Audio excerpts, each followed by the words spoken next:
Hey, what's up? It's cute what if? This side.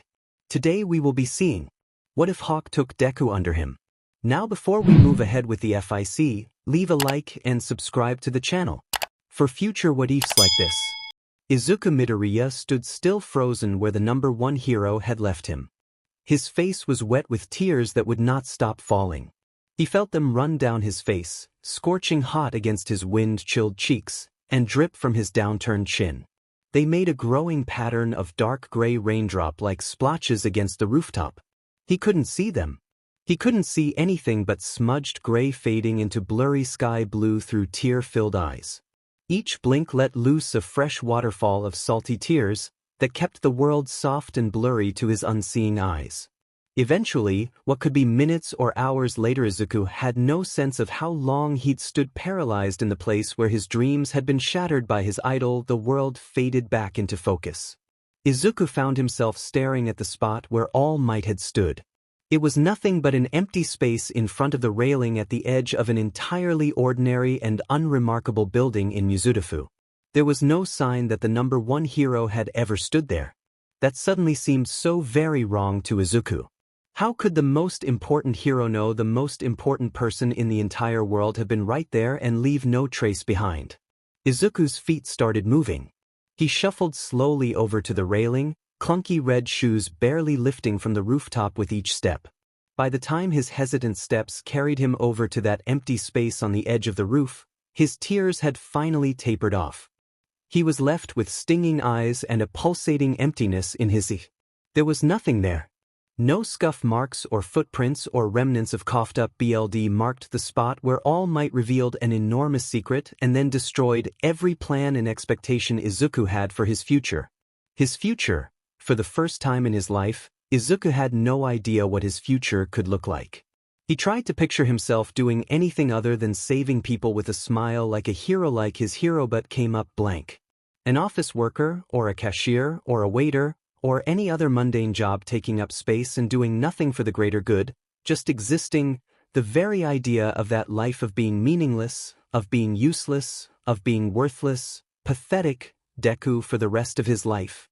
Izuku didn't think he could ever be okay with that. When All Might had suggested other ways of helping people, Izuku had to suppress in immediate denial. He supposed it wasn't the hero's fault for not knowing. All Might had no reason to research application requirements for police academies and medical schools. Izuku had. Contrary to his classmates' and teachers' beliefs, Izuku wasn't completely naive. He had looked into other careers besides heroism. Unfortunately, every form of higher education Izuku could find a sample application for online had a section that required information on a person's quirk. Some only required the name of the quirk, others wanted details and practical applications of the quirk, but not a single one of the dozens of universities and trade schools he'd researched had a way to put in quirkless instead of filling out the required quirk sections of the application. He literally could not even apply for a higher education without a quirk on his paperwork. It was such a widespread problem. He suspected it was intentional.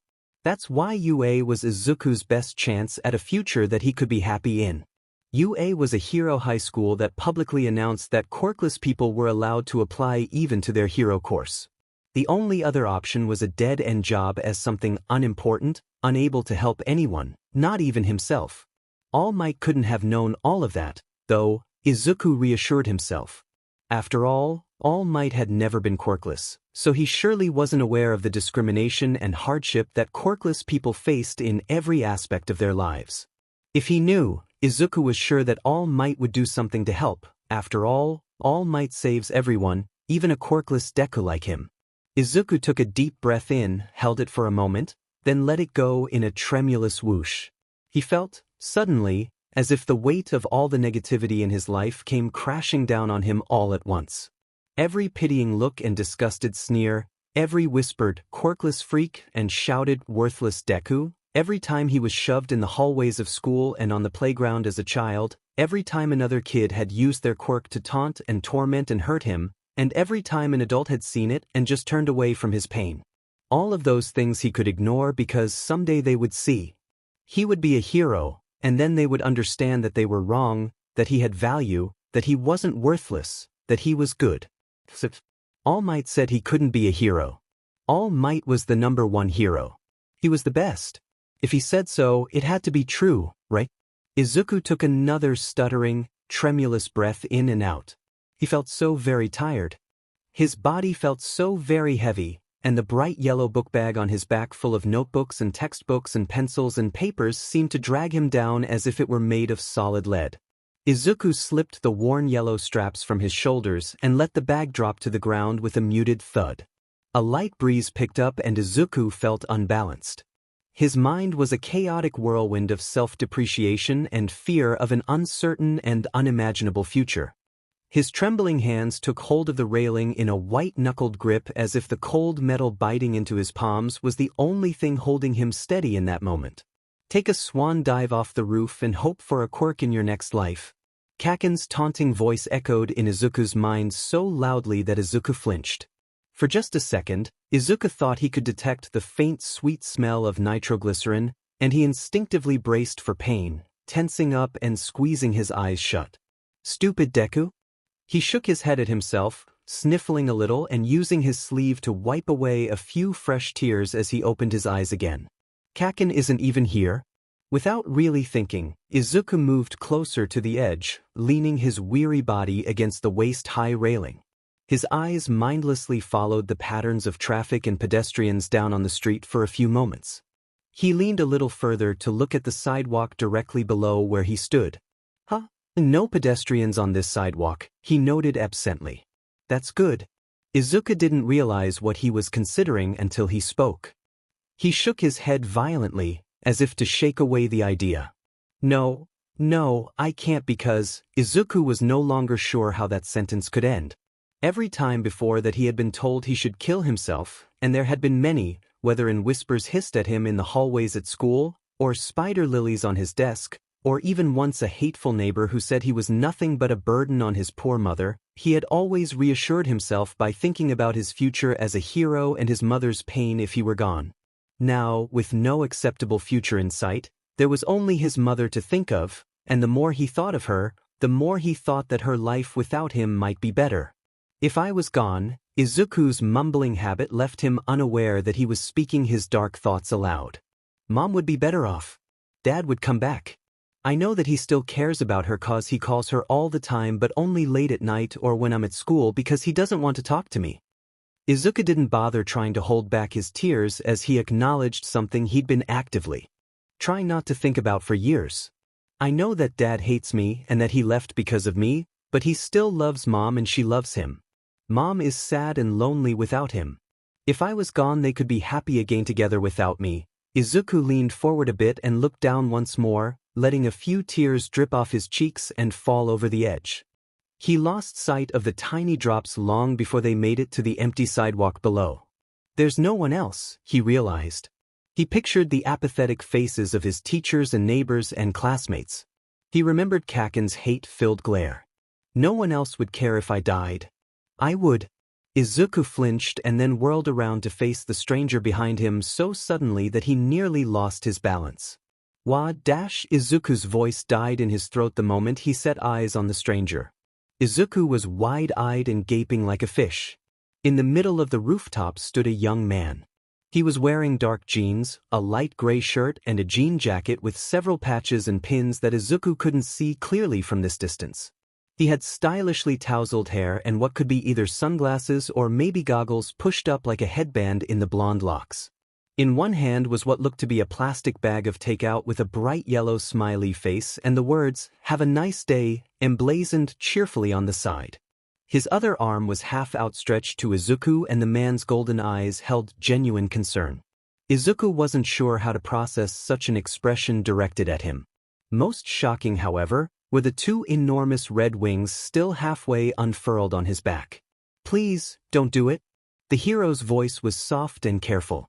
"Yes, sir."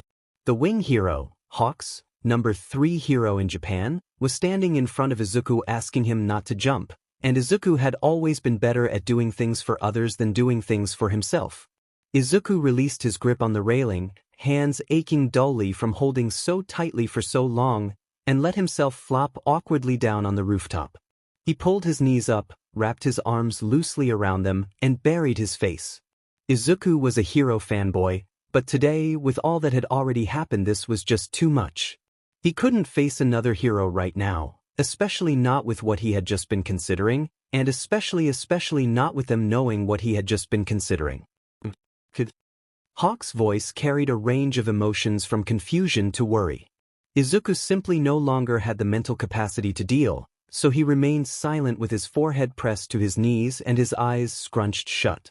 After a few seconds of stillness and silence on both sides, Izuku heard the shuffling of footsteps as Hawk slowly made his way over to him. If Izuku had been watching, he would have seen the normally cocky and confident hero reach out hesitantly before quickly drawing his hand back to his side and shuffling from foot to foot anxiously. Hawk bit his lip and shook out his wings gently to rid himself of some nerves and tension before plopping down next to Izuku and starting to unpack his takeout.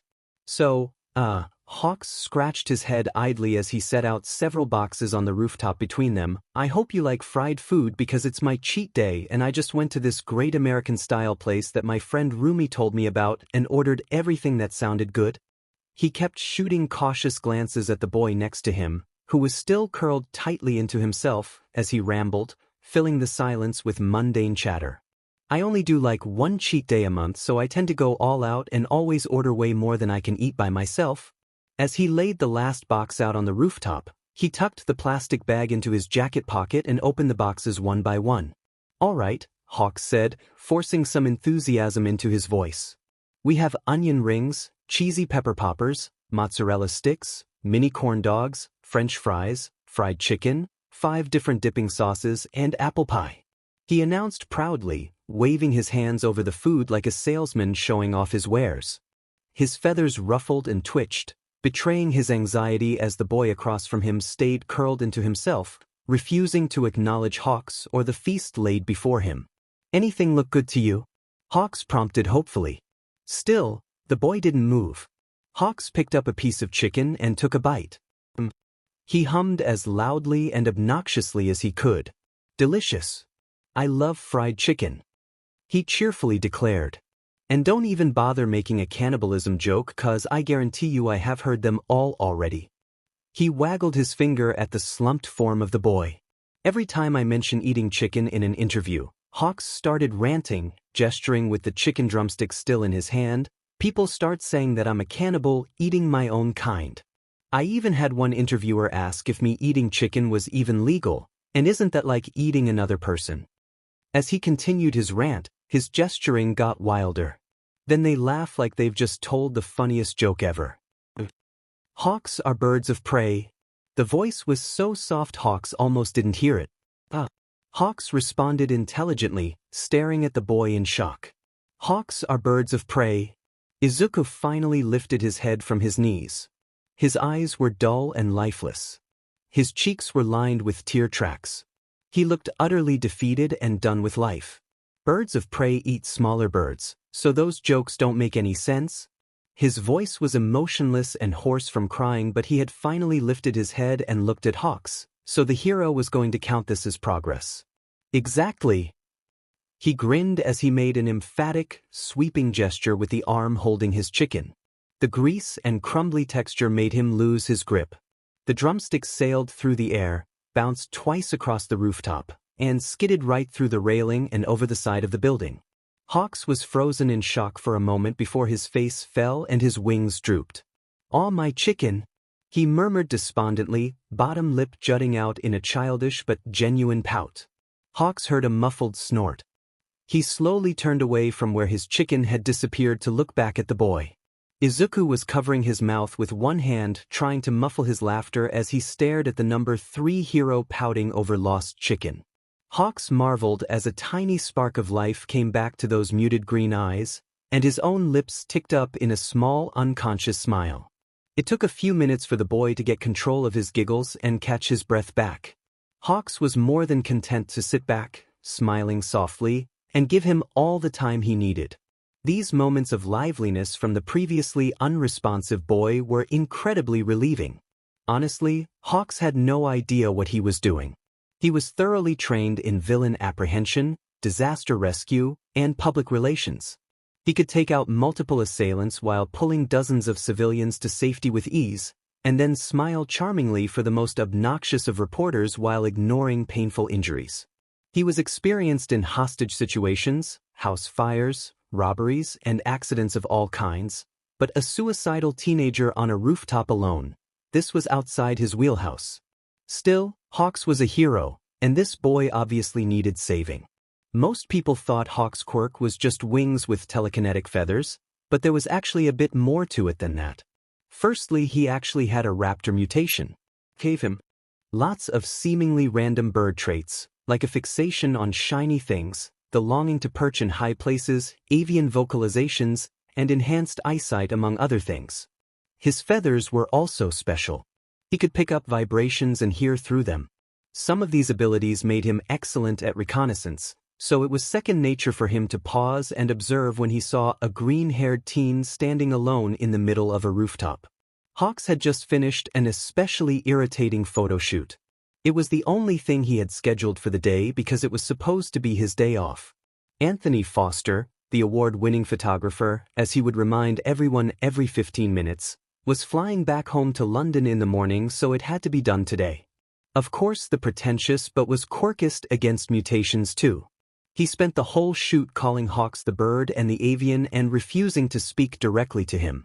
So of course the moment that nightmare was over, he called his best friend and fellow animal mutation quirked person Rumi Usajiyama, also known as the rabbit hero Miruko. She demanded to know why Hawks didn't dropkick that but down a flight of stairs the first time he referred to Hawks as the bird. After a long conversation about reputation and illegal assault, and promising to do more research on the brands and the people they hire for their photo shoots in the future, Rumi mentioned a restaurant that she thought he'd like since he was still in Mizudafu. After ordering online and picking up his food, and signing several autographs and taking lots of pictures with the workers and patrons, he took to the sky with his much-needed comfort food and headed for a tall building several miles away that he'd seen on his way there. Its rooftop looked like a nice, quiet place to enjoy his unhealthy feast without the hassle of well-meaning fans criticizing his eating habits, which had happened many times, annoyingly enough. A few blocks from the restaurant, he noticed a boy on a roof below him walking slowly toward the edge. Hawks had paused his flight and began to hover, his keen eyesight picking up concerning details. Firstly, the boy was filthy as if he'd rolled around in a ditch. Secondly, the left shoulder of his school uniform was burned.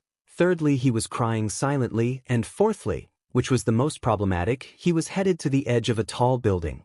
It painted a painful picture of what was likely about to happen, but Hawks didn't want to assume, and he really wanted to be wrong, so he continued to hover and sent several feathers to float just behind the boy, ready to pull him back if needed. Oh, he hoped they weren't needed. When he could no longer stand to stay back and listen to the mumbling that his feathers picked up, he swooped down and landed gently on the roof, aiming not to startle the boy.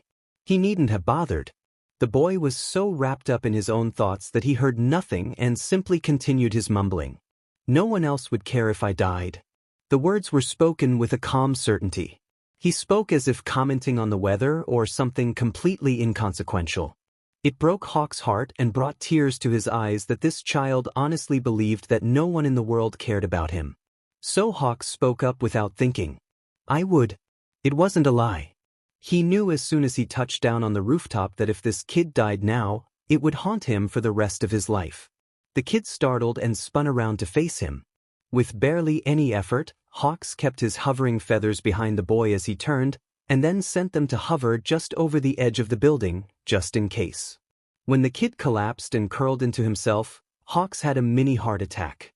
Then the kid wasn't responding, so Hawks did the only thing he could think of doing. He started babbling about nothing important and offered the kid some food. Just when the hero was about to start panicking and try something new, the kid finally responded. Now he was laughing, and Hawks would throw 1,000,000 pieces of chicken off 1,000,000 roofs to keep this kid smiling. He was so DMN relieved. Izuku's laughter slowly subsided, leaving him feeling a little lighter. The smell of the food hit him suddenly, and he realized that he actually was really hungry. He bit his lip as he glanced at the food. He knew he shouldn't take any. The hero bought that for himself, and besides, Izuku wasn't special or important enough to share a meal with the number 3 hero. Hawks watched the boy scan over the food he'd laid out, pausing on the onion rings and mini corn dogs, before looking back up at him, and then down at the roof. He didn't move to take any. You should try some. Hawks reached out and nudged those 2 boxes towards him. No, thank you. Izuku spoke softly. This stuff is really good, and there's no way I could eat it all alone. Hawks plucked a pepper from its box and tossed it in his mouth.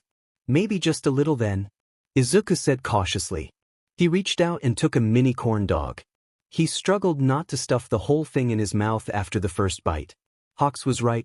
It was really good, and Izuku was just realizing that he was really hungry. Izuku didn't notice Hawks' genuine smile as they each reached for more. After a few minutes of munching, Hawks spoke up once more. So kid, I just realized that we don't even know each other. Hawks wasn't sure what he was supposed to do next in this situation, but he figured they needed to talk about what happened. Considering what his feathers picked up on the kid saying about his parents and how no one cares about him, Hawks didn't feel comfortable just taking him home to his mother without feeling out whether he was really safe there. He didn't want to scare him off though, so he figured he'd ease into that conversation while they ate. I'm Hawks. Nice to meet you. Izuku Midoriya? The boy stutters. And I know who you are, of course. You're the number 3 hero, wing hero, Hawks, quirk fierce wings. As he continued, Hawks noticed that his voice got stronger and more confident. You're the youngest hero ever to break the top 10 at only 21, and your agency is based in Fukuoka. You're known for your incredible speed and your impressive mastery of the telekinetic feather aspect of your quirk, which you mainly use for rescue work. Izuku suddenly slapped a hand over his own mouth. Sorry. He squeaked out around his fingers. For what? Hawks seemed confused. For rambling and being creepy, Izuku said, avoiding eye contact with the hero. I know it's weird that I know so much about heroes and it creeps everyone out when I go off like that. He was close to tears again. Sorry. Kid, you don't need to apologize. The more Hawks learned about Izuku Midoriya, the more he wanted to help this poor kid who had obviously been hurt by the people around him. There is absolutely nothing wrong with knowing a lot about the things you care about, and there is nothing creepy about talking about your interests. Izuku stared at Hawks with sparkling eyes, like he was the first person to ever tell him that. So are you aiming to be a hero, kid? Hawks thought it was a fairly standard, easy question. He could tell from the middle school uniform that Midoriya was too young to have tried out for any hero courses yet, so his success or failure should still be up in the air. Most kids were still hero hopefuls at that age, he thought. The light that had just returned to the kid immediately dimmed again. Hawks had the sinking feeling that he just said the exact wrong thing. I don't. Izuku struggled to answer. I'm not. Someone like me, I can't be a hero. His voice tapered off to a whisper. What do you mean, kid? Hawks asked. Who told you that?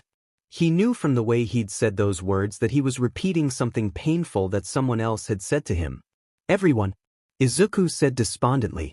Well then everyone is wrong. Hawks said, as if it was a simple fact. Izuku shook his head. No, they were right, even All Might said, then he's wrong. He's not, he can't be wrong. He's All Might. He can be, and he is. Hawks said firmly. No, you don't understand. Izuku was getting frustrated. Then tell me. Help me understand. I'm quirkless. He spat the word as if it were a curse, full of disappointment and self-loathing. And that means I'm worthless, and I'm stupid for wanting to be a hero, and I'll never amount to anything, and I should just take a swan dive off the roof and pray for a quirk in my next life. Izuku was breathing strong and doing his best not to start crying again. And everyone knows it. Since the day I was diagnosed, Izuku thought about the hero telling him it was okay to ramble and talk, so he did. He told Hawks every awful thing that had happened to him since he turned 4. Everything that he had ignored or swept under the rug or pretended didn't bother him, he told to Hawks. Everything that he's never told anyone came spilling out, and once he'd started, he couldn't seem to stop until he said it all. Izuku's whole life story was laid out before the number 3 hero as they ate Hawks' food together. At the end, Hawks and Izuku sat in silence for several minutes. Your teachers and classmates are criminally abusive and your parents are criminally neglectful. Hawks stated. Mom's not and Hawks held up his hand in the universal sign for stop. All Might is criminally negligent, incredibly stupid, and flat out wrong. He started closing up the empty boxes and cleaning up the remnants of their meal. Oh no, he's not. Izuku stammered indignantly. Yes. Hawks pulled the plastic bag back out of his pocket and tucked away all of their trash, neatly tying off the handles. He is, and here is why, he said emphatically. Firstly, negligence. Hawks held up one finger. You were involved in a villain incident, during which you were attacked and lost consciousness. You should have been checked for injuries and a possible concussion, and then taken to a hospital just in case, because there's no telling what secondary effects that slime may have had, let alone the bacteria it likely picked up from slithering around in the sewers before it grabbed you and tried to shove itself down your throat. Hawks shuddered in disgust. It is basic hero protocol to have a victim of any assault by a villain checked out by medical professionals. Basic protocol. By failing to do so, All Might failed to do his job, and left you in danger of life-threatening medical complications going unnoticed until it was too late to save you. But his time limit? Izuku objected. He was about to run out of time. He had to leave quickly, and I was okay. Really getting the villain to the police was way more important than taking care of me. No. You know what? Izuku's head tilted to the side in confusion. His round, innocent eyes made Hawks think of a puppy. Arresting a villain is never more important than ensuring the safety of civilians. Saving people should always be a hero's #1 priority. Boys. The villain had already been detained, so his priority should have been you. Hawks took a deep breath, trying to keep himself calm and centered. And secondly, speaking of his time limit, Hawks held up a second finger. Stupidity. He was clearly aware of his limits and chose to ignore them, putting civilians in danger instead of calling for backup when he knew he was almost out of time. If that chase had lasted just a little longer, he would have powered down, or whatever you want to call it, and the villain would have gotten away, or it might have happened while he was fighting, revealing his secret to a villain. If he can no longer do his job effectively, then he needs to either retire or get help. Pushing through his limits like that is just setting himself and the entire country up for disaster. What happens next time he's close to his limit and a villain gives him a little trouble in a public place with cameras instead of an almost deserted underpass? What happens when the symbol of peace deflates like a popped balloon and spews BLD from his mouth on live TV in front of the whole country? He hopped to his feet and started pacing as he talked. Chaos and villain uprisings, that's what.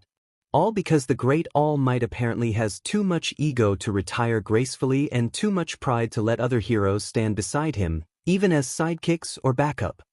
Hawks huffed out a frustrated breath. Pretty much any hero would fight by his side in a heartbeat if he asked. He could put together the most powerful hero team the world has ever seen and lead them from the sidelines. He could ensure that the peace he's built lasts long after his own power has faded, but he's not going to do that. Instead, Hawks gritted his teeth. He's apparently going to go out suddenly and without warning, leaving the rest of us to deal with the fallout, despite him knowing for years that it was coming. Hawks ran a shaky hand through his hair, feathers twitching in agitation. I've never been an All Might fan, but Dimin, this is bad. The more I think about it, the more screwed I think we are, heroes, civilians, everyone. He scrubbed at his face with his hands before looking up to the sky and letting out a strained sigh. I need to tell the commission. Izuku, who had been silently watching him pace and rant, jumped up in alarm. Wait, you can't. He panicked. I wasn't supposed to tell anyone. I didn't mean to tell you, but I was rambling and muttering like an idiot and I didn't stop to think because you were being so nice to me and letting me talk and I just blurted it out, but I wasn't supposed to tell anyone. All Might secretan no I'm gonna bane so much trouble and he's gonna besom admin dash. Whoa, kid, breathe.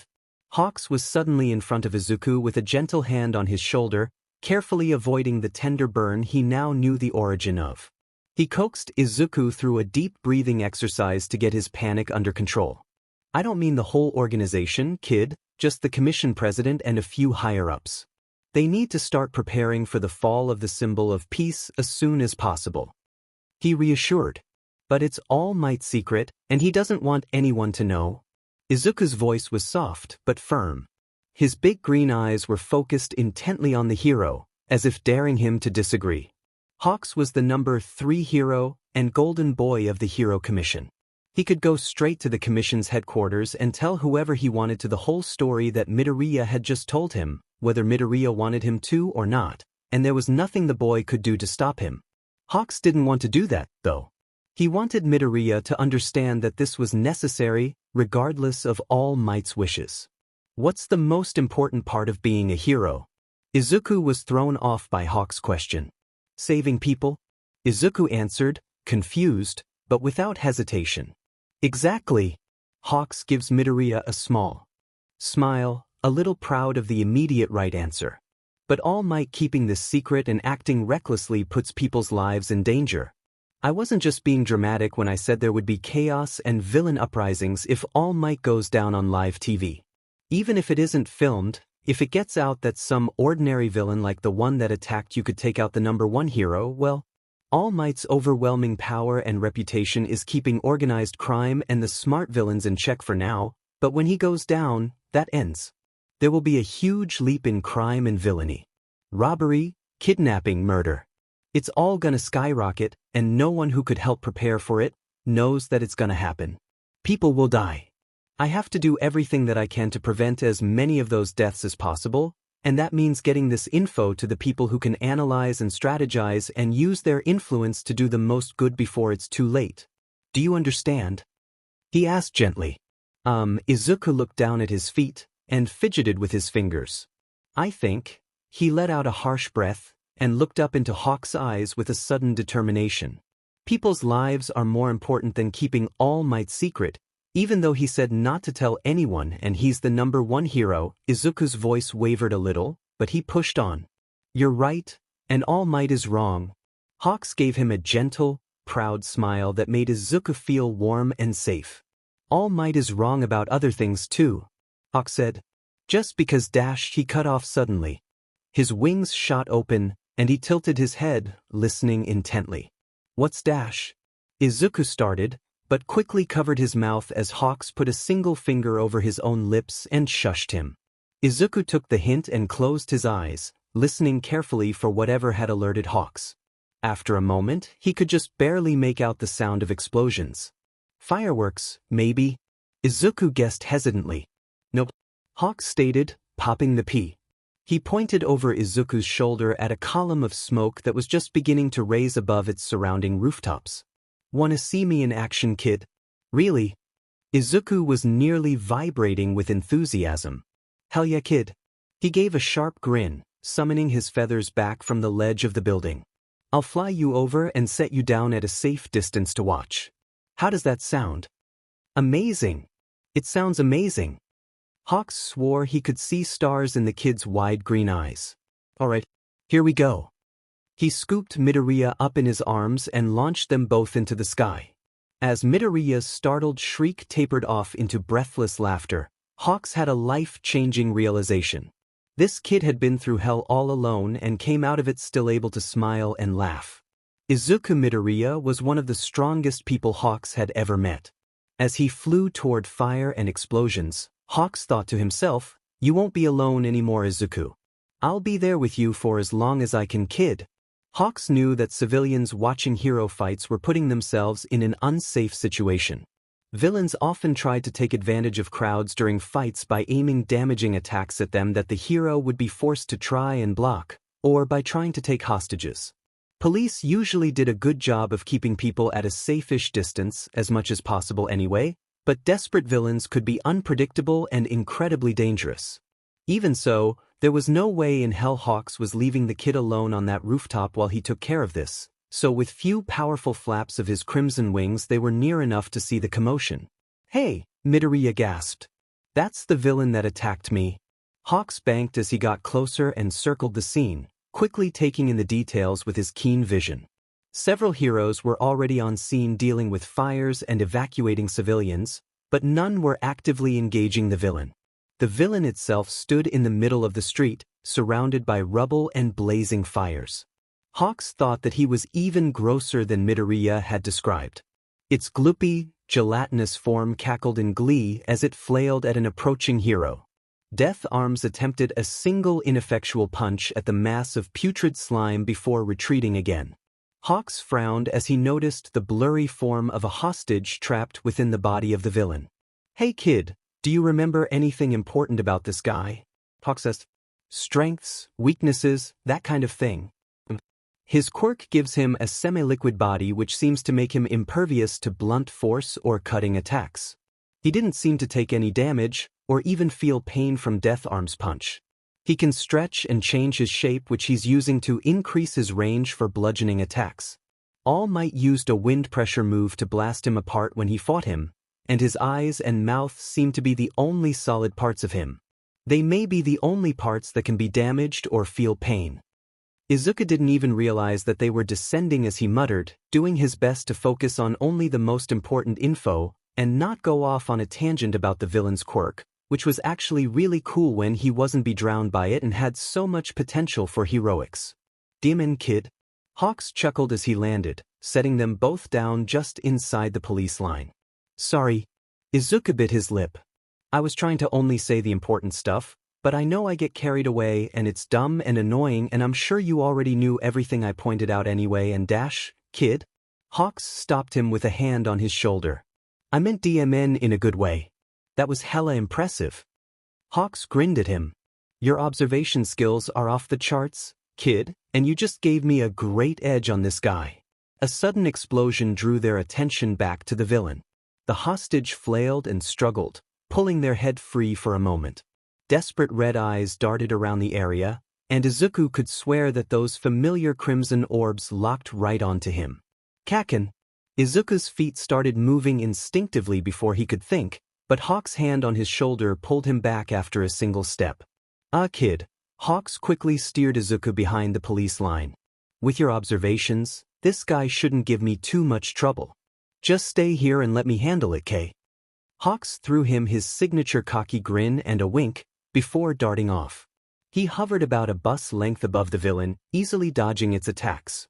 "Yo," he shouted down to the slime villain. "This is your one chance.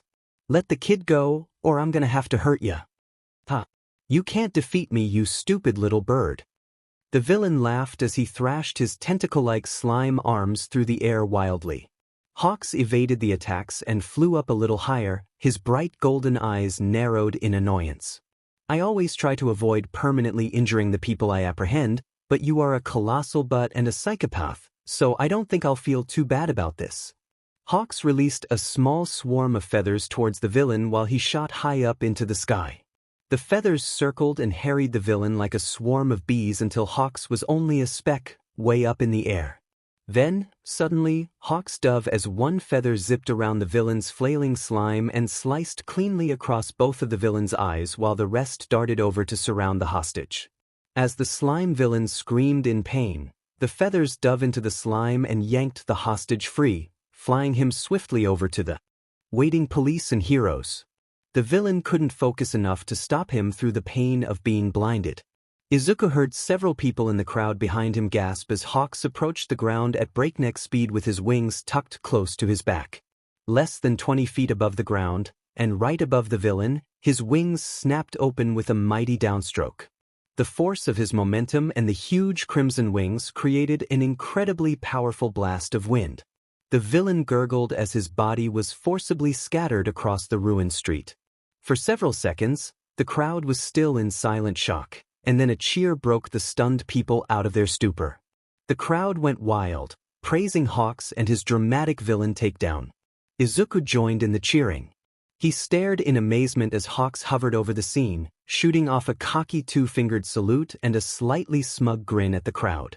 The rays of the sun backlit Hawks, making his wings glow a brilliant crimson as he descended through the smoke-hazy air on gently fluttering wings. As his warm golden eyes settled on Izuku, his smug grin settled into a kinder, more genuine smile.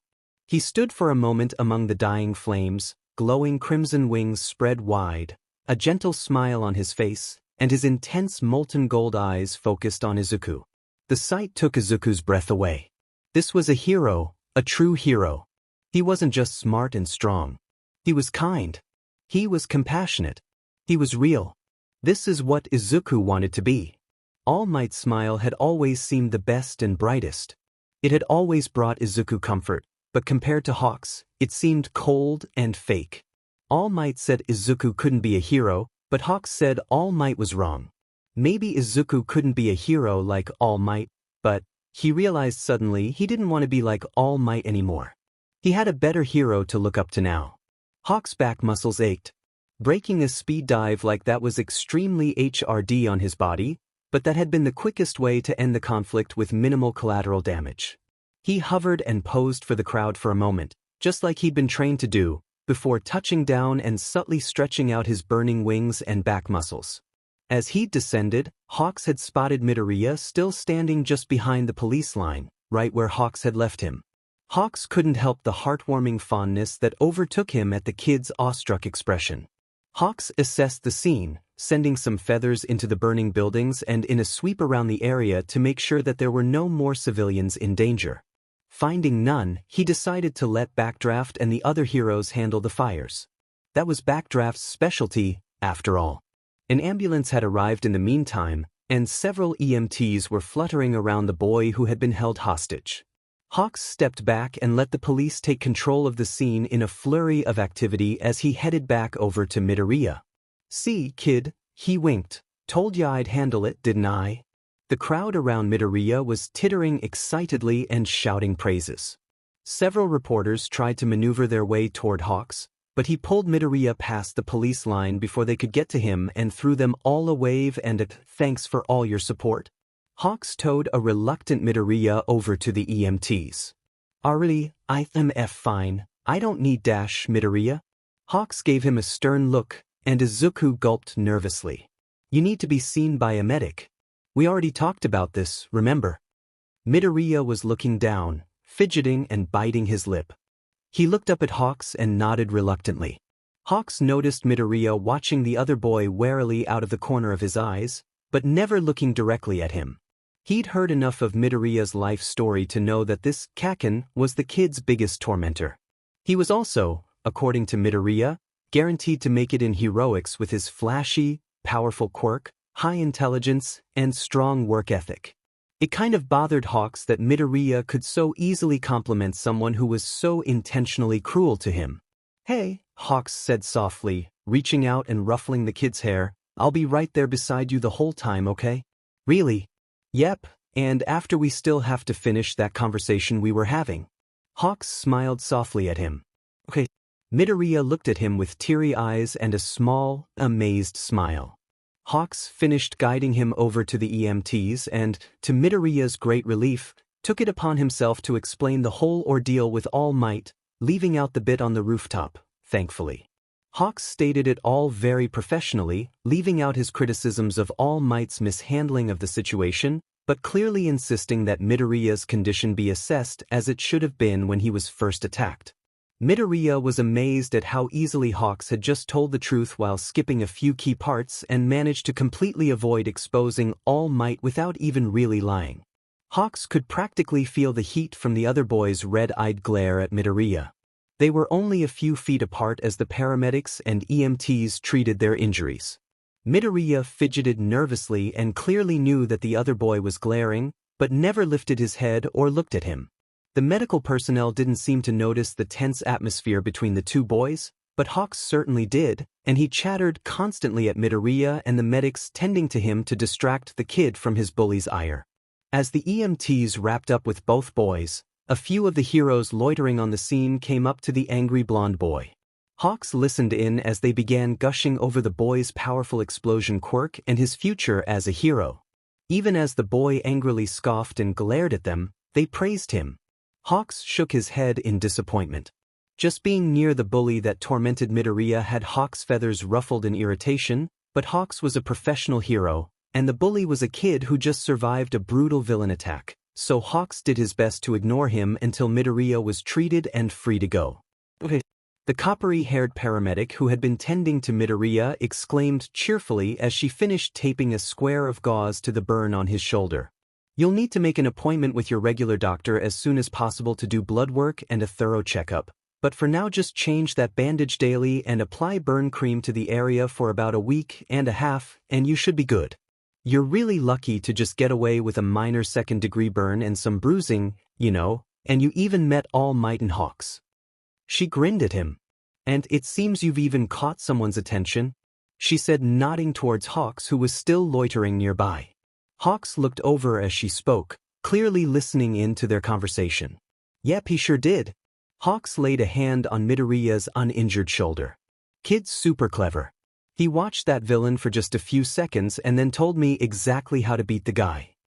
Midoriya smiled bashfully up at the hero, amused to such blatant praise. Oh wow. That's real impressive, young man. The paramedic said. She and Midoriya didn't hear the other boy scoff derisively, but Hawks' sensitive feathers picked it up clearly. She turned to Hawks. It's a little early to be trying to recruit a new sidekick, isn't it? She teased lightly. The young man isn't even in hero school yet. Sidekick? The other boy spat venomously. Deku ain't gonna be a sidekick. Nothing. Just a worthless freak. He was practically vibrating in rage. The three of them turned to the boy in varying degrees of shock. Midoriya's bright green eyes were round in alarm, but his slumped shoulders spoke of resignation to whatever was coming. Hawks took a deep breath, clenching and unclenching his hands in a desperate bid to stay calm and professional. His wings unconsciously flared, partially blocking and protecting Midoriya, and his warm golden eyes narrowed in a cold glare. Why, young man? The paramedic stuttered, horrified. You can't just dash, he's quirkless. There was a moment of silence. Oh, the paramedic said. Well, you still really shouldn't say things like that, she said reluctantly. But it's true. He's nothing but a useless quirkless loser. Even so, the paramedic said quietly. It doesn't look good for a future hero to be yelling at someone like that. She began packing away things in the ambulance. You should be focused on your future with a quirk like yours. I'm sure now that Hawks knows about this other young man's condition, he won't be wasting any more time with him. Right, Hawks? Both of them turned to the hero, the boy sporting a victorious smirk. Miss Nakano. Hawks spoke calmly, but his predatory eyes were ice cold. Your behavior is not only unprofessional, but unacceptable. How did you Kaomai? She could barely force out coherent words under the weight of the hero's disapproval. You're wearing a name tag? His tone was cold and terse. Her cheeks colored in embarrassment. I'll have someone contact you about a quirk discrimination class. It will be in your best interest to attend without complaint. His voice was downright icy. She nodded mutely before bowing and scurrying off with tears in her eyes. Katsuki Bakugo? He flinched as those cold predatory eyes focused on him. I know your name because I talked to Midoriya here. He says you're aiming to be the next #1 hero, even greater than All Might. Katsuki took a quick breath and stood up straighter. He didn't understand what happened with Hawks and the paramedic. The hero was acting really weird. He seemed angry at her, but Bakugo couldn't figure out why. It didn't really matter, though. She was just some extra. Hawks was the #3 hero, not as good as All Might or Endeavor, but still way better than all the other extras. He'd taken out that nasty slime villain and he'd seen how strong Katsuki's quirk was. He was probably about to offer him special training or something because of his incredible potential. Hawks stared Bakugo down for several long seconds in silence. He had recommended classes to the paramedic because he hoped that she could do better. Bakugo, though, between the stories that Midoriya had told him and the angry boy's own behavior just now, Hawks couldn't see him growing out of his toxic mindset without a severe wake-up call and lots of intensive therapy. Maybe not even then. Hawks could set that up, the therapy part anyway, but it would almost definitely take a lot of work to convince the kid and his parents. It would be an uphill battle, pouring lots of time and energy into a kid that already has lots of people in his corner, rooting for him to succeed, a kid who already got supremely lucky in life, with an ideal quirk, a wealthy middle-class family, and parents who are still together and love him.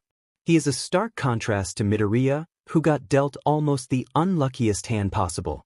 Yet, Midoriya has compassion and cares about others, even those that harm and ridicule him, and Bakugo seems to care for no one but himself and completely lacks anything even resembling compassion. He could bend over backwards trying to help Bakugo be better and maybe succeed, Hawks thought to himself, or he could give that time and energy to Midoriya, a kid who no one has been willing to help even though he truly deserves it. It's really no contest. Hawks had already known that he would be investing his time and energy into Midoriya back on that rooftop. You'll be a hero.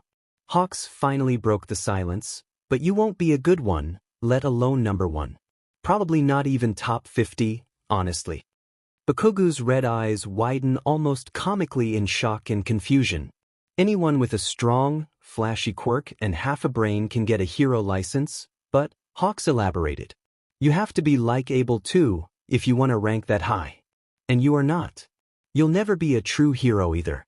You completely lack the most important thing that makes someone a true hero. According to the old-school definition of the word before it became a job, a hero was someone who performed selfless, courageous acts or someone with exceptionally noble character. That's not you. Bakugo stood frozen and wide-eyed. Hawks figured he was the first person to give the little egomaniac a dose of reality. Good, he thought as he observed the kid's lightly trembling form, let that sink in. Hawks turned on his heel, almost colliding with Midoriya who was hovering just behind him. The poor kid's eyes were as wide as saucers as they flicked worriedly between Bakugo and the hero. He looked like he wanted to say something, but he wasn't sure what to say. Come on, kid, Hawks said, guiding him away a few steps. We need to go back and get your bag. Oh, Midoriya blinked, shaking off some of his shock. I forgot I left it. Hawks chuckled a little. Get home safe, Bakugo. He called over his shoulder without even looking at the boy in question as he stretched out his wings and picked Midoriya up like he weighed nothing, before launching himself into the air. So, Midoriya, Hawks tried to sound casual and nonchalant. Do you happen to remember which building we left your stuff on? Because I don't. It took about 15 minutes of zigzagging over to different clusters of tall buildings, before Hawks finally zeroed in on a spot of yellow. He swooped down, using his feathers to scoop up Midoriya's backpack and the plastic bag of scraps and trash from their meal. I kinda want to continue our talk somewhere that isn't a rooftop. Hawks drifted in a wide circle as he sent the plastic bag down to a dumpster in a nearby alley. So I can take you home, or we can go somewhere else first. I just need to know where. Midoriya hesitated, biting his lip, before he pointed off to their left and began describing his apartment building. A few minutes later, they touched down on the sidewalk in front of Midoriya's home. The intense stress of the day seemed to have finally caught up with the kid as he trudged up the stairs and unlocked his front door with shaky hands. I'm home, Midoriya called out as he swung the door open.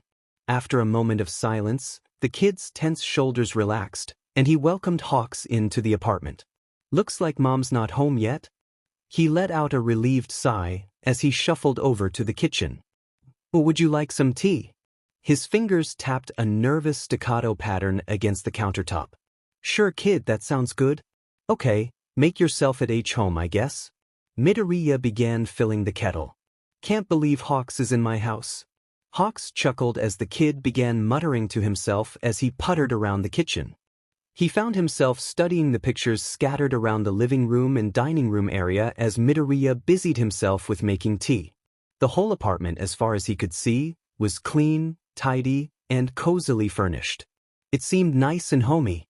Hawks knew, though, that things were often very different than they seemed at first.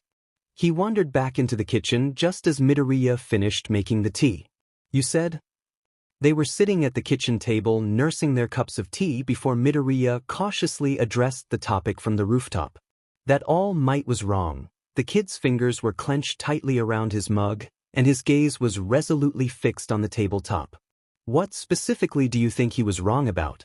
He asked quietly, eyes darting up to Hawk's own for just a moment, before looking away again. If you don't mind me asking? He tacked on quickly. Well, Hawks knew what the kid really wanted to ask. He wanted to ask Hawks the same question that he had asked All Might, but he was clearly still scared to get the same answer. Honestly, Hawks thought that Midoriya could be a great hero. He had the determination, the intelligence, and more heart than most of the successful heroes that he had met. The only things he was missing were power, which can be replicated with intense physical training and support equipment, and confidence in himself, which had been beaten out of him with words and quirks and fists relentlessly for years. All Might said someone without power couldn't be a hero, right? Hawks could just tell him he could be a hero, Or he could ask Midoriya a few leading questions to see how close he could get the kid to saying it himself. And he said that was because he was injured by a villain, so, according to him, someone without a power would definitely be killed, right? Midoriya nodded. But I could name a dozen heroes off the top of my head who have quirks that don't help them in combat at all. There are also plenty of heroes whose quirks only help in very specific circumstances. Heroes like Mandalay from the Wild Wild Pussycats team, or 13 whose quirk is too deadly and damaging for most villain fights anywhere near civilians, or Midnight whose quirk is useless if her opponent has a gas mask. Just because they wouldn't win in a fight against every superpowered villain, does that mean they aren't actually heroes? Of course they're heroes. Midoriya's head snapped up to look at the hero head-on. Mandalay's quirk, Telepath, is amazing for rescue situations, which is what the Wild Wild Pussycats specialize in. They've saved tons of people. He barely managed to set his tea down without spilling it as he passionately defended the heroes that Hawks had named. 13 is a rescue hero too. They've saved hundreds of trapped people with their quirk, and they have amazing control of it. I saw an interview where they talked about how they don't fight villains unless they have no choice because they want to help people, not hurt them. Midoriya's voice was filled with admiration. And Midnight has taken down hundreds of villains in her career, and without causing property damage or unnecessary injury, and even if someone she's fighting has a gas mask, she is skilled in hand-to-hand combat and carries a WHP that she's an expert with. You sure know a lot about heroes? Hawks smiled at Midoriya. I bet you could name even more heroes that have quirks that don't help much with heroics, or who use support equipment just as much, or even more than their quirks. Midoriya nodded enthusiastically, and began rattling off a bunch of hero names, some that Hawks had never even heard of, and explaining their quirks and the weapons and support equipment they used. So it sounds like, Hawks interjected as Midoriya took a breath, a lot of heroes with weak or less useful quirks use a support item of some kind to even the playing field and be more effective, yeah. Midoriya nodded, his dark green curls bouncing against his forehead. But even though their quirks alone aren't enough, they're still heroes, right? Hawks said quickly, before Midoriya could pick his rambling back up where he left off. Yeah, they're the heroes. Midoriya's enthusiastic voice trailed off. His nervous, jittery energy left him as he became lost in thought. Hawks could practically see the light bulb blink on over Midoriya's head. If someone were to use several support items and weapons instead of just one or two, then maybe they might not have to have a. Midoriya had been muttering his thoughts quietly, head bowed to face the tabletop. He took a deep breath and lifted his head to look Hawks in the eyes. Hawks, do you think? He took another deep, bracing breath, his eyes swirling with hope and fear in equal measure. Do you think a quirkless person like me could be a hero? He said it quickly all in one breath. Before I answer, I want to know what you think. Do you think a quirkless person can be a hero? Hawks did his best to appear neutral and unconcerned, but he was actually on the edge of his seat. His fingers were crossed, figuratively anyway, as he desperately hoped the kid wasn't so far gone from the emotional abuse that he couldn't see the truth. Do I think a quirkless person can be a hero? Midoriya looked shocked at Hawks' question. He gave it a few moments of serious consideration. Yes. He spoke the word quietly, with wide eyes as if he was surprised by his own answer. His eyes slowly trailed up to meet the Hawk's golden gaze. Absolutely. Hawks grinned at him. With the right training and equipment, a quirkless person can be a hero. His warm golden eyes didn't stray from Midoriya's own verdant green eyes, which were shimmering with tears once again. You can be a great hero, kid. They spent the next few hours after Midoriya calmed his happy crying just talking. Hawks couldn't remember the last time he just relaxed and talked with someone like that. He realized that it probably didn't speak well of him that this 14-year-old that he had just met was now tied for his closest friend with Rumi. Midoriya was easy to talk to. He was a good listener, and he was exceptionally clever and knowledgeable, and when he relaxed a little, he had a wicked sense of humor. He was enjoying himself so much that he completely lost track of time. The sound of a key in the lock and the front door opening startled both of them. "I'm home," called a soft feminine voice. Hawks and Midoriya blinked at each other, wide-eyed. "Is it 7 o'clock already?" Midoriya and Hawks both looked at their phone screens in shock as Midoriya spoke. Izuku, dear, did you lose track of time watching hero videos again? There was a note of exasperation in her voice as she stepped out of the entryway. You better have finished your homework. She froze in place as she rounded the corner. Her green eyes grew round in shock as she registered the hero with bright red wings sitting at her dining room table. She wasn't obsessed with heroes like her son, but even she recognized the number 3 hero Hawks. Hi, Hawks said, waving awkwardly at the still frozen woman. He stood. You must be Mrs. Midoriya. You have a lovely home. He greeted the woman. She stuttered, hands flailing aimlessly, and cheeks flushed cherry red. Thank you, Hawks sir. That's very kind of why. Wow. Hawks chuckled. I can really see the family resemblance. Welcome home, Mom. Midoriya stood and walked over to her. Hawks is here because I got attacked by a villain on my way home from school, but don't worry, he took care of me and I'm fine. He bit his lip, anxiously. But he wanted to make sure I got home okay. Midoriya resolutely didn't look at Hawks as he left out so much of what happened, he might as well be lying. Oh, that's nice. She said uncertainly. But you said he saved you on your way home from school. It's 7 in the evening now, that must have been hours ago, so why? Hawks said, stepping forward. I can explain. See, Midoriya here left out a few details. The kid squeaked in panic and tried to stutter out a protest. I actually found Midoriya here after another hero saved him from a villain and left him without giving him a medical checkup or making sure he would get home okay. I was flying over when I saw him alone on a rooftop and, well, I was concerned, so I flew down and we talked, and afterwards there was another villain incident that he wasn't involved in and I had a paramedic give him a medical check, and then we came back here.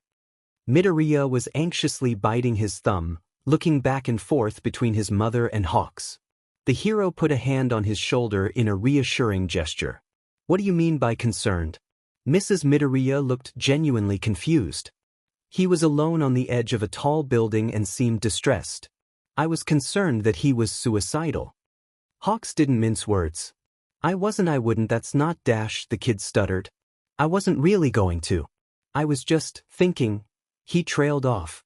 Okay, she said uncertainly, eyes darting back and forth between the hero and her son. I guess I understand why, as a hero, you had to intervene, she said after a moment of thought. But, and forgive me if this seems rude, why are you still here? Hawks stared the woman down for a few seconds, an unreadable look on his face. Well, Mrs. Midoriya, your son is special. He is remarkably clever, driven, determined, and compassionate. The hero smiled at the kid, who looked up at him with stars in his eyes. He's a really great kid. Hawks looked back over to the woman. He expected her to look happy, or perhaps proud, but instead she looked more confused than before. The soft smile slipped from the hero's lips. But apparently most people don't see that. Midoriya has been telling me about the discrimination and harassment he's been facing, particularly from the teachers and students at his school. Apparently unlicensed quirk usage is not only allowed, but encouraged even on other people, the ones considered weaker, anyway. He's endured quirk assault and physical assault regularly from other students right in front of the teachers. As Hawks spoke, Mrs. Midoriya's brows furrowed in consternation. Izuku, her voice was laden with disapproval. You should know better than to bother a hero like this. Hawks, sir, I'm so sorry. My son is, she seemed to search for the right word for a moment. Fragile. He gets hurt more easily due to his condition. He's quirkless, you see, and while I understand that makes things more difficult for him, she turned her disappointed gaze on the kid's trembling form. He really shouldn't accuse perfectly innocent people of such horrible things. It's ridiculous and there will be consequences, young man. She said firmly. Mom, Izuku could barely get the words through the lump in his throat. He'd never told her about what he went through because he didn't want to worry or burden her. It never even occurred to him that she might not believe him, that she would call him a liar.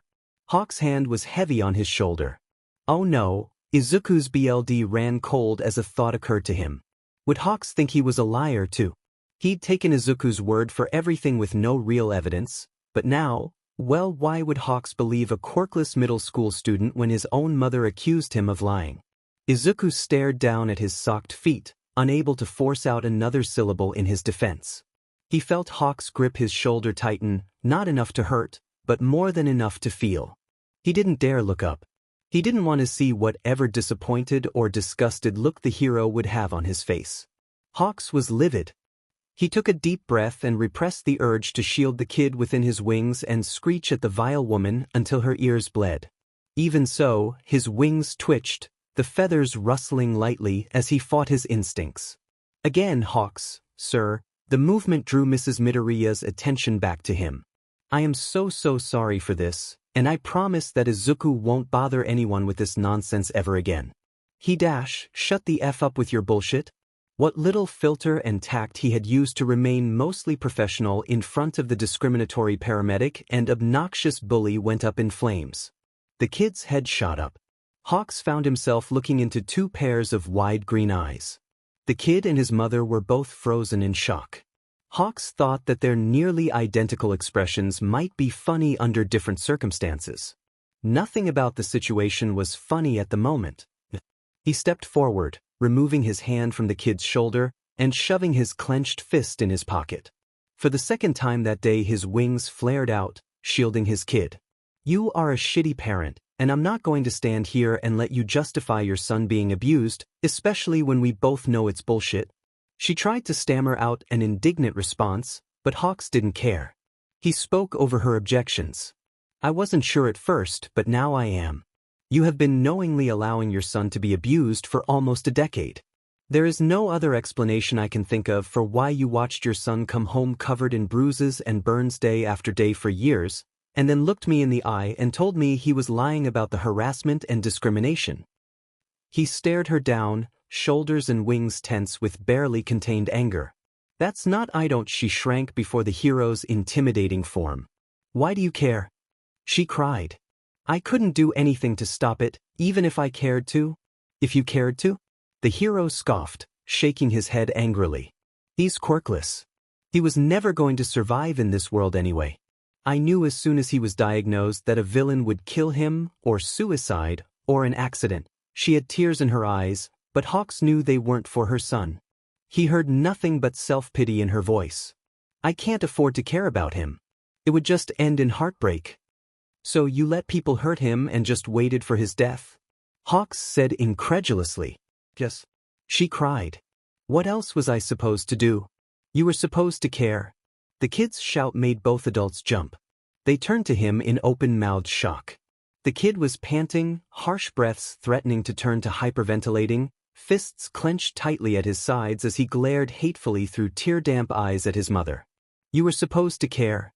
He repeated in a hoarse whisper. I thought you cared. I thought you were the only one left who cared about me, but even you, I'm so sorry, Izuku. I just can't. She sobbed, as if she had any right to be upset, and Hawks hissed out a strained breath from behind gritted teeth. The kid flinched at her words.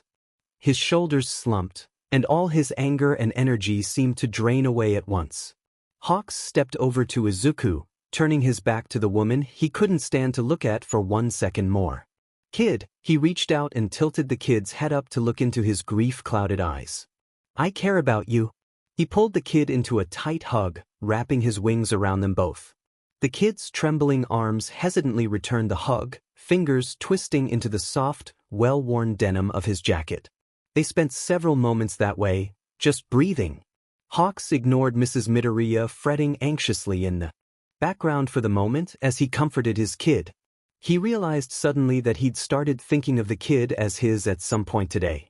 He should probably have been bothered by that revelation, but he wasn't. His kid, yeah, he was more than okay with that. Hopefully his kid would be too. Hey, he said softly, stroking a hand through fluffy green curls. Emotionally exhausted eyes looked up at him. I need you to go to your room and pack your bags, okay? Those green eyes swirled with muted confusion. I'm not leaving you here with her. Excuse me, Mrs. Midoriya spoke up. You can't just take my son. Her indignant tone faltered as the hero turned his cold golden glare on her. Actually, you'll find that with sufficient evidence, a hero is qualified to remove a child from an unsafe home and/or guardian. He reached into his pocket and pulled out his phone. And I recorded our conversation. So with Midoriya's testimony and this recording of you admitting to willful and malicious neglect, he fiddled with the phone, playing part of the recording. They listened to her admit to not caring about him through the speaker of Hawk's phone. I think this makes it pretty clear that your son is not safe with you. She sputtered, but he turned back to the kid before she could say anything else. Where will I go? The kid's voice was soft and uncertain. That's up to you, the hero said. Partially, anyway. If there's someone you trust to stay with, you can go there. The kid shook his head immediately, and Hawks wasn't surprised. From what the kid had told him, there really wasn't anyone else. Or we can find you a foster family and maybe you'll get adopted, or you can come home with me.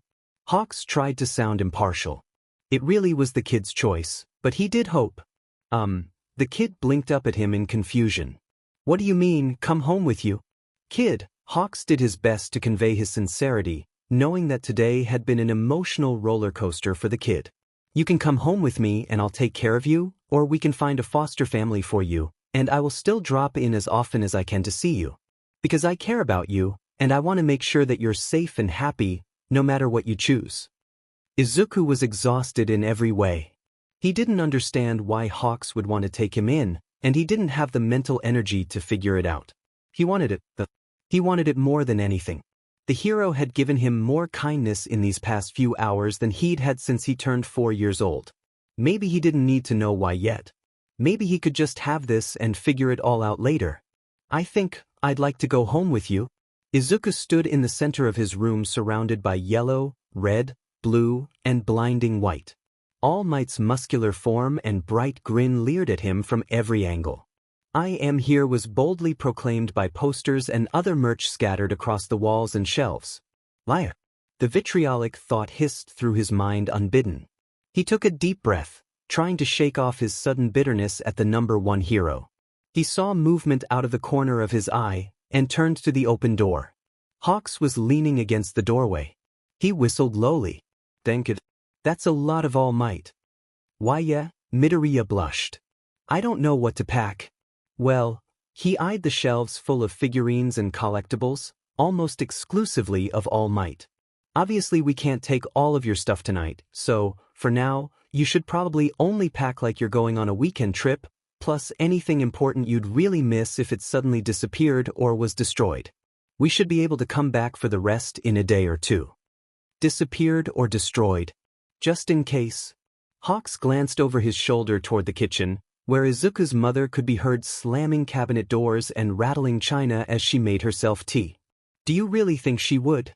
Izuku flinched at a particularly loud bang from the kitchen. I don't know, kid. Hawks sighed and shook his head sadly. But better safe than sorry. Izuku nodded after a moment of consideration. He pulled an old suitcase from under his bed and took a long, strong look around his cluttered room. He walked over to the bookcase next to his desk and pushed aside a row of All Might action figures, pulling out a row of composition notebooks. He stacked them neatly in the bottom of the suitcase before going to his closet and dresser. He filled the rest of the suitcase with clothes, noticeably bypassing the numerous All Might-themed shirts and hoodies. He wandered around the room, gathering a few more odds and ends. A few pieces of non-All Might hero merch, along with some art supplies, a few books, and a single scuffed and faded All Might figurine were added to the suitcase. Izuku hesitated a moment, biting his lip, before pulling a small shoe box from the top of his closet. He carefully brushed the thick layer of dust off. He stared down at the box for a moment without opening it, before nestling it carefully in among the other items in his suitcase and zipping the bag closed. You sure that's all? Hawks eyed the mostly untouched room and only partially filled suitcase. Izuku took a deep breath and looked around the room. Yeah. He grabbed the handle of the suitcase and nodded. Just this, my toothbrush and stuff from the bathroom, and my backpack from the living room, and that's it.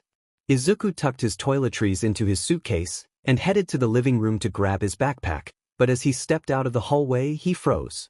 His mother was sitting on the couch with his backpack in her lap. I remember when I bought you this bag. Izuku Midoriya ran her fingers along the edge of the top flap. You wanted that limited edition All Might anniversary one, but it was so expensive. I thought you were going to be disappointed when I brought this one home instead, but you just smiled up at me and said, "It's perfect, Mom, I love it." Inko's eyes never strayed from the yellow bag in her hands. "And when you started coming home with scrapes and bruises, I expected you to come to me and ask me to fix it, but you didn't. You would patch yourself up and smile at me as you told me that it was fine, that you were just being clumsy, that I shouldn't worry. And when Hisashi left for work and our neighbors whispered their nasty rumors about me being a bad wife who couldn't make her own husband happy and gave him only a disabled child," she choked on a sob. "As we passed by, you'd squeeze my hand and tell me how much you loved me and what a great mother I was. You were never angry or upset, you just tried to make me feel better. You tried to be such a good son." She finally looked up and met his eyes. "And I tried so strong to be a good mother to you, but when I looked at you, all I ever saw was a burden." Izuku let out a pained gasp and stumbled back a step. "I knew you'd never amount to anything, but still I fed you and clothed you and kept a roof over your head." She stood, gripping one of the straps of his backpack. "And in return you drove a wedge between me and my husband, drove away my friends, and ruined my health by giving me depression and anxiety, and now that you've already destroyed my life, you've finally decided to leave." She stepped away from the couch, headed towards her room with Izuku's bag still clutched in her hands. "Drop the backpack." Hawk's venomous voice came from just over Izuku's shoulder. Izuku found himself partially wrapped in crimson wings, with warm, grounding hands resting on his shoulders. "I bought this. It belongs to me and I'll keep it if I want to. A reminder of my disappointment of a son and all of the pain he's caused me." Her voice shook, and tears dripped down her cheeks as she defied the hero. "Drop." Hawks snarled. The bag hit the floor almost instantly. "Fine." She turned on her heel. "Leave already." She stomped quickly down the hall to her bedroom and slammed the door. Izuku was frozen, staring at his yellow backpack laying on its side on the floor. He knew he should go pick it up, but he couldn't make his feet move. Distantly, he could hear Hawk's voice, but the words were nothing but static in his ears. He blinked, and suddenly his vision was filled with gold and red. "Come on, kid, look at me." Warm, rough hands cradled his face and compassionate golden eyes stared into his own. "There you are. Let's get out of here." Hawks took one of Izuku's hands in his, and gave him a gentle tug to get him moving forward. Izuku let the hero lead him down the hallway and out the front door. He felt like a balloon being pulled along on a string. His mind was floaty and distant. He had the vague impression of wind on his face and bright lights speeding by, but none of it seemed to stick in his mind. His mother's parting words echoed in his head, along with the sound of the slamming door. "Leave already." The words repeated on a loop, followed by the bang of the bedroom door. Izuku didn't come back to himself until he was sitting on the edge of a hotel bed, with no idea how he got there. He blinked, looking around. He was in a nice, upscale hotel room. Off to the side sat his suitcase and yellow backpack, and he could hear Hawk's muffled voice coming from an open door that looked like it led to an adjoining room. Just as he was about to cautiously approach the open doorway, the hero stepped through, phone still in hand as he apparently just finished a call. "Oh, hey, you're looking better," Hawk said, relief in his voice. "Yeah, but why are we—" He looked around the room pointedly. "At a hotel." Izuku nodded. "Wow, you really zoned out for a while, huh? Well, I live in Fukuoka. Even flying it takes a few hours to get there. I thought it would be best to get some rest tonight and deal with getting the rest of your stuff early tomorrow so we don't have to come back for anything later. We can get it all taken care of quickly, and then get you a fresh new start far away from here." That makes sense. "It's getting kinda late, but if you're hungry we could order some room service. I'm thinking chicken, any idea what you want?" He walked over to a side table, picking up a menu. "Chicken sounds good." Izuku gave a small smile. "Sir?" Even through the speaker, the underling's voice was full of fearful respect. He waited for acknowledgement before daring to speak further. The beeping, clicking, and hissing of medical machinery provided menacing background noise to the call. "Speak. It's you wife, sir. She is extremely upset and insists that you call her back." All for one let out an aggravated sigh. He knew that woman was a mistake, but he'd let sentimentality blind him when they first met. She looked remarkably like a former lover he had been particularly fond of half a century ago. Fine. Put her through. Yes, sir. A dial tone, followed quickly by the sound of a ringing phone, came from the speaker on his desk. Click. Hisashi, called Izuku Midoriya's tearful voice. Yes, Izuku, did something happen? Are you and Izuku all right? He turned away from the screen he'd been scrolling through news headlines on at the distress in her voice. Oh, Hisashi. Eyed Izuku Hihiro dash, she began sobbing incomprehensibly. All for one's BLD ran cold. Izuku, what happened to Izuku? He tried to keep his voice calm, but Inko's frantic crying made him suspect the worst. He clenched his fists, preparing himself to hear that his son was dead or gravely injured. He ran through the list of healing quirks he had obtained and hoped that Izuku was still in a position that one of them might help. Wadash. No. Izuku, the ungrateful brat, he's fine. She stuttered in confusion. No matter what lies he told that horrible monster of a hero, she muttered angrily to herself. What? He was so thrown that the single word came out flat and emotionless. It was just awful, Hisashi. That hero made a big deal out of nothing. So what if the school isn't nice to Izuku? Of course they're more concerned with the strong children. Why should they make a big deal about a few bruises? Why should I? There was a long moment of silence as all for one tried to wrap his head around Inko's furious rant. He really didn't like the dots he was connecting, but he wanted to be fully informed before he said or did anything rash. Bruises? What exactly is going on, Inko? Some hero showed up with Izuku today. He said he found Izuku on a roof and talked him down. He said Izuku told him he was being bullied, or some nonsense like that. She scoffed. And when I tried to tell him that Izuku was just exaggerating and that he's quirkless, he said dash, she choked on a sob. He said that I was a terrible mother. She wailed through her tears.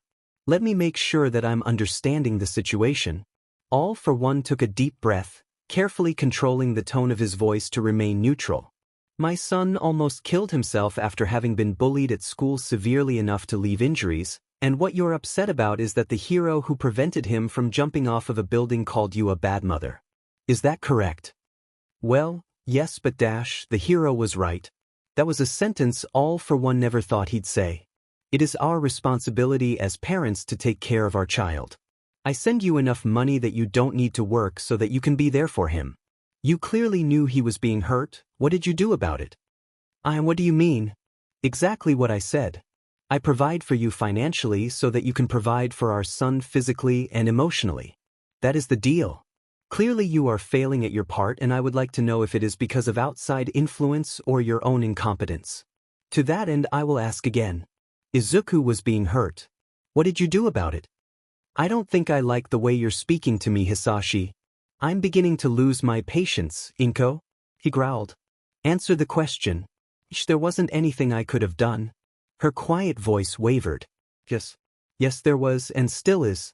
You could go talk to the principal of the school. If that proves unproductive, you could remove him from the school. Farther away from UA there may be better schools that are less obsessed with quirks and strength. I would be more than willing to pay for you to move to somewhere Izuku might be happier and have less discrimination to deal with. If you had told me this was happening, I could have already researched good schools in other areas. But he's quirkless. It doesn't matter. I don't understand why you're making such a big deal out of this. She cried out in frustration. I know you don't really care about him. You were so disappointed when he was diagnosed quirkless, and you've been distancing yourself ever since. I wish you would just come home. If Izuku wasn't around anymore, maybe I could even come to you. She said the last part a little hopefully. If Izuku wasn't around, you wouldn't be either. He said coldly. I only married you because a drunken fling resulted in accidental PRDNSUI, and I only support and tolerate you for the sake of my son. It's true that I had hoped that he would inherit a combination of our quirks that would make him exceptionally formidable, but that doesn't mean that I stopped caring about him when that didn't happen. All for one did get excited over the prospect of a version of his ability that could take quirks from a distance instead of by touch. However, as Izuku grew, all for one quickly realized that his son's temperament and compassion was completely unsuited to life as a villain. He was actually glad that Izuku didn't inherit his quirk, and worked to separate his own villainous ties from his family so that Izuku could lead whatever life he chose without interference. Izuku is my son. All I want for him is to be happy and healthy. If you cannot provide that for him, I will find someone else to care for my son. You don't mean that, she whispered in shock. I do. I have no affection for you. As far as I'm concerned, I pay you to look after my son. If you can no longer do your job, why would I keep paying you? Either you get this school situation sorted out and get Izuku in therapy to help him, or I will replace you. I'm his mother. She sounded scandalized. And I can make you disappear and replace you with a nanny. All I have to do is make it look like you came to live with me in my fictitious life in America. No one would ever know there was a pile of dust in some dark corner of the city that used to be you. You aren't really an analyst, are you? Her voice trembled. Oh. Now put my son on the phone. He's not here. There was terror in her voice. He's with that hero. They went out for ice cream or something. But it will be late when he gets back. I can call you back tomorrow and he can talk to you then. Is that okay? There was a long silence. All for one let her squirm for a solid minute before he answered. That is acceptable. He hung up without another word. He had no way of knowing that Izuku Midoriya was collapsed on her bed, praying that Hawks would bring Izuku back the next day, and that she could somehow convince her son to call Hisashi and tell him that everything was fine and nothing was wrong or needed to change. She slowly picked herself up and shuffled to the kitchen, pulling a bottle of blueberry vodka out of the back of a cabinet. She took 3 large swallows straight from the bottle before flopping gracelessly onto one of the dining room chairs with the bottle still in her hand. I'm so Izuku woke slowly. It took several long minutes for his sleep-clouded mind to register the unfamiliar surroundings. His gaze drifted over to the clock on the side table. His heart rate doubled in panic as he tried to throw off the thick hotel blanket. After a moment of struggle, he managed to disentangle himself and get to his feet. He immediately collapsed back onto the bed. Ow, why does everything hurt? He whined to himself. How am I going to make it through school like this? He sat back up slowly, wincing at the soreness in almost all of his muscles. Knock, knock, knock. Hey, kid, it's me. Hawk's voice was slightly muffled behind the adjoining room's door. Come in. Hawks strolled in wearing a t-shirt with a roughly cut back to allow for his wings and a pair of sweatpants. Morning, kid. How are you feeling? Kind of sore, but mostly okay, I think. Good, and I'm not surprised you're sore. Between the attack and all of the stress yesterday, well, I'd actually be pretty shocked if you felt fine today. Hawks mused. You ever tried yoga? Some beginner yoga stretches really help with sore and strained muscles. Yoga? No. Izuku shook his head. But I'm going to be late for school if I don't leave soon. Actually, I'll probably be late anyway. I'm not even sure where we are exactly. Kid. Hawks looked at him incredulously. You aren't going to school today. Yesterday was crazy, and even if you liked your school and were treated well there, which you aren't, but we will deal with that later, you wouldn't be going to school today. We still need to get the rest of your stuff and deal with your mother and then go home to my place in Fukuoka. He looked like he'd taken a bite of a lemon as he said mother. But first yoga and breakfast. Everything else can wait till you're less sore and have a full stomach. Hawks guided Izuku through a series of simple yoga poses to ease his sore muscles. By the time their breakfast was delivered, Izuku was breathing strong and sweating a little, but he was feeling much better. I had no idea yoga was so strong. Izuku huffed. It looks so easy and relaxing. Hawks chuckled as they sat down to eat. Yeah, it can be an intense workout if you choose the right routine. It's also great for flexibility and balance training.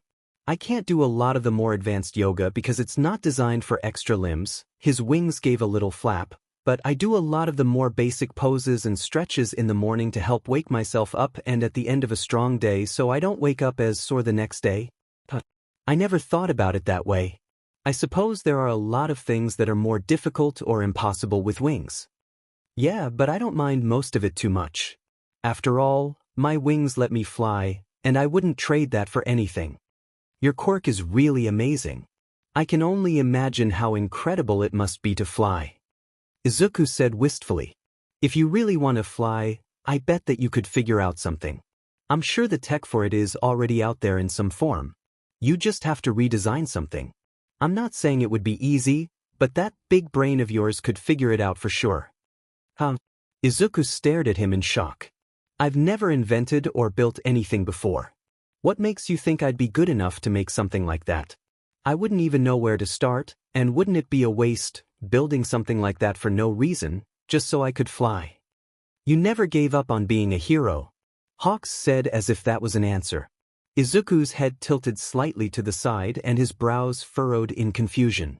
His mouth opened and closed a few times before he was able to articulate a response. You never gave up. Even when everyone in the world seemed like they were against you, you kept trying. I fully believe that if you put that much effort and stubbornness into finding a way to fly, you will manage it. Plus you're crazy smart kid. All you need is access to the right materials and knowledge. In fact, I bet you could do a hell of a lot more than just fly if you put your mind to it. There's no way I can't, that's not. Izuku's face was bright red as he stuttered denials. He took a deep breath. That's really kind of you to say, Hawks, but I think you're overestimating me, he said quietly. I'm not special, or important, or good enough for any of that. I'm just plain, ordinary, quirkless me. Exactly. You're quirkless. That is what makes you special. Every hero out there focuses on their quirk.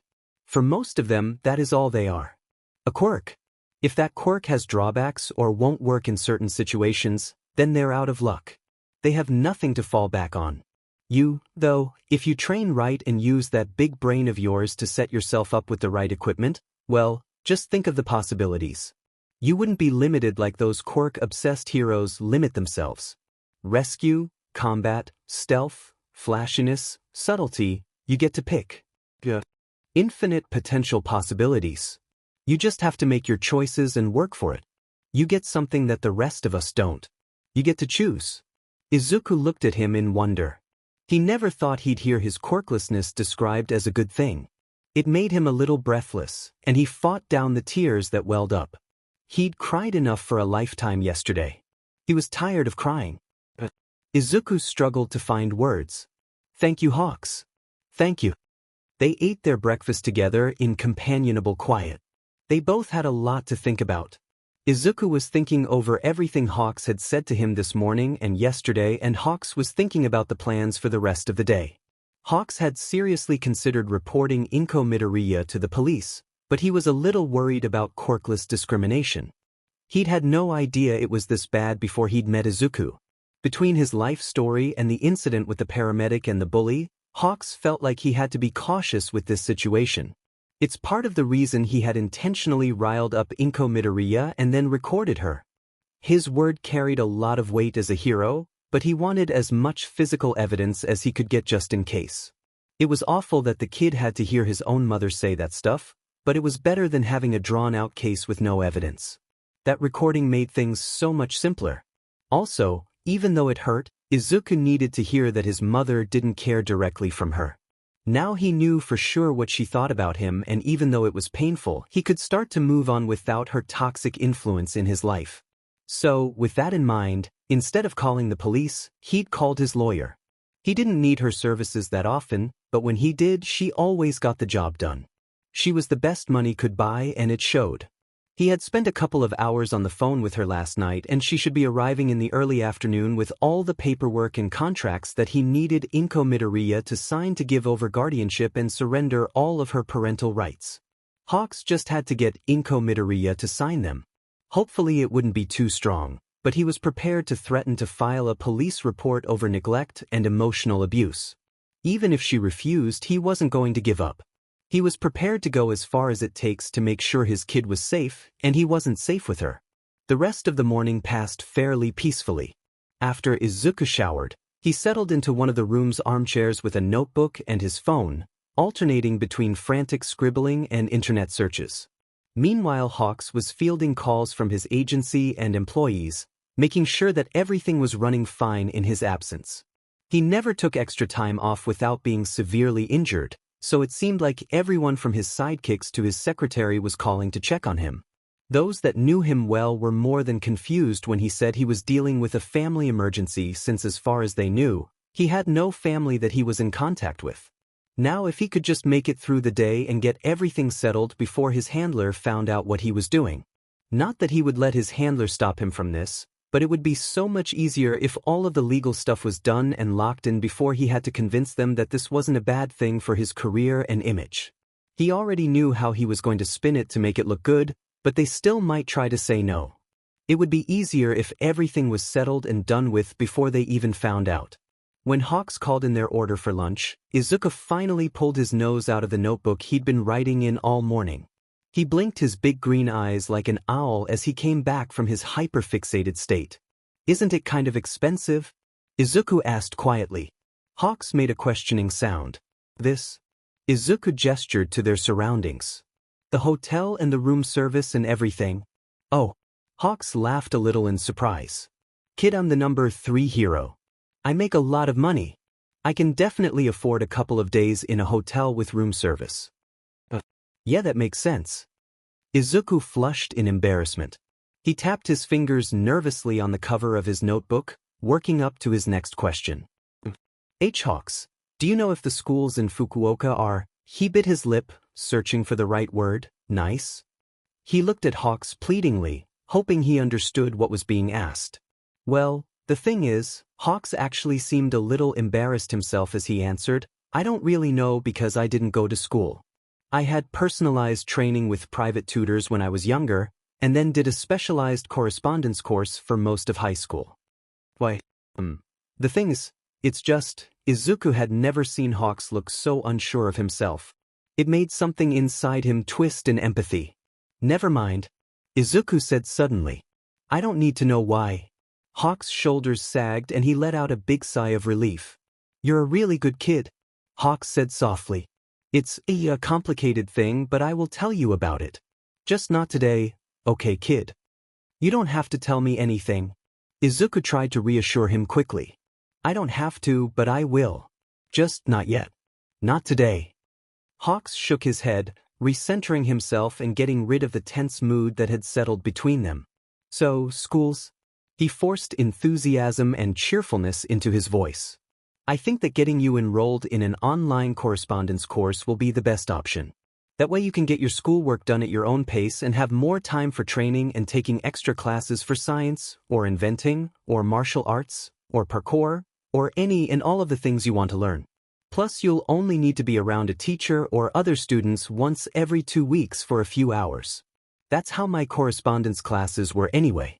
They had the lectures and assignments posted online, and then had us come in on a Saturday to supervise tests and check in with students."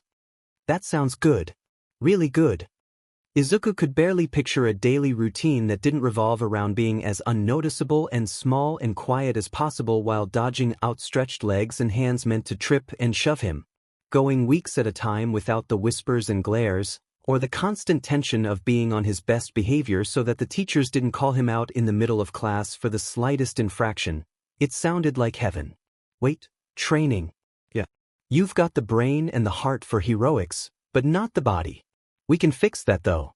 It won't be easy, but if you still want it we need to start your physical training as soon as possible. Building strength, stamina, and flexibility takes time." Hawks paused, looking at Izuku's shocked expression. "But if you've changed your mind, that's okay too. If you aren't sure that you want to be a hero, you can still do the correspondence school thing and figure out what you want from there. Either way, I want to take care of you and make sure you're happy." Hawks said gently. "Oh, I mean yes, I still want to be a hero." Izuku blurted out frantically. "I haven't changed my mind. I just didn't think you were going to help me. No one ever wants to be bothered by someone like me." He muttered quietly. Hawks' sharp golden eyes softened. "Kid, I'm gonna say this as many times as you need to hear it. The way you've been treated is wrong. I care about you, and that means I want you to do well and be happy. Of course I'm going to help you." Luckily, Izuku's impending teary meltdown was averted by a loud knock on the door signaling the arrival of their lunch. Izuku sniffled, barely managing to get a hold of his overwhelmed emotions. He and Hawks managed to stick to lighter conversation topics while they ate. They were thoroughly entrenched in a debate about whether or not Best Jeanist could theoretically control a person like a puppet by controlling their muscle fibers when there was another knock on the door. I'm not saying for sure that he couldn't, Hawks said as he moved to open the door. I'm just saying that even if he could, there's no way to safely practice that. A tiny lapse in concentration and he might shred someone from the inside out, or rip them limb from limb. He opened the door on a severe-looking young woman. She was dressed in an expensive and immaculately tailored navy blue suit and carried a shiny black Elter case. You had better not be planning the murder or maiming of someone. Or at the very least not with witnesses in the room, me included. She arched a brow at Hawks. As she stepped into the room, the hair in her slicked back bun caught the light and sparkled.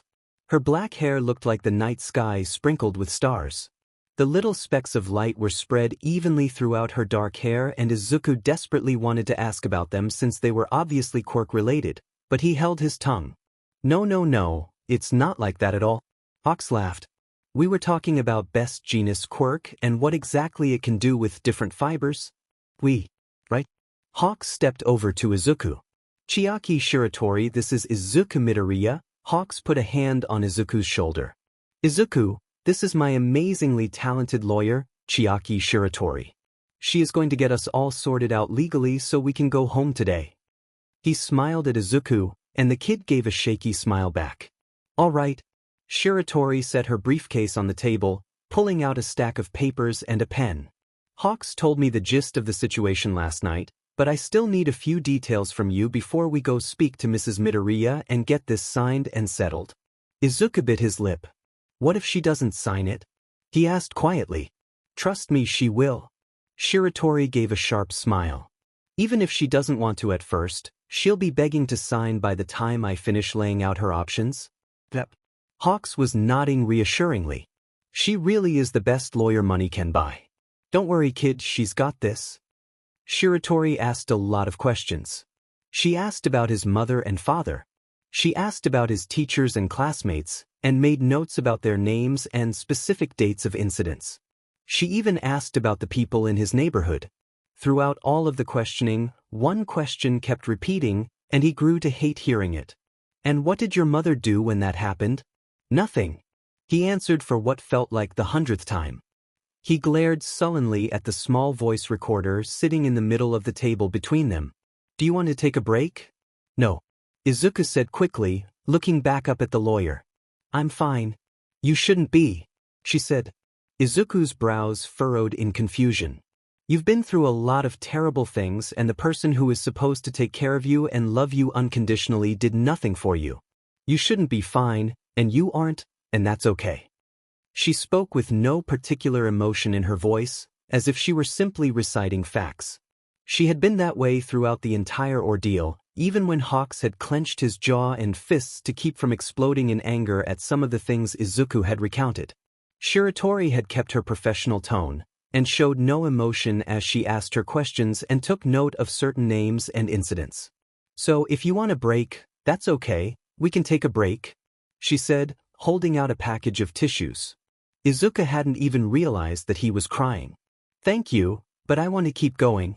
Izuku wiped away his tears and took a few deep breaths. I really just want to get this all over with. Shiratori nodded and picked her pen back up. They talked for another hour before the lawyer was satisfied. Izuku felt wrung out emotionally, and Hawks wasn't doing much better. Hawks scowled irritably at the lawyer from where he was sprawled haphazardly across the rumpled hotel bed. As the questioning had worn on, he had switched between pacing a hole in the floor and fidgeting in place on the bed. Shiratori had given him more than a few stern looks when his frustration and anger had distracted Izuku. She had told him before the recording started that he could be in the room if Izuku wanted him there, which he did, but he wasn't allowed to interject or be disruptive. That was so much harder than he thought it would be. By the time Shiratori finally turned off the recorder, Hawk's jaw ached from grinding his teeth to stay silent so long. Thunk. He breathed out emphatically, flopping back on the bed and throwing his arms up over his head to let them thump against the pillows. That was awful, he said to the ceiling. I want to punch so many people. So long as you don't attack Midoriya's parents or anyone from his school. Shiratori said, organizing and looking over her papers. That would jeopardize future lawsuits against them, and I'd really like to go in with as much leverage and high ground as possible. Hawks let out a harsh breath and mulled it over for a moment. Fine.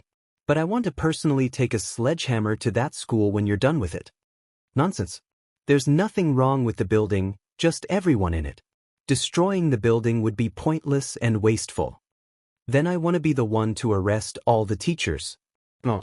The police will do the arresting. That's their job. A hero would only be necessary on scene if they fight back or try to escape. Cowardly weaklings like them rarely do more than cry and beg when they realize that they're going to jail. There was a tinge of smugness in her tone, and the corner of her lips barely quirked up in a hint of a smile. It was the most emotion Hawks had ever seen from her besides irritation. Hawks gave a sharp, malicious smile. Whatever you charge for destroying Aldera schools will be worth it. You won't need to pay for that. I do a great deal of discrimination cases, and they are all pro bono. It's why I went into law to begin with. I only take on pro-hero clients to pay the bills. I didn't know that. I generally don't advertise it. There are more than enough cases to keep me very busy without actively looking for more. It is irritating to see and hear from all of the people that I can't help. You don't need to bother with Aldera, Izuku said quietly, nervously biting his lip. I'm sure your other cases are more important, so you really don't need to waste your time for me. Kid Hawk started, his tone soft and gentle. Don't be ridiculous. Shiratori cut in firmly. I would have taken this case as soon as I found out about it anyway. This is a priority case for many reasons, not the least of which is that it's a school. Teachers are meant to shape the future generations, and how could I stand aside and do nothing as these teachers shape their students into either bigoted quirk supremacists or SBMSSV self-hating victims, all depending on the perceived strength of a random genetic trait? I will gladly shred that institution to pieces and do it as publicly as possible to make an example of them. The world will be better for it. How can you say all that so calmly? Hawks stared at her wide-eyed. It's quite simple, really. The trick is that I learned to take all of my anger and frustration at despicable people and society in general and channel it into being the very best, most professional lawyer that I could be. Spite and rage motivated me to graduate at the top of my class and become an unstoppable force in a courtroom. It is unspeakably satisfying to remain professional and immovable in the face of blustering and sobbing bigots as you force them to surrender their assets, their futures, and their reputations. She gave another barely there smile. It brings me great joy. Hawks and Izuku shared a shocked look for a moment before both burst out laughing. Sorry. Hawks wiped a few tears from his eyes, still chuckling and catching his breath. That's just so great. I'm so lucky I hired you. So what's next? Well, you asked about adoption, but I would actually suggest emancipation instead, she said, shuffling a few papers around. It would be better for Midoriya going forward. If you were to adopt him, there would be a media frenzy. Even if you tried to keep it quiet, the media tends to find out about things like this, and they aren't exactly kind. I can only imagine the kinds of things they would say about the both of you. For example, they would probably accuse you of trying to get attention for adopting someone considered weak and defenseless. You can still house and provide for him. The only real difference would be that any decisions about his welfare or future would be legally up to him. Hawks frowned. I don't know, that media stuff's not for sure. I kinda think I'd be okay with that. I don't really care about the media anyway. You may be okay, but what about Midoriya? He wants to be a hero, too. Izuku's mild flinch didn't go unnoticed by either adult, and a scandal like that could destroy his reputation before he even gets started. If the first thing people hear about him is that he needed saving from his parents and teachers, it won't matter how competent a hero he is, they will still think of him as weak. People are biased like that. Hawks looked uncertain. If he is emancipated and the two of you are careful, the media might not even find out about him until you're ready. Being emancipated also keeps him better protected from any influence from the commission than being adopted by you would. She raised an eyebrow while looking pointedly at Hawks. Don't even try to deny it. I know that they have way more influence in your life than they reasonably should. I looked into it after the first time you hired me and you told me that Hawks is your legal name. There wasn't much available, but there was a guardian on file for your younger years who was an employee of the commission, and the date of your official name change was when you were only a child. It's not much, but it does hint at an unpleasant picture. Honestly, if there was more to work with, I would have already approached you about legal action against them. Unfortunately, I don't think your testimony alone would be enough against such a powerful government agency. I'm sorry, she said solemnly. Hawks tried to choke out a response. It really isn't what you think. It wasn't that bad. Legal action it's not necessary. The look on the lawyer's face told Hawks that she didn't believe a word he was saying. But maybe it would be good emancipation, that is. Just in case, he trailed off quietly. Izuku, meanwhile, was staring back and forth between the two, mind going 100 miles a minute as he tried to put the pieces together and read between the lines. Are you okay, Hawks? He asked quietly. Hawks chuckled, but the sound was bitter. Yekit. He sighed. She's right though. Emancipation might be safer for you, or we could still find someone else to adopt you if you want that. His voice was slightly pained. No. Izuku's sudden shout surprised all three of them. He blushed as he tried to explain himself more calmly. I mean, if you really don't want me to stay with you, I'll go somewhere else, but I'd rather stay with you than anyone else. Even if I'm in danger from the commission or something. Although I'm still not sure exactly what they would do or why. They could take custody of you regardless of who adopts you by pressuring that person to sign you over. Even I would have a strong time arguing against it because they are a trusted national institution. Shiratori said. They would then control your future and could use that as a tool to control Hawks and ensure that he supports them and their goals publicly. Does that sound accurate to your experiences with them? She asked Hawks. Unfortunately, yeah. He nodded. The Hero Commission as a whole does a lot of good and necessary work, he explained. But certain branches of the Commission, particularly those involved in PR and the Future Heroes programs, are less than ethical. A select few of the high-ranking members believe that the ends justify the means, and they keep the worst of it quiet. Shiratori is right that we can't really do anything about it, though. All of the evidence is classified and locked away. Hawks sighed sadly. So while I would absolutely love to have you come stay with me, and I would do everything in my power to keep you safe, even defy the commission directly, I really would understand if you thought it was too risky. I trust you, Izuku said simply. You cared about me when literally no one else did, so how could I feel safer with anyone else? I want to stay with you. Alright, so that's settled then? Shiratori asked. Hawks and Izuku nodded.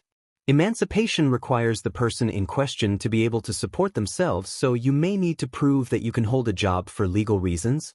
Ooh. Hawks perked up. I could hire you as a quirk analyst? What? I'm not an analyst. You could be though. You're really good at it, and I can hire whoever I want, so official certification wouldn't be an issue. Problem solved. He said excitedly. Good. Shiratori nodded. It might not even come up, but it is always better to be prepared. So that seems to be everything we need. Are you ready to go get this settled? She gathered up the neatly stacked papers and slotted them into her briefcase. Izuku nodded resolutely. Yeah, let's do this.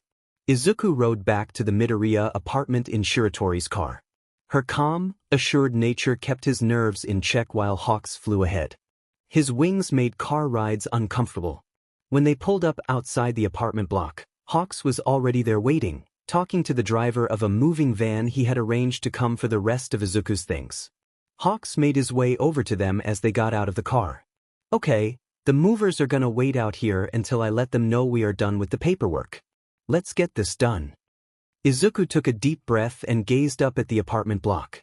He gave himself a few seconds to just breathe before clenching his fists at his side and taking the first few steps up the sidewalk. It had only been a single day since everything had changed, but it felt like years. He climbed the steps, running his fingers gently along the guardrail, and wondering if this would be the very last time he did so. He expected to feel sadness at the revelation, but instead felt only a hint of nostalgia and the longing to be done.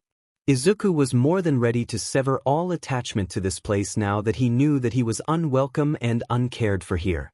Any good memories of this place, as few and far between as they were, all centered around his mother, and they were tainted now with the knowledge of her true feelings about him. His feet carried him forward until he was standing in front of the door to the apartment that he had lived in his entire life. Izuku hadn't realized that he'd been staring at the door, unmoving, for almost a full minute until Hawks spoke from over his shoulder. "We've got this. We are right here with you. Just let me do the talking." In an uncharacteristically gentle move, Shiratori put a hand on his shoulder and stepped up beside him.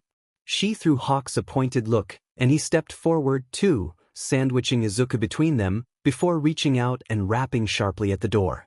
There was an indistinct thud from within the apartment, followed by the patter of rushed footsteps. The door was flung open, revealing a disheveled Izuku Midoriya. She was still wearing yesterday's rumpled clothing, her hair was crooked in its half-up ponytail, her light makeup from yesterday clearly hadn't been removed and had smudged and caked in odd places, and she smelled faintly of alcohol. Her bloodshot eyes focused on Izuku with visible relief. "Izuku, my baby, you're home." Her high-pitched wailing caused Izuku and both adults by his side to wince. Hawk's sharp eyes narrowed as she reached a trembling hand out towards her son. His wings reacted instinctively, snapping open and curving around Izuku, and by proximity Shiratori, in a protective and intimidating display. Izuku Midoriya flinched back, clasping her shaking hands together at her side. Izuku's panicked green eyes darted over to the hero, acknowledging him for the first time since she answered the door. She took in the hero's crimson feathers spread wide to cover not just her son, but an unfamiliar woman who looked to be in her 20s. The woman's dark gray eyes were fixed on Izuku, and she felt like a specimen about to be dissected. "May we come in, Mrs. Midoriya?" the young woman asked calmly, coldly eyeing the shaking housewife. Izuku was suddenly very aware of her rumpled appearance next to this woman's sharply professional suit and makeup with not a single hair out of place. She self-consciously began smoothing her hair and clothing as she stepped back from the entryway. "Why, yes, of course. Excuse my manners," she said nervously, leading them toward the dining table. "Thank you for looking after my son for the day. I'm so glad he got to have a fun day with a pro hero. I'm sure he really enjoyed it, but now that he's home everything can go back to normal." She scooped up an empty glass bottle and cup from the table and shuffled into the kitchen. Hawks and Shiratori shared an apprehensive and slightly confused look, and kept Izuku sandwiched between them as they made their way through the apartment after Izuku. Shiratori kept one manicured hand firmly on Izuku's shoulder as she watched Izuku hastily clear away the evidence of her alcohol consumption. "Mrs. Midoriya, let me introduce myself." Shiratori stepped forward, setting her shiny black briefcase on the table. She clicked open the latches and withdrew a stack of papers. She also withdrew the voice recorder, setting it carefully on the table in clear sight and switching it on. "My name is Chiaki Shiratori, and I am here as legal counsel representing Izuku Midoriya." She then noted the time and date as well as their location for the recording.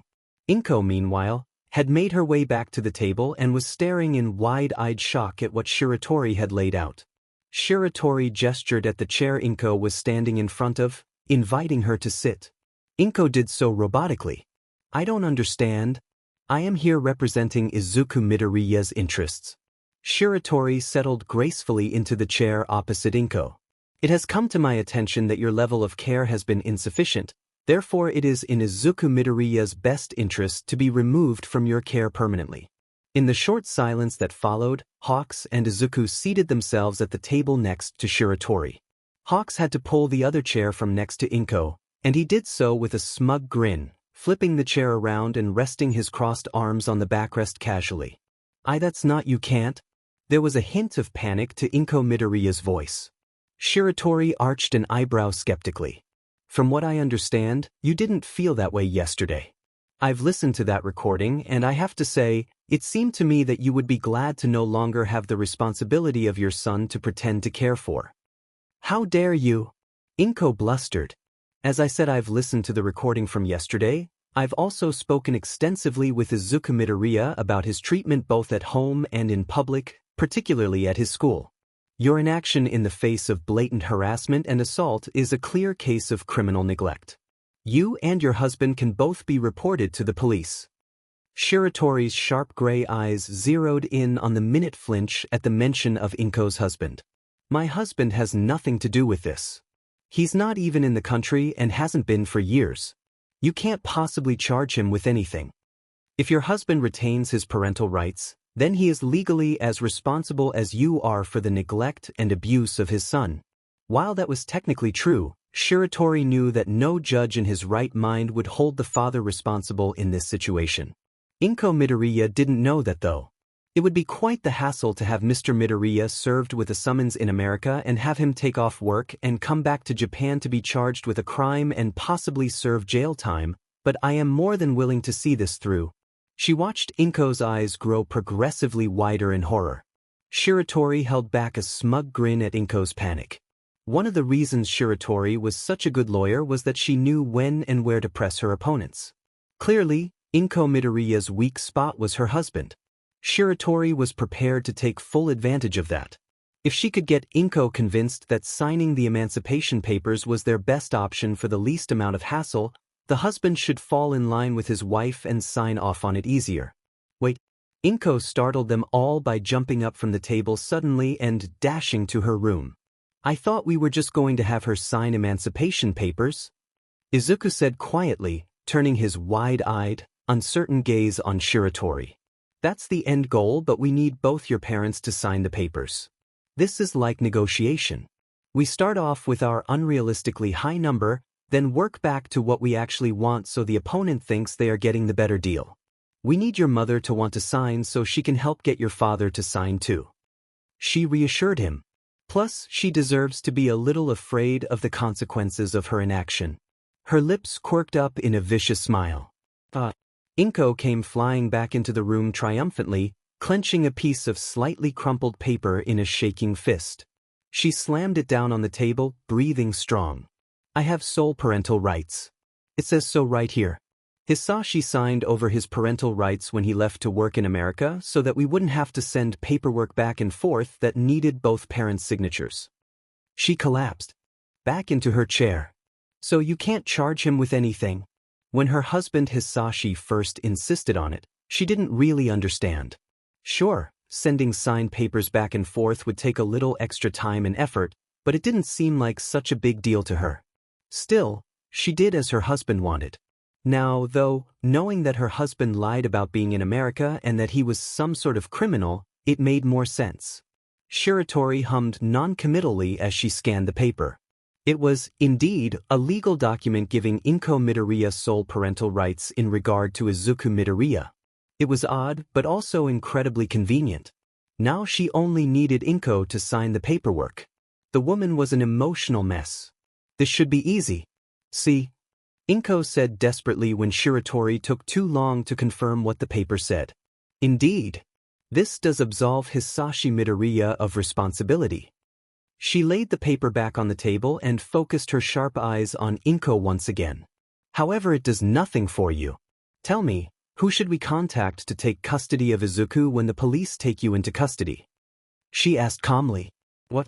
Izuku seemed to have forgotten the danger to herself as she frantically tried to keep her husband out of it. This paper, Shiratori tapped the paper with one sharp manicured nail, absolves your husband of responsibility, but not you. You are still fully liable for the neglect and abuse. If we make a police report and press charges, you will bear full responsibility, and I will pursue the maximum penalties on all charges. Well, this is all for the sake of Izuku and what is best for him. If there was a better option that didn't involve him having to testify in court about all of the abuse, and allowed him to be in a healthy, supportive environment, that would obviously be ideal. I can do that, Izuku said eagerly. I can give him that? No. Shiratori's voice was ice cold. You've proven quite definitively that you are not capable of that. Izuku Midoriya is not staying in your custody. That is non-negotiable. But he has to. He's my Mrs. Midoriya. Regardless of how today goes, Izuku will be leaving. There is no version of this where you keep your son. That ship sailed when you told him that you don't care about him and that you are just waiting for him to die so you can move on with your life. You've already lost your son. The only thing we are deciding now is where he will go and what consequences you will face. Shiratori's eyes narrowed in disgust as Inko started crying. Inko trailed off sniveling. She didn't know what to say. Her husband made it very clear that her only value to him was in taking care of their son, and he was apparently ready and willing to commit murder for her failure. If this uppity lawyer took away her son, Inko might wind up dead. On the other hand, if she fought this, they would press charges and Inko might go to jail and still get killed for failing to take care of their son. Neither outcome was appealing. Do you have to tell Hisashi? She mumbled, half to herself. Excuse me. You said something about a better option for Izuku? Inko prompted hopefully. Something where he doesn't need to testify. Yes. Shiratori eyed Inko in silence for several moments. One option would be for Izuku to be adopted by Hawks. It would be very public. Your husband might even see it on the news in America. Shiratori watched as Inko paled. Of course, then it would be up to Hawks whether or not to press charges, which he almost certainly would. Hawks ginned sharply and nodded. Shiratori let Inko mull that over for several seconds. Or you can sign this? Shiratori slid the packet of papers that had been sitting on the table since the beginning of the conversation over to Inko. Sign that and Izuku Midoriya can file for emancipation. It would then be up to him to pursue further legal action, which he doesn't want to do. He just wants this to be over and done with. I'm sure that you do too. Inko stared down at the papers in her hands. Shiratori couldn't tell if she was actually reading them or not. Will Hisashi know? Inko looked up pleadingly at Shiratori. If I sign this and Izuku gets emancipated, will my husband know? Only if you tell him. Since he doesn't have parental rights, he has no say in this. You aren't legally required to announce it, and lying in this case isn't a punishable crime. I want Izuku to call Hisashi before I sign it. What would you want him to say? I want him to tell Hisashi that everything's fine and I'm a good mother. I want him to say that I'm doing everything I can to take good care of him. Why? Izuku's incredulous voice silenced both women. I can't remember the last time I talked to him. Why would he care if you're taking good care of me all of a sudden? He never cared before. Inko gave an exhausted sigh, her shoulders slumping. That's what I thought too, but apparently we were both wrong. I spoke with him last night about what happened yesterday. He was not happy with me. Tears dripped down her cheeks. I don't understand, but, Izuku's nose scrunched up in confusion, I guess I can do that. He looked up at Shiratori, who nodded. It has to be right here, though, and on speakerphone, Shiratori said firmly. Fine, but he can't tell Hisashi about you or Hawks or any of this. Are you okay with this? Shiratori asked Izuku. It's okay if you aren't. You can say no. If I make this phone call and tell my father that you're doing everything right as a mom, you'll sign the emancipation papers? Izuku made eye contact with his mother for the first time since they'd come in. She was nodding enthusiastically. He wanted to be surprised that even now she didn't care about him at all. This was all about her and Hisashi. He was just so tired, though. He wanted to leave and never see her again. Just thinking about her and his life in this place hurt. Okay, but I'm saving the number you use and calling him on my phone to tell him the truth if you refuse to sign after this call. Okay. She pulled out her phone, opening the contact for Hisashi and setting it on the table. After sending the contact to his phone, Izuku took a deep breath and hit call, then pressed the speakerphone icon. All eyes were on the phone held loosely in Izuku's hand as they waited for Hisashi to answer. The ringing tone broke the silence once then twice, then click. Inko. I expected you to call hours ago. The voice lacked all warmth. It was stern and harsh and almost angry. It took Izuku by surprise. Actually it's me, it's Izuku. Chai Dad. Hello Izuku. His tone changed immediately, evening out to more neutral but still not exactly affectionate. It's good to hear from you. I understand you've been having some trouble at school. Why? I guess so. You guess so? I mean yes. Yes I have, but Mom is helping me figure something out. His green eyes darted over to her nervously. Is she really? His voice was skeptical. Is she there with you by the phone? Inko shook her head frantically. No. He cringed at the uncertainty in his own voice. Was that an answer or a question, Izuku? There was a hint of amusement to the voice. It's an answer, but she's right here next to me. Can she hear me? Yes. Inko. His voice went cold again. Don't forget what we discussed last night. I will be in direct contact with Izuku from now on. If his issues aren't dealt with in a satisfactory manner, well, I assume that I need not repeat what I told you last night. No. Inko squeaked out. There's no need for that. Everything will be better from now on. It had better be. At that ominous statement, Shiratori raised a questioning eyebrow at Izuku Midoriya. Izuku looked back and forth between the phone and his mother in confusion. I don't understand what's going on. Are you mad at Mom? Inko waved her arms and shook her head, frantically trying to signal Izuku not to ask that, but he ignored her. I wouldn't say mad. All for one mused. After all, if he had been truly angry, Inko would already be dead. More like highly disappointed. But why? She failed her responsibilities. I don't understand. Inko tried to get Izuku's attention again, to convince him to stop asking questions. It is her responsibility to take care of you. I send her plenty of money so she doesn't need to go to work. Essentially, raising you is her job, and she is doing it very poorly. I am okay, but why do you care now? Izuku said hesitantly, staring down his mother and pointedly ignoring her attempts to dissuade him from asking. What do you mean? I have always cared. But you haven't spoken to me in, I don't even know how long. Years maybe. There was a long pause from the other end of the phone. Inko had given up on trying to silently sway the call away from this topic. She buried her head in her hands and hoped she could come out of this okay. I suppose. I can understand why you would think that, and I admit, I am a very busy man and time has gotten away from me. I am not an affectionate person by nature, my son.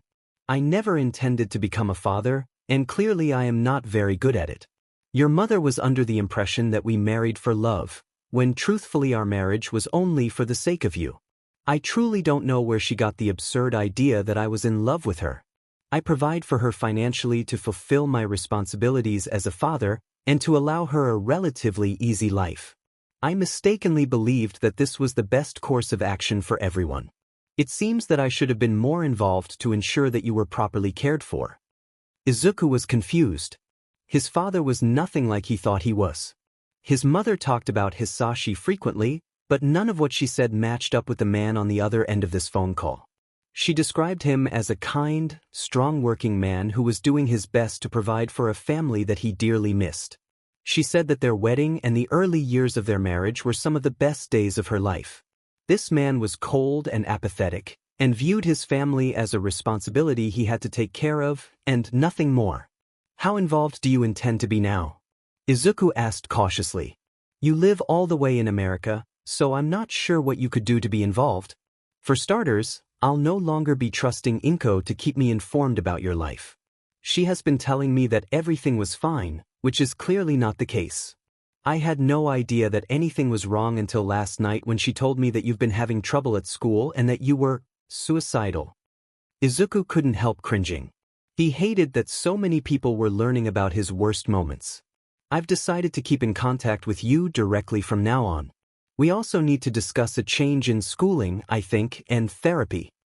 I was actually told about a correspondence school that might be better for me.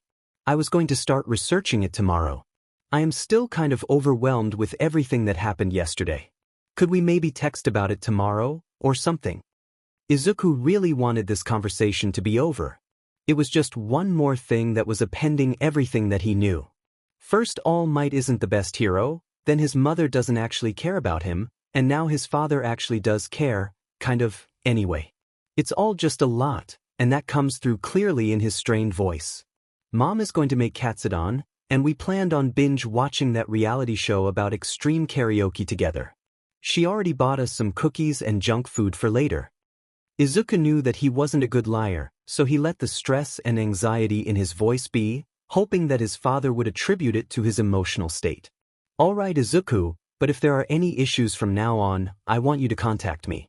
Do you have my number? I can get it from Mom's phone. Good.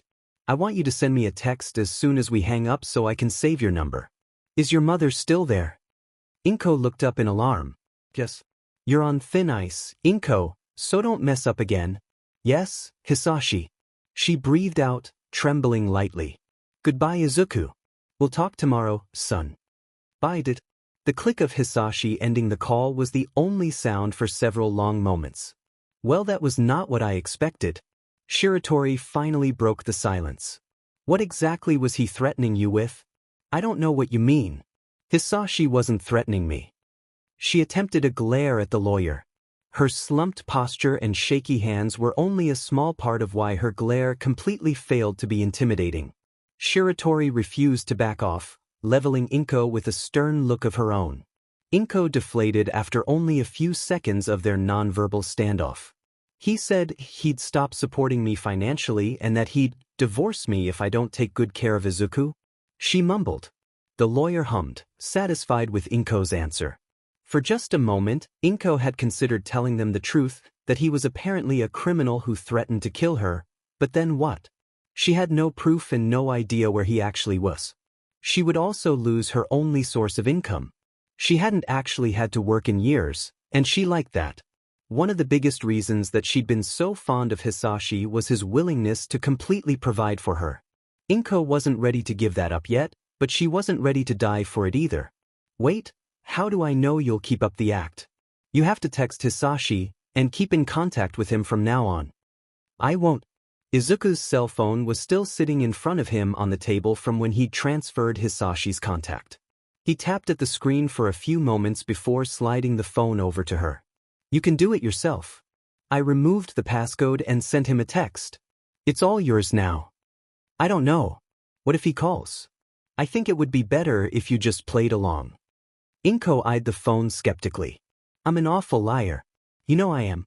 You're better off convincing him to only use text to communicate and do all of the talking yourself. Inko wanted to say no, and that this was terribly risky, but a thought occurred to her. If she claimed to have put Izuku in an expensive private school program and hired a few therapists, and Izuku confirmed it in texts, Hisashi could be convinced to send at least double his current monthly allowances. If she was careful with her spending, she might have quite the savings built up in just a few months. Then she could disappear.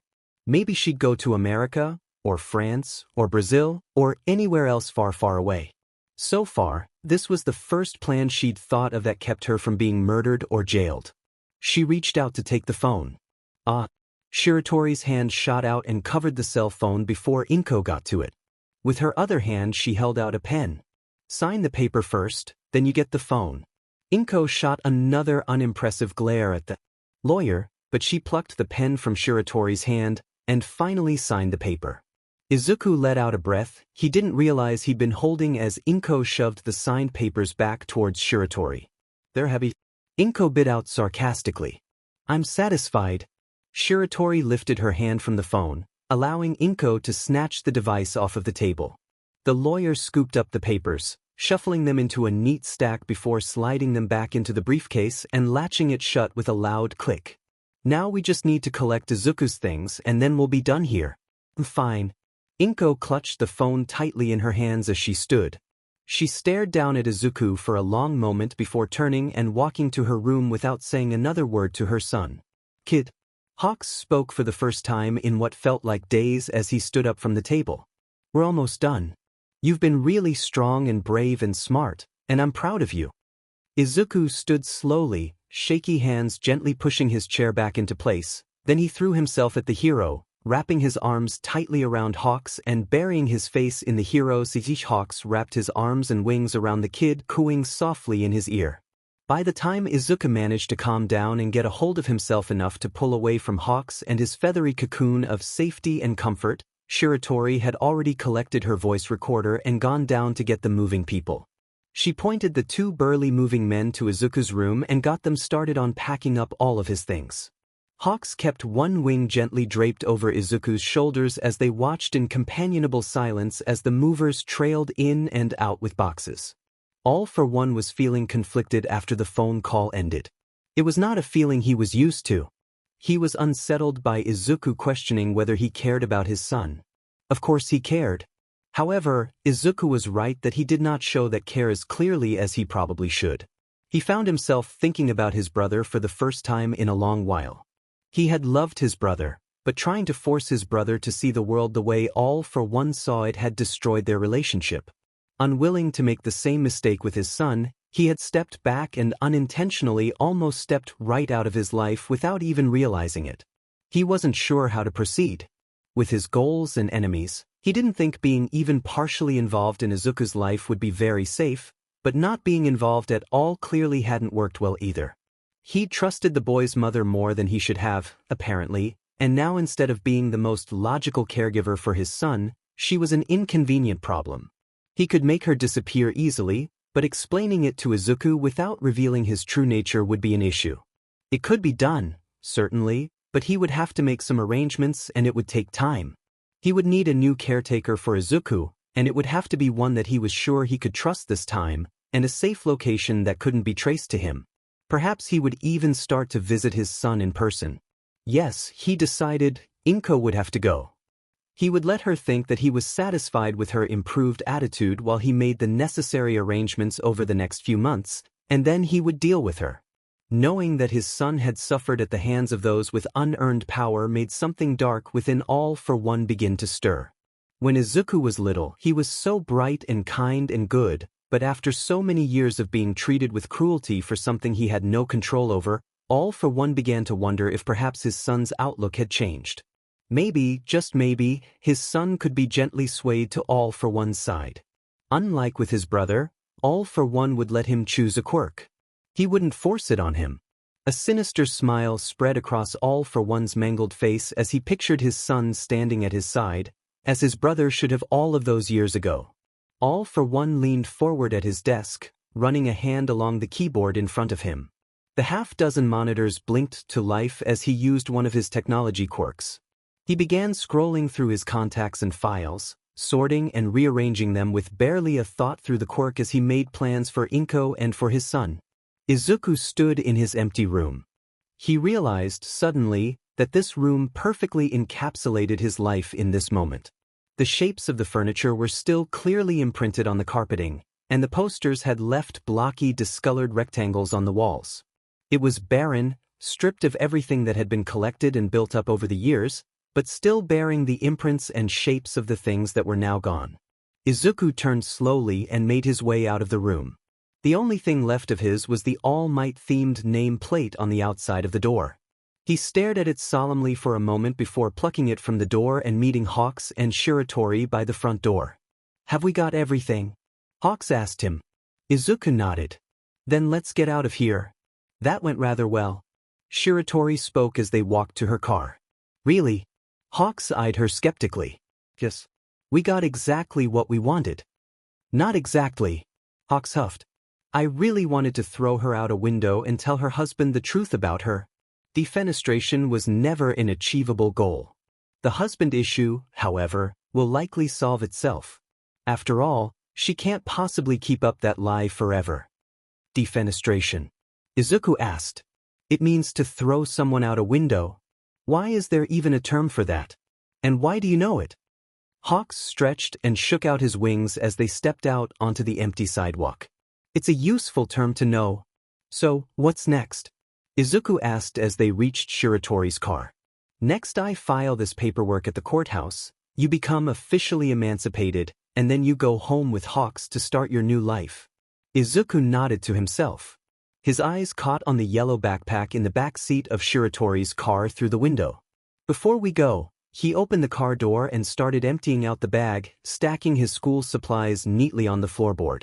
He pulled the bag from the car. The sight of it now made him feel sick, thinking only of his mother's words the night before. He took it quickly over to the side of the building, pausing only for a moment before dropping the backpack in the open dumpster. He stood there for a moment longer, fiddling with the name plate in his hand before tossing that in too. Izuku breathed out a deep sigh, shoulders slumping in relief. As he walked back to the car, he felt immeasurably lighter. Izuku was quiet as Hawks arranged for the movers to take his stuff all the way to Fukuoka. He stayed silently lost in thought as Shiratori drove them to the courthouse and filed the paperwork. Finally, As the three of them stood outside the courthouse, Izuku spoke. I want to change my name. Hawks and Shiratori looked mildly surprised at his sudden declaration. I already look so much like my mother, and I can't change that, but I don't want to keep her name too. His voice wavered. Please. Wait. Hawks gave him a soft look. What do you want to change it to? I don't know, just something different. Not Midoriya. Well, we've got a long ride ahead of us, so there's plenty of time to think about it. As he spoke, the van that he had hired to drive them to the train station pulled up to the curb. He and Izuku said their goodbyes to Shiratori, and Izuku collected his suitcase and school things from her backseat, transferring them to the van and using the extra space to open his suitcase and cram in everything from his backpack. Let me know what name you decide on. I'll want to keep an eye out for when you become a hero. Shiratori gave him an unexpectedly soft smile.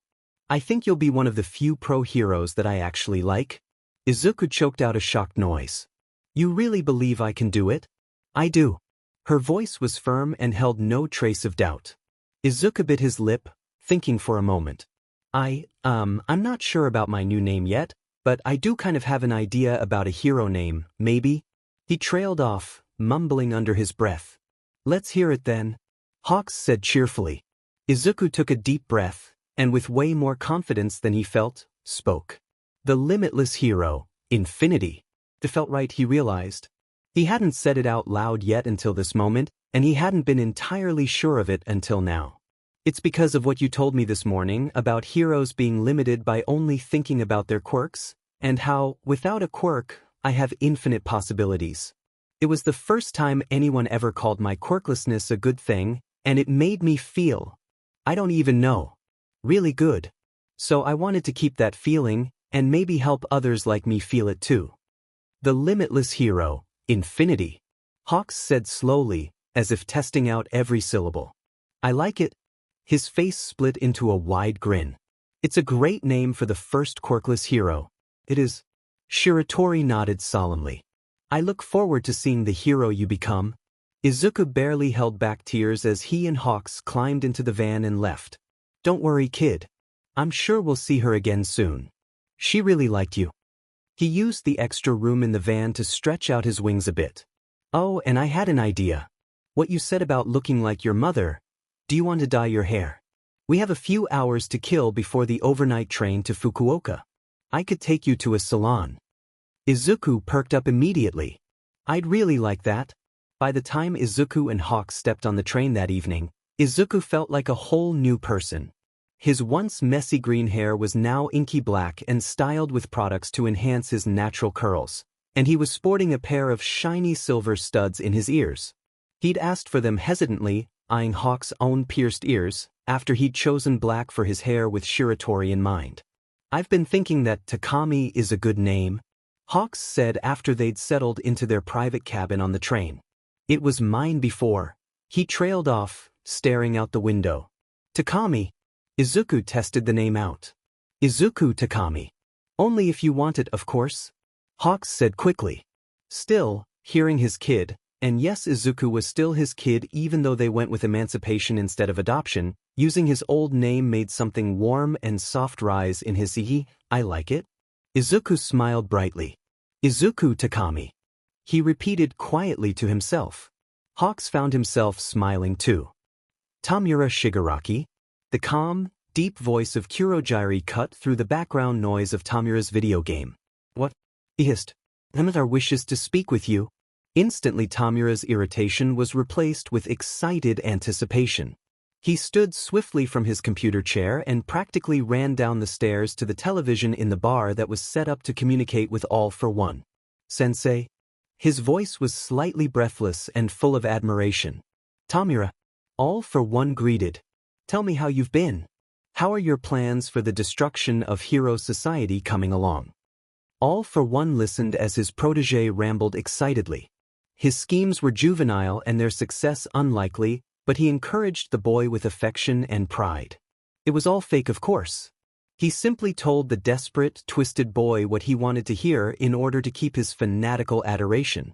All for One had spent years stoking the boy's rage and hatred at the society that had cast him aside and refused to help him as a child, while being the only person to give him unconditional affection and praise.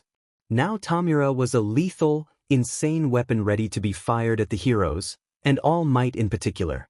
Whether the boy succeeded or not, his very existence would strike a blow that would irreparably wound All Might. Unfortunately, encouraging his crazed state had some downsides. For example, he could be unpredictably violent towards his own allies. His fits of manic rage could take out anyone in the vicinity, friend or foe, indiscriminately. If All for One was going to bring his son into this life, even in a limited role, he had to be sure that his insane attack dog wouldn't bite him. To that end, All for One decided to bring up the existence of his son carefully and early, so that he would have plenty of time to make sure Tomura wouldn't feel overwhelmed or threatened and lash out at Izuku.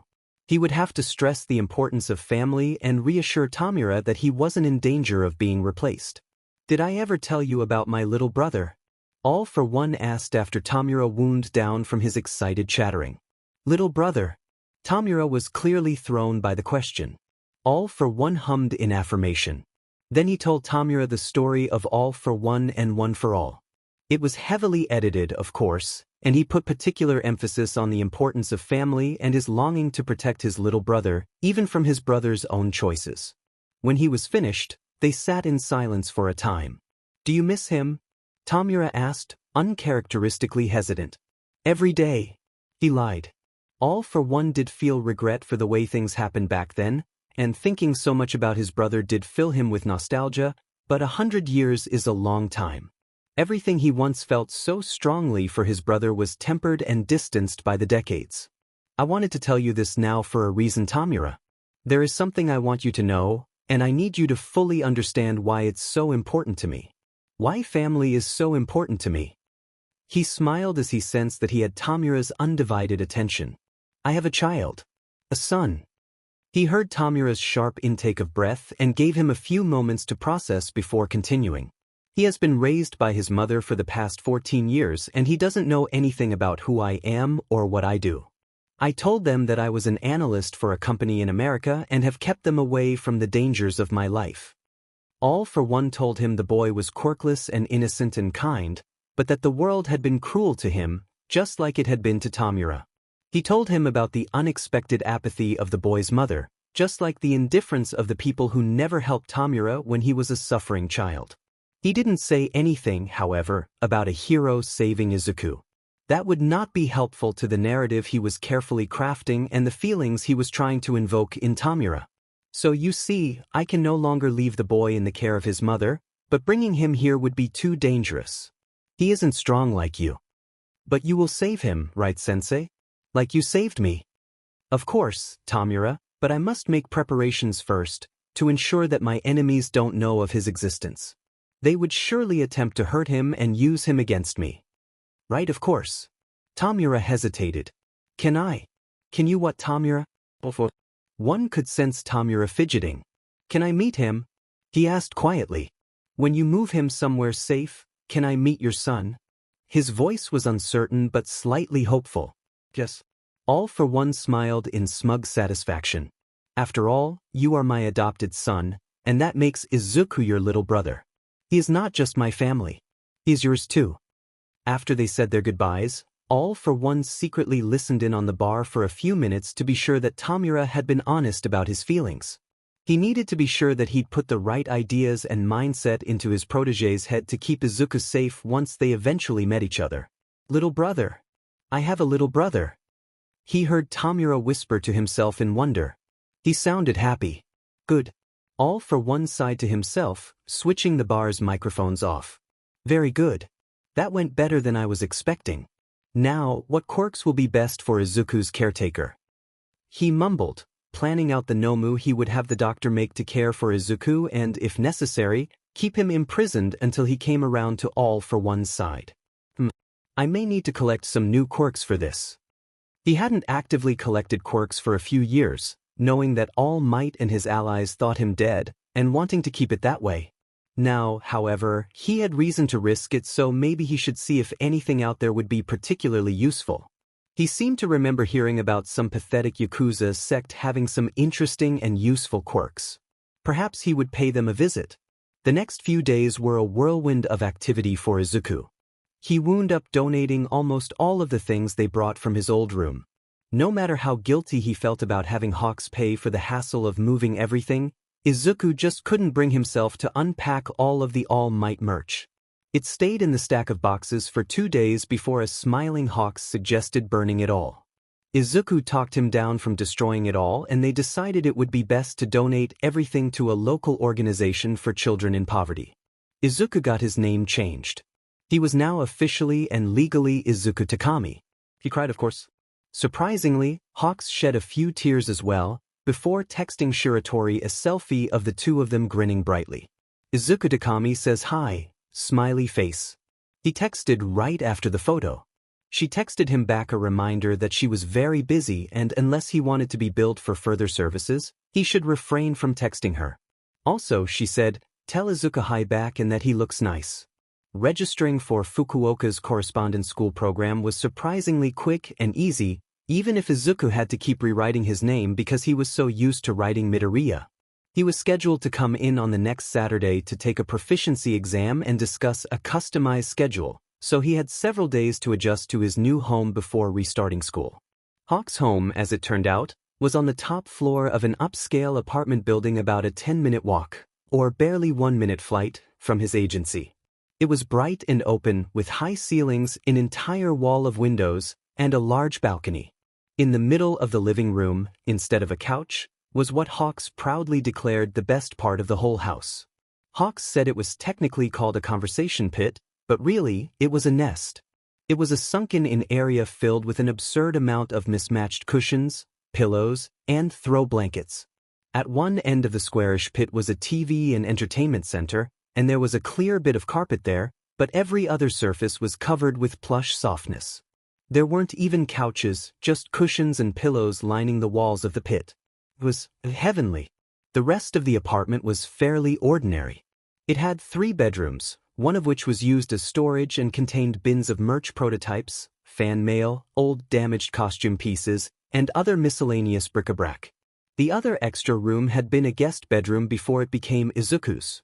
It already had a bed, dresser, shelf, and desk, so Izuku and Hawks donated the furniture that they had brought from Izuku's old room. In the end, after sorting through and donating the things Izuku no longer wanted, very few of his things stayed besides what was in the suitcase he originally packed. Hawks was quick to get Izuku settled and waved off his concerns about the cost and hassle of everything. After all, the new laptop and phone and some clothes and non-All Might themed bedding were all necessary, and Hawks could definitely afford it. Once all of the necessities were taken care of, Hawks even set up a bank account for Izuku with a generous weekly allowance. By that time he had finally worn Izuku down enough to stop objecting to all of the money being spent on him. In between patrols, Hawks also took Izuku to the doctor for a general checkup, where he was prescribed a course of antibiotics for a minor infection from the villain incident, and got him scheduled for regular appointments with a highly rated therapist who had experience with bullied teens. It was a very busy week, but Hawks was well trained in multitasking and high-pressure situations. Still, he found himself feeling oddly relaxed and happy. He hadn't even realized before how lonely his life had been without Izuku. He patrolled, did paperwork, kept up his training, occasionally went out drinking with Rumi, then came home, ate takeout, and went to sleep. He rarely even used his awesome living room nest except when he brought home paperwork and used a tray table in the nest. Now though, when he woke up Izuku was already up watching the morning news with coffee waiting for him.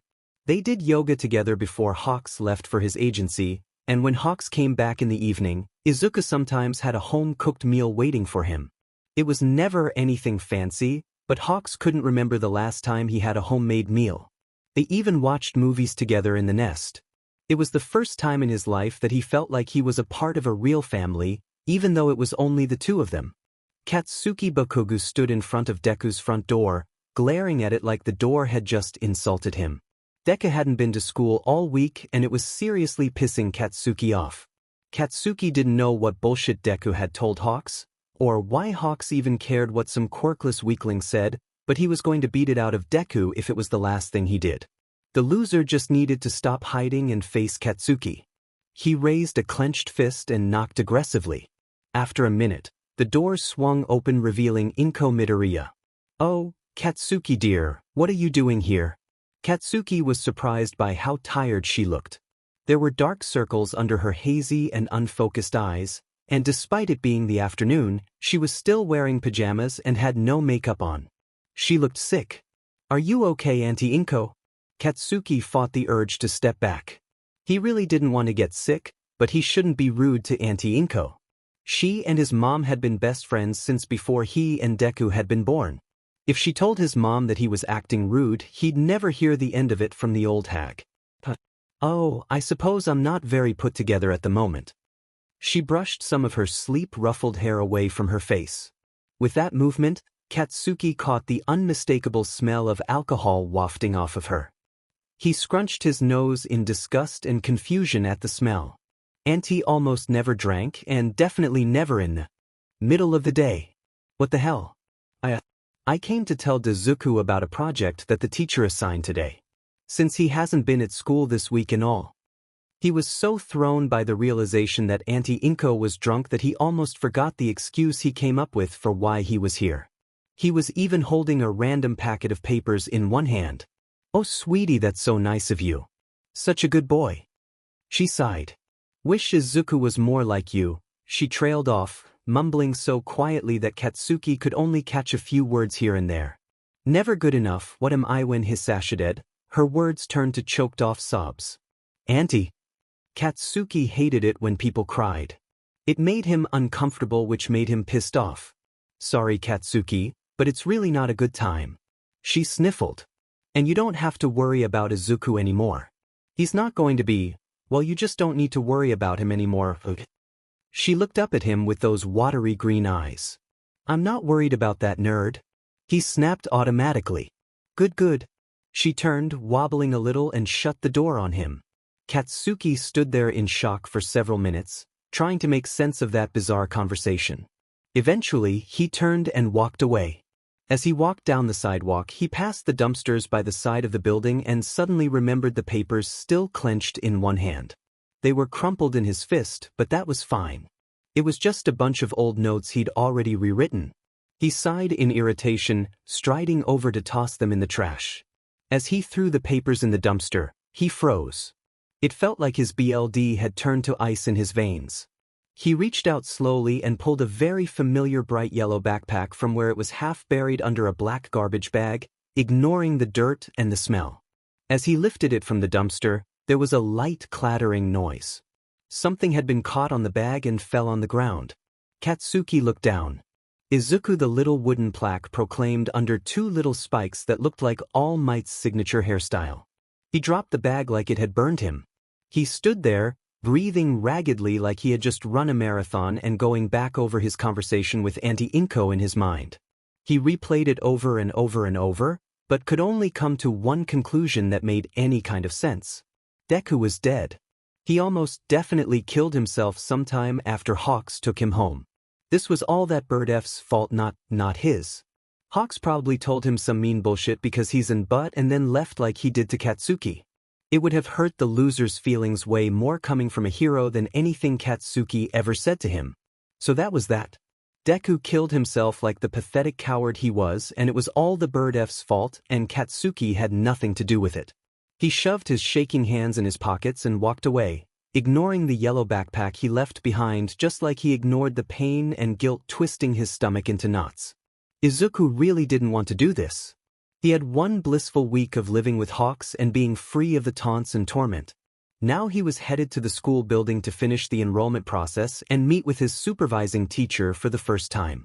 It was necessary, he knew that it was, but he was dreading this so much. Hawks had offered to come with him, but Izuku didn't want the extra attention that would bring right off the bat. Izuku squared his shoulders and did a quick breathing exercise that his new therapist had taught him in their first session yesterday before entering the building. Yasuda-sensei was a short, portly man with a shiny bald head, small rectangular glasses perched on a tiny, upturned nose in the center of his tan and wrinkled face, and a big brownish-green and yellow patterned shell on his back. Izuku wondered if the obvious turtle mutation was his entire quirk or if he had other abilities too, like how hawks had wings but could also control his feathers. He managed to keep those thoughts to himself, though, as he did his best to make a good impression, or at least as good of an impression as he could considering his quirkless status. His past teachers had always been irritated when they got stuck with the quirkless kid in their class. It never mattered how respectful or helpful he tried to be, they all looked at him with pity or disgust, and complained to the other teachers when they thought he wasn't listening. They wondered what the point was in teaching someone like him. It's not like he can contribute to society, they would say to one another. Teaching him is wasted time and effort, I just don't see why I should even bother.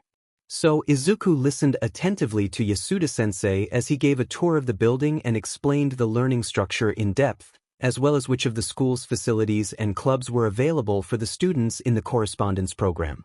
He knew it was probably pointless, but he still couldn't help trying to show that he was a good and respectful student. Yasuda-sensei turned to Izuku, the top of his shiny bald head even with the boy's nose, as he finished the tour just outside a nondescript door with a small plaque next to it labeling the room Study Room 3. And this is where you'll be with the correspondence class. He opened the door, ushering Izuku into the room. Izuku expected a normal classroom, but it wasn't quite that. Instead of normal desks, there were 6 tables arranged in 2 rows. Each table had 2 chairs, leaving plenty of space for abnormal-sized and shaped students, which was clearly necessary. Almost all of the students had a physical mutation of some sort, and not the universally appealing kind like cute cat ears or a fluffy tail. One student had arachnid features including multiple eyes and mandibles, another looked like he was made of porcelain with big, round doll-like eyes, and one particularly large student had multiple muscular arms with webbing between them. Izuku bit his lip to keep from getting too excited about all of the amazing mutation quirks he was seeing and starting up a mumble storm. That would not make a good impression on his new teacher and classmates. All right, everyone. The teacher stood at the front of the room next to Izuku. We have a new student joining us.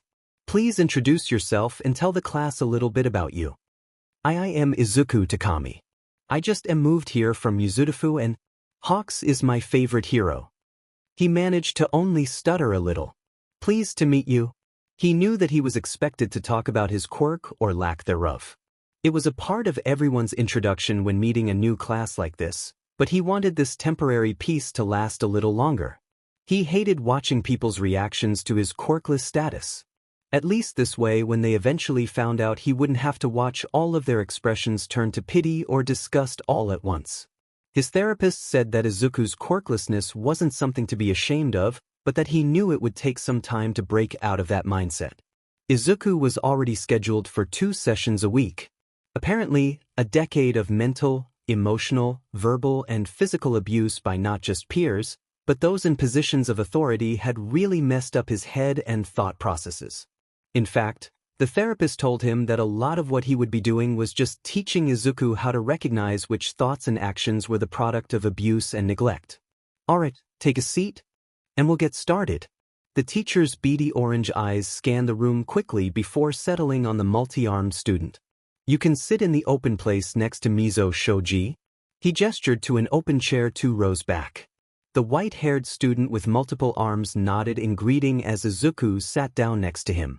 Izuku was given a thick packet of papers, meant to test his proficiency levels across many subjects, while the other students began on their own individualized work and tests under the supervision of Yasuda-sensei. Izuku paused at the 7th question. His pencil hovered over the wrong answer choice. He had already circled the wrong answer without really thinking about it. He always answered several questions wrong on his assignments. Never enough to get a bad grade, but just enough to stay below Bakugo. If he didn't, Bakugo's rage at not being number 1 would leave Izuku far more burned than usual. The teachers never seemed to care, except to make sure that the whole class knew that he had scored so high.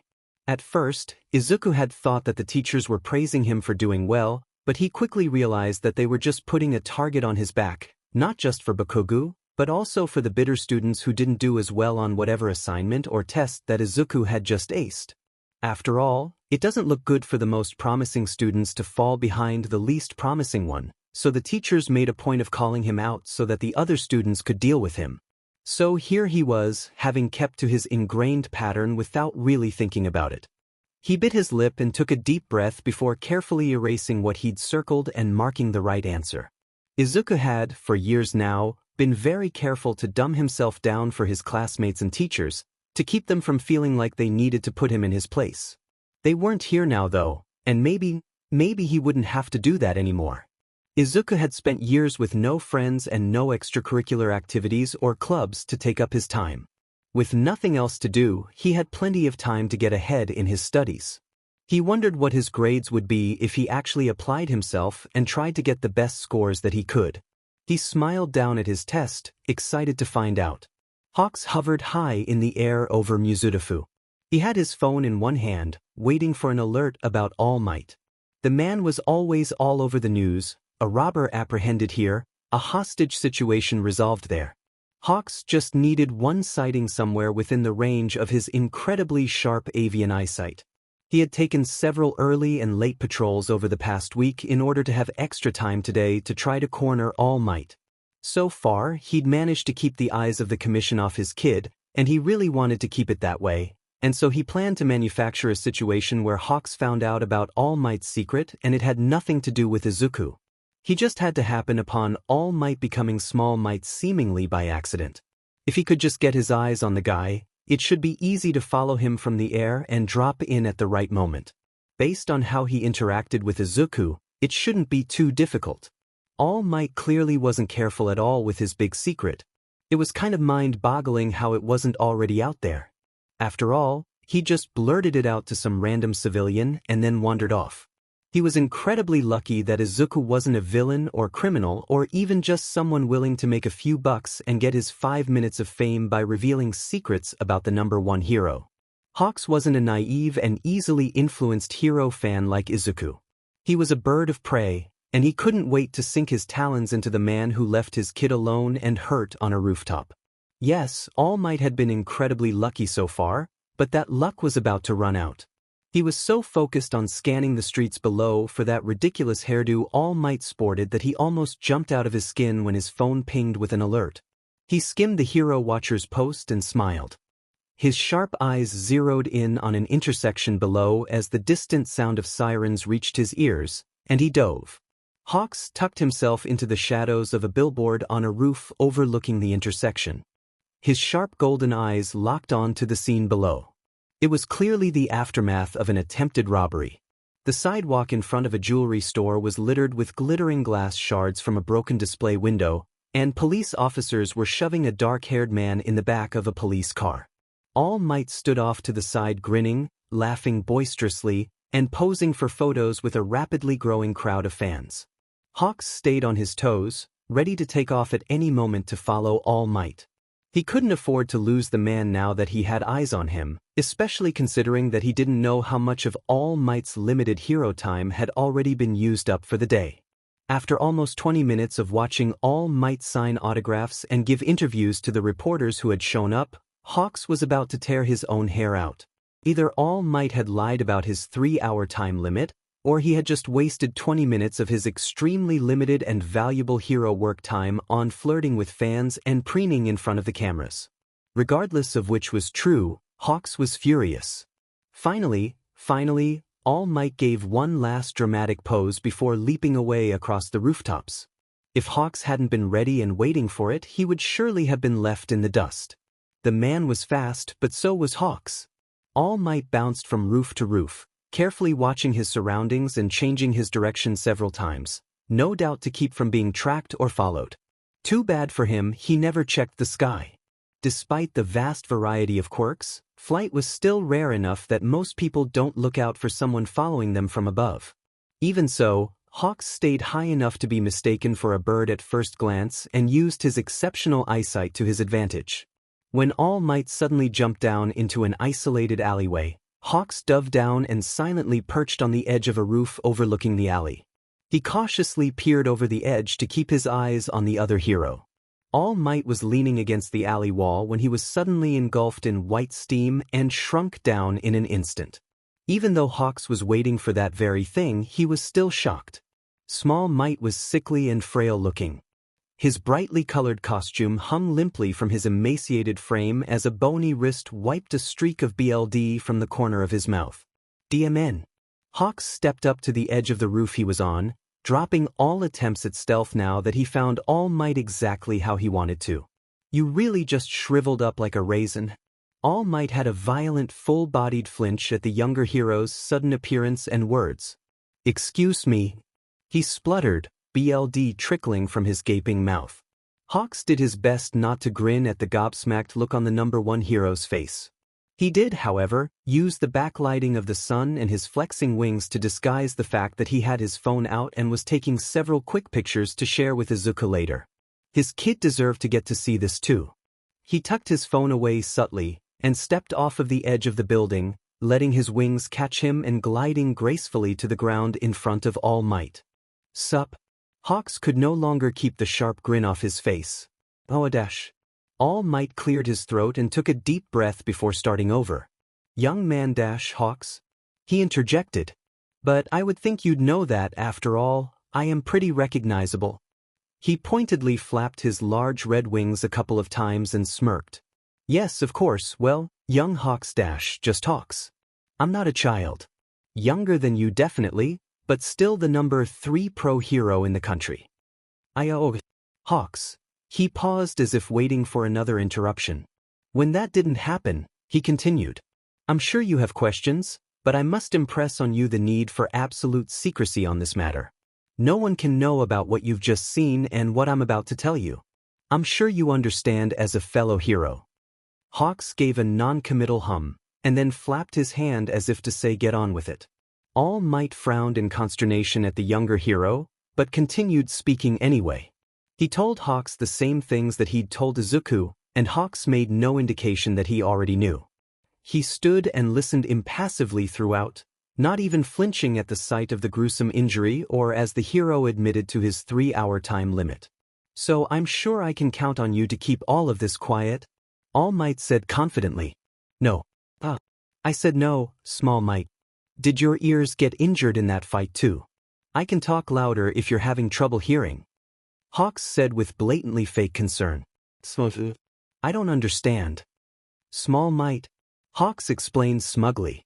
"You know, because you're a shriveled up, shrunken down version of All Might, but you're focusing on the wrong part of that sentence." All Might was doing his best impression of a flummoxed fish. His mouth opened and closed but no sound came out. "The important part is that I said no. I will not keep this quiet, but who finds out is up to you. You've got 2 choices here, Small Might." Hawks held up one finger. "First option is you and I arrange a time to go talk to the Hero Commission President and the Board of Directors. You tell them what you told me and we all work together to keep the country from falling apart when you retire." He held up a second finger. "Or option number 2 is that I say F you and send the pictures I took and my story to every news station and tabloid in the country. So which will it be?" "And before you answer, you should know that I already sent the pictures to someone I trust, so even if you killed me or destroyed my phone, your secret would still get out." "I would never kill a fellow hero." All Might blustered. "How could you think so lowly of me? And you cannot tell the Hero Commission young Hawks." He immediately corrected himself at the other hero's stern glare. "Give me a good reason why not. The more people who know, the easier it will be for it to get out to the general public. If you're trying to keep this from the public, you're doing a shitty job. The commission couldn't be any more careless than you have been." "I don't know what you mean. I haven't been careless. Last week I happened to fly over Mizudafu on my day off. You may have heard about a certain slime villain mess I was involved in. Didn't you apprehend and then lose that villain earlier that day?" He asked pointedly, clearly already knowing the answer. "Oh, you saw me lose that villain, huh?" All Might looked off to the side, ashamed of his failure. "Is that why you're upset?" "No, I didn't. Besides, every hero fails to capture a villain every now and then. That's not why." Hawks debated telling All Might that the reason he was angry was that the hero almost caused his kid's death. He thought about berating All Might for his careless and ignorant words to Izuku. He couldn't trust that the other hero wouldn't mention it to the commission when they went in though. It just wasn't worth it to risk Izuku getting the commission's attention yet. I saw you ditch some kid on a rooftop. You deflated, and I'm assuming you told him way more than you should have without knowing anything about him. Talk about recklessness. Tisk tisk tisk. He shook his head. But I made sure he got home okay. Unlike you, went unspoken. So I thought about what I should do, and decided to confront you about it. It took less than a full afternoon to find you in this compromising position, so I guess you're pretty lucky it was just me who happened upon your situation. So yeah, you have been extremely careless with such a huge secret. I suppose, All Might said haltingly, that I should be more careful. However, this is still not something the Hero Commission needs to know about. He said firmly. Yeah, they do, 'cause you decided to F all of society over and they need to know so they can at least try to mitigate the damage. All Might coughed and sputtered, spraying droplets of BLD into the air. Hawks took a quick step back, dodging the majority of the BLD, but a few drops landed on his sleeve. Dude. Hawks frowned at the red stains. Not cool. I think you've misunderstood something. I became the symbol of peace for the betterment of society, to give people the feeling of safety and security. I wanted people to feel like no matter what they would be okay because I am here. Wait. Are you saying that you became a symbol on purpose? Yes. He said proudly. I planned on being a symbol of peace from the very beginning, when I was just a boy with big dreams. I hate you so much. Hawks pinched the bridge of his nose and let out an aggrieved sigh. You are such a goddamn idiot. I don't understand. Clearly. Hawks hissed venomously, glaring at the other hero. So let me explain it to you in nice simple words that even a moron like you can understand. And as All Might stood there in shock, Hawks laid out clearly and concisely the consequences of building up society's peace to be reliant on a single person. He pointed out the other hero's already frail state and the inevitability of his fall and the likelihood of the hero's violent collapse at the hands of a villain on live television. He asked if All Might had ever even thought about what will happen to the country when he goes down. It was clear that he hadn't given it much thought at all. He had some vague excuse about finding a successor to take up the mantle of being the new symbol, but even that was barely thought out and unrealistic. He'd had 5 years since his injury and hadn't even started seriously looking, and even if he did find someone to support and mentor, who can say if the public would accept them as a new symbol, and that would still have the exact same problem of hanging all of society's sense of peace and safety on a single, fallible, mortal person. It was a dumb, dangerous idea from the very beginning, and Hawks told him so. It's a good thing I wasn't a fan of yours to begin with, All Might, because I would be so disappointed in you. Hawks shook his head. He reached into his pocket and pulled out a folded piece of paper, tossing it to the other hero. All Might fumbled but managed to hold on to the paper. That's my number, don't use it for anything but business, and a time and date to meet up at the commission headquarters. If you want to cancel or delay, you better have a DMN good reason. Oh, the older hero looked like a kicked puppy. Hawks almost felt bad, but then he remembered that All Might had left his kid on a rooftop after a traumatic villain attack. F him. I'll send you a bill for the dry cleaning. He gestured to the BLD splatters on his sleeve. Hawks flexed his wings, then shot up into the air. He didn't spare a glance back at the number 1 hero. He pulled out his phone as he flew, sending off a text message. I feel like takeout tonight. What do you want for dinner, kid? Izuku found that schoolwork was remarkably easy and took almost no time to get done when he wasn't constantly on edge and could focus. It was kind of ridiculous, actually, how quickly he could get his weekly work done if he really tried. It gave him a massive amount of free time, which was quick to fill, at Hawk's suggestion, with several extra weekly classes and lots of practice and research time. He took parkour, Muay Thai, yoga, support design for beginners, and several science and technology classes that he found really interesting. He wound up having extra classes every day of the week except Saturday. His new daily routine bore almost no resemblance to his old one. He woke up early to eat breakfast and do a quick yoga routine with Hawks, then spend an hour or two on schoolwork before taking his extra class or classes of the day. Several of the science and technology courses were online, but the support design, Muay Thai, and yoga classes were all within walking distance of the apartment, and his therapist and parkour class were a short bus ride away. Being in the middle of the city was remarkably convenient.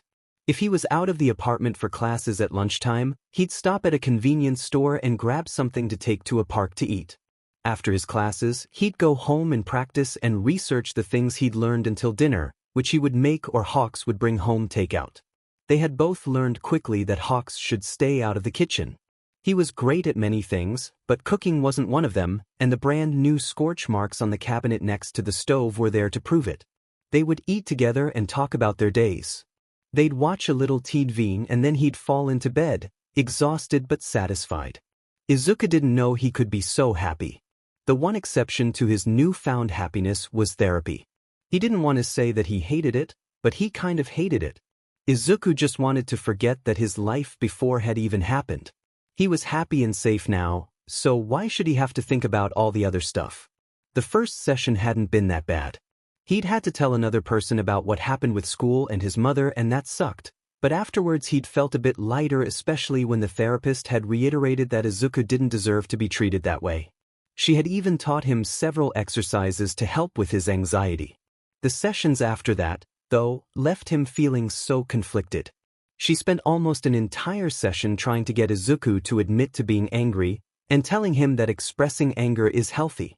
Izuku wasn't angry, and even if he was, how could it possibly ever be healthy and good? She tried to teach him several ways to handle and calm his anger, even though he wasn't angry. She said that anger was a natural reaction to being hurt or mistreated. At this point, Izuku could admit that he had been hurt and mistreated, but that didn't mean he was angry. Anger was aggressive and hurtful and cruel. Anger made people mean. Izuku wasn't angry. He huffed out an aggravated breath, tossing his pencil down on his open notebook where he had been drawing out and labeling a circuit board for his design class. Izuku had gotten home from his therapy session just a couple of hours ago, and he was still feeling all out of sorts. He wasn't angry, though, just slightly irritated or maybe disgruntled. He got up from his desk and wandered into the kitchen, looking for a snack or something to distract him for a while since he couldn't focus on his studies at the moment. Hawks couldn't cook to save his life, but he had a very high metabolism, so the whole apartment was filled with snacks. Most of them were healthy, like various kinds of nuts, fruits, granola bars, rice crackers, and veggie snacks like crunchy wasabi peas, but there were a few bags of potato chips and boxes of cookies and Pocky too. Hawks walked into the kitchen to see Izuku glaring at a cabinet full of cookies and granola bars. He paused a moment, before using a feather to snag a box of strawberry Pocky from the open cabinet. "Dang kid, what did those cookies do to offend you?" He hopped up to sit on the counter next to where Izuku was standing. You're glaring at those boxes of cookies like they just said all heroes SCK? Hawks nibbled on a Pocky stick. "So what's up? Why are you upset?" "I'm not mad." Izuku continued glaring at the contents of the cabinet. "Okay, I didn't say you were." "My therapist," Izuku sighed out a harsh breath, grabbing a box of ginger cookies and shutting the cabinet. "She kept saying that I have every right to be mad and that it's natural to be angry, but I'm not angry." He hopped up on the counter next to Hawks, tearing open the box and shoving a cookie in his mouth. Hawks watched the kid aggressively chomp on the cookie and raised an eyebrow. "You sure? It's okay if you are, you know." "No." Izuku turned his irritated gaze on the hero next to him. "It's not okay. Anger is bad." "I'm not angry." He gritted out. "Anger is bad." Izuku nodded emphatically, shoving another cookie in his mouth. "But I get angry all the time. I get angry at villains like that slime guy and the assholes who hurt you." "That's different, though." Izuku was quick to reassure him. "You get angry at villains and people who hurt others. That's not the same." "Not the same as what?" "Being angry for yourself. It makes you mean. It makes you selfish and cruel." If Hawks didn't have enhanced hearing, he wouldn't have heard the next words that Izuku whispered to himself. "Like Kaken." Hawks thought to himself, that makes sense. Izuku's view on anger was clearly heavily influenced by the angriest person in his life, Katsuki Baku.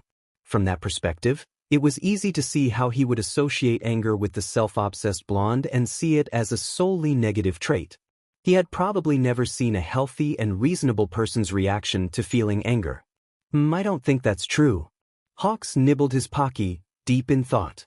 I'm still angry at the way I've been treated by my handler and my trainers at the Hero Commission, and I don't think it's made me cruel. Izuku made a questioning sound. Hawks sighed and hopped down from the counter. Come on, kid. This story should happen in the nest.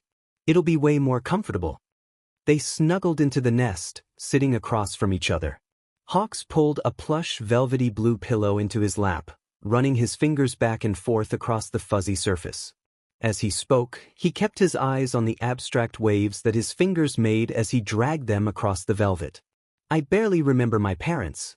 My father was a thief and a murderer, and my mother was an alcoholic. They weren't nice people, and the few memories that I still have of them aren't nice either. When I was little, I went out and saved some people from a car crash. I used my feathers to pull them to safety, and somehow, it got back to the commission. They thought my quirk would make me a great hero. My father had already been arrested and my mother and I were living on the streets, so when commission agents offered to support her financially in exchange for me, well, she must have been thrilled. She could get rid of her kid and get paid for it. What's not to love about that? He let out a bitter chuckle before taking a deep breath and continuing. So then I belonged to the Hero Commission's Future Heroes program. They assigned me a handler who was personally responsible for overseeing my progress and ensuring that the commission's investment in me didn't go to waste. It didn't seem so bad at first. I had 3 square meals a day, a bed with blankets, and my own room. I didn't care that the room was locked at night or that I spent all day in training until I was exhausted or that they changed my name to Hawks. But after a while, he let out a strained sigh. After a while I realized that I was never allowed outside. Then my handlers started punishing me for what they called undesirable traits. Things like chirping and perching on chairs instead of sitting, and getting distracted by shiny things, and staring too intently at things in a way that looks too predatory and intimidating. And the training kept getting harder and harder until I was collapsing and passing out at the end of the sessions more often than not. Hawks looked up at the little gasp he heard to find Izuku's vibrant green eyes swimming with unshed tears. Hawks, that's dash. Izuku shook his head, fluffy black curls bouncing with the violent movement. That's terrible and illegal. Yeah, but there's more. So sit tight and listen till the end. I've been planning on telling you about this anyway, so I might as well get the whole story out at once. Izuku nodded slowly, still looking terribly distressed. He pulled a round cream-colored pillow into his lap and wrapped his arms around it. Hawk's lips quirked up in a soft little smile at the sight. It looked like Izuku was snuggling a giant egg. So, Hawks continued, after a few years, it started getting better, or I guess I was getting better. I could do the exercises without passing out, and I repressed the undesirable traits, and I had stopped asking to be let outside. I was doing everything they asked of me, but it was still never enough. My handler and my trainers would watch me give everything I had to pass their tests with flawless scores, and they would mark it down on their clipboards and move on to the next test. No good job or well done, they just adjust my training to up the difficulty, and that's how my life went for years. Sometimes I would spar against other kids and teens who were involved in the program, but they at least had homes to go back to. I was the only one who was housed at the commission. My handler had always told me that they were preparing me to be a great hero, and that the training was necessary, but when I turned 18 and became a hero, I realized something. I realized that everything was ridiculously easy. Way easier than it should have been. I apprehended villains left and right, and saved civilians dozens at a time, and shot up through the rankings in record time. I looked around at the other top heroes and saw that these people hadn't been made to give up everything for heroics. They were doing great deeds and saving people while still getting to live their lives and do other things. I had been taught that to be a hero was to devote every fiber of your being and your heart and soul to training and working for the greater good, but I saw that other heroes weren't required to do that. It was frustrating and infuriating that I had been made to give up so much and push myself so far past my limits when no one else had. I was so filled with resentment and anger. Then one day, about a year after my debut, I was pulling civilians out of an apartment building on fire. I had this guy in my arms and was flying him down, when another hero on scene made some offhand joking comment about how strong I was working. I laughed it off, But the guy I was carrying had a skin contact empathy quirk. He felt the anger and resentment that I was hiding from everyone else. Turns out he was a therapist, and I've been seeing him at least once a month ever since. I still feel angry and I still resent my handler and trainers, but those feelings don't consume me anymore. I can acknowledge that the way I was raised and trained was wrong and incredibly harmful. I hate to think of the kind of mindset I would have if I hadn't been able to work through my feelings. There were a few minutes of silence as Izuku took in everything Hawks had said and gathered his own thoughts. "I'm so sorry, Hawks. That's so awful." Izuku sniffled. "How could they do that to you?" "Well, they are a massive government agency. Also, I'm pretty sure that there's almost no communication between different branches of the Hero Commission. I don't think many people outside of those directly involved in the program and the commission president herself know the details. Everyone else thinks it's just a way to give kids with heroic potential a bit of extra training and help them become the best heroes they can be. They have no idea how extreme the training was, or how much control the handlers and trainers had over us." "So there were other kids there with you?" "No, I was the only one there all the time. There were other kids that came and went, but they were mostly kids with good quirks and parents who wanted them to be heroes. I'm not sure, but I got the impression that they were paying for the extra training. They would show up Monday through Friday for a month in the summer, and sometimes on weekends throughout the year so the training wouldn't interfere with school, I guess. We didn't really talk to each other. We sparred or trained in groups and there wasn't time for socializing. Even though it was rough, most of them seemed to want to be there. As far as I know, I'm the only one that ever lived in the commission facility full-time. I'm the only one that they had complete control over." "I'm so glad you got away from them." "Well, I didn't exactly."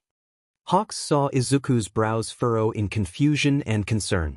"I mean, technically I am an independent adult and all, but I still have a handler who checks in and makes sure that I'm living up to the expectations they've set for me. I made the top 10 and then number 3 hero in record time, so they don't have too much to criticize, but they still constantly push for me to do better. They schedule interviews and photo shoots for me if I don't keep up with that stuff myself and review my work for mistakes. If my handler thinks I'm slacking or if I messed up, they call me in for extra training." "Can't you just not go?" Izuku asked hesitantly. "But they wouldn't let me go that easily. I don't push it because it's really not that bad." Hawks could tell that Izuku wanted to object, but he continued explaining quickly. "I almost never mess up enough to get called in. Usually, I just get a nasty phone call. I act like the extra training is harder than it is so they don't up the difficulty and I pretend to be all ashamed and contrite when I get yelled at. They had me trained in acting and I'm very good at it. Besides, they've proven that they aren't above doing unethical and illegal things to achieve what they want, so I figure letting them think they have me right where they want me is my best option. As things are, I can go about my life how I want for the most part. I just have to keep being a flawless hero in public, which is fine. I actually do love saving people and being a hero. I just hate the way I was trained and forced to do it." Never mind." Izuku mumbled. "Can you what, kid? I was just wondering what your real name is, and if I can maybe call you that." Izuku's gaze was focused on his own fingers nervously plucking at the fabric of the pillow in his lap. "Kigo Takami," Hawks said with a soft smile. "No one is supposed to know it, but I want you to. My father had a bird mutation. I got my wings from him. That's why my handler didn't want anyone to know my name. He didn't want anyone to make the connection between me and my criminal father. It would be bad for my image. And yeah, I think I'd like it if you called me Kigo. No one has used that name in a very long time." "Kigo Takami." Izuku mumbled quietly to himself. "Kigo, Keikun." Izuku flushed pink in embarrassment. Sorry, that's probably not, I shouldn't just assume dash. No worries, kid. You can call me Keikun." Hawks laughed, smiling warmly. "I'd really like that actually." Izuku smiled, looking back up at Hawks. "So I think you can understand after all of that, why I am still angry sometimes about the way I've been treated, yeah." Izuku nodded thoughtfully as Hawks circled back to what they had been talking about in the kitchen.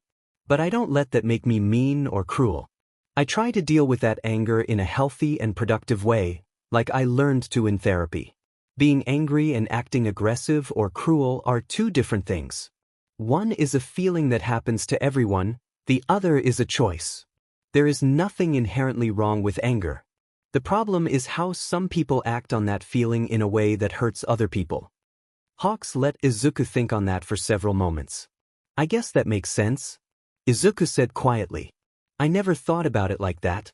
It always seemed like anger itself is harmful, but if you can be angry without hurting anyone or being mean, how would you do that? Didn't your therapist discuss that with you? That is a big part of what they're supposed to do, help you work through difficult emotions in a healthy way. Maybe. Think. I might not have been listening that well because I didn't want to accept the idea that I was angry or that anger was okay. Izuku said sheepishly. Well, therapy only works if you want it to. The best therapist in the world can't help you if you refuse to let them.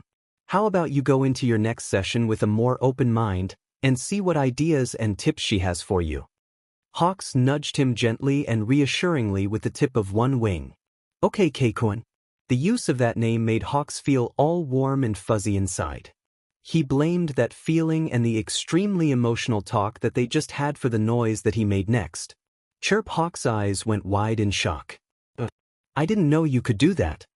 Izuku said excitedly, his voice full of wonder. Yeah. I haven't chirped in years. I thought I'd lost all my instinctive vocalizations. That was something my handler disapproved of and trained me out of doing. Hawk's eyes were misty, but he was smiling. I didn't think I could get that part of me back. Kigo and Izuku stayed in the comfort of the nest the rest of the night. Kigo sent his feathers to raid the kitchen for junk food and they cuddled together and watched trashy reality TV until they fell asleep, wrapped in Kigo's wings. Kigo was suspicious. He eyed the cafe warily from where he was perched atop a building down the street. He'd already circled the block and researched the cafe's history and ownership. No red flags so far, but still, he was suspicious. Small Might had asked him to meet up at this cafe before they headed over to the commission for the meeting. He said that he wanted to buy Hawks a coffee and have a quick talk. Hawks didn't trust it. His eyes narrowed as he spotted the scraggly blonde mop of Small Might's hair weaving through the pedestrian traffic. He watched the number one hero in his shrunken form step into the cafe and scan the room. Hawks had slipped a few feathers into the building discreetly to listen for any suspicious activity. He really hoped that this wasn't a setup to threaten him or somehow stop him from outing All Might to the commission, but a hero can never be too careful, especially when going against someone with as much power and influence as All Might. He was practically a god in some people's eyes, and most everyone would look the other way if he asked under the assumption that he was always acting righteously for the greater good. So while most people would think Hawks was being paranoid and overly cautious, Hawks knew that he was in a precarious and dangerous position until he could get All Might in front of the board of directors and the commission president. At that point, silencing him wouldn't matter anymore. Hawks focused on the chatter his feathers hidden in the cafe were picking up as he watched Small Might through the large front windows. Small Might scanned the room. Hawks could see some of the tension leave the man as he saw that Hawks wasn't there yet. Hawks' eyes narrowed as Small Might gave a very unsubtle nod to a dark-haired man in a tan trench coat, and then sat in the booth next to that man's table. Small Might propped his elbows up on the table, folding his hands in front of his mouth to disguise the fact that he was talking to the other man. Thank you for this, Tsukachi. Small Might kept his eyes on the door. I do hope that this whole thing is some kind of misunderstanding, but I need to know for sure before I follow young Hawks anywhere. Hawks rolled his eyes at being called young again. It was so DMN patronizing. He was, however, slightly impressed that All Might had even considered that he was being tricked or trapped by Hawks. It looked like the incompetent idiot did have one or two brain cells rattling around in his overinflated head. Hawks did a quick search for the name Tsukachi as he continued to listen in on the cafe. Of course, Yagi. If Hawks intends to put you in danger, I'll arrest him number 3 hero or not. That little snippet quickly confirmed the man's identity. Hawks scanned the man's info. Detective Naomasa Tsukachi of the Mizudafu Police Department. Quirk, lie detector. He can tell when a person lies. Hawks had scouted the area and the cafe enough that he was fairly sure that there were no additional officers or heroes waiting to ambush him on All Might's behalf. There was only the one detective ready to listen in and confirm whether Hawks was lying about his intentions. Hawks shook the tension out of his wings before gliding down to the sidewalk. There wasn't really a way for Hawks to disguise himself without either looking even more suspicious or by getting rid of his feathers, which he wasn't willing to do. So he didn't. He walked down the sidewalk, greeting fans and posing for selfies. By the time he got to the cafe's front doors, he was quite sure that Small Might had heard the commotion and knew that he was here. Hawks walked in, greeting the cafe staff and posing for a few more photos. He strolled up to the counter and ordered a small coffee that he had no intention of drinking. Can't be too careful when you're blackmailing the #1 hero, after all. He refused to even acknowledge Small Might until he had the coffee in hand. Finally, he strolled over to the booth where Small Might was fidgeting anxiously. Though, he greeted nonchalantly, standing at the end of the booth. "Ah, Hawks." Small Might acted as though he hadn't been eyeing him impatiently ever since the other hero walked in. "Please sit." He gestured to the other side of the booth. "Nah, booths like this aren't really wing-friendly." "Oh, I'm sorry. I hadn't thought about that." To his credit, the man did seem genuine. "We can move to a table instead," he said as he stood. "Sure." Hawks turned to the man in the tan trench coat. "How about this table?" Assuming, of course, that Detective Tsukachi doesn't mind. There was a moment of stunned silence from both men. Hawks didn't bother hiding his smug smile as he set his coffee cup on the detective's table and then twirled one of the chairs around backwards and plopped down. He rested his forearms across the back of the chair and raised his eyebrows at the still frozen detective and hero. "Well, have we met before?" the detective asked hesitantly. "Nope." Hawks replied cheerfully. "Excuse me, but perhaps we shouldn't bother the detective. I'm sure he'd like to enjoy his coffee in peace, and we have some private things to discuss." "But wouldn't it be so much easier for the good detective to listen in on our conversation if we talk right here at his table?" Hawks let Small Might sputter while he kept his eyes on the detective. Tsukachi looked shocked, but didn't attempt to deny anything. "Come on, Yagi, sit down." "How do you know that name?" the detective asked harshly. "Did you know that my feathers can pick up vibrations and translate that into sound?" Hawks slowly and deliberately recalled a feather from where it had been hovering beneath an unoccupied table nearby. It gave a showy twirl before slotting back into his wing. He didn't recall or reveal the half-dozen other feathers scattered across the cafe. "You were spying on me." Small Might took a seat next to the detective. "Duh." He gave the other hero a flat look. "I needed to know I wasn't walking into a trap to silence me." Small Might had the nerve to look slightly offended. "Clearly you didn't trust me either." Hawks gave a pointed look at the detective. "I don't understand how you could think so lowly of me. I would never attack another hero, even to keep my secret. Contrary to what you've convinced the country and yourself apparently, you are just a guy with a strong quirk and a license to use it. Being a hero doesn't mean you're automatically a good person. Plenty of heroes use their power and influence to do all kinds of nasty things." Small Might seemed stunned, as if the idea of heroes abusing their power was a new and alarming concept to him. "I'm sure that's not the case. Heroes are enforcers of justice and righteousness." Hawks wanted to roll his eyes as the other hero's voice filled with pride. "I could name 4 heroes off the top of my head that are involved in the drag trade, and another 3 who have intentionally arrested innocent people." "Nonsense. That can't be right." "Ask Detective Lie Detector." "He's not lying." Tsukachi confirmed hesitantly. Small Might paled. "Then why haven't you arrested them?" "Evidence." Hawks stated simply. "In order to arrest a hero, you need irrefutable evidence. It's not enough that I've seen or overheard it. They can spin it into one hero trying to sabotage another's reputation if it ever even made it that far. Sometimes the commission deems it too damaging to the public to let that kind of thing get out. The PR department sweeps a lot of hero scandals under the rug." "Surely that's not." Small Might turned to Tsukachi wanting him to confirm that Hawks was lying. "I'm sorry. He's telling the truth." The detective was distressed but resigned. "So, shall we get in with the unofficial and not nearly as sneaky as you intended interrogation?" Hawks smirked at the 2 men. Tsukachi took a deep breath, looking to Small Might who seemed to be in a state of internal crisis.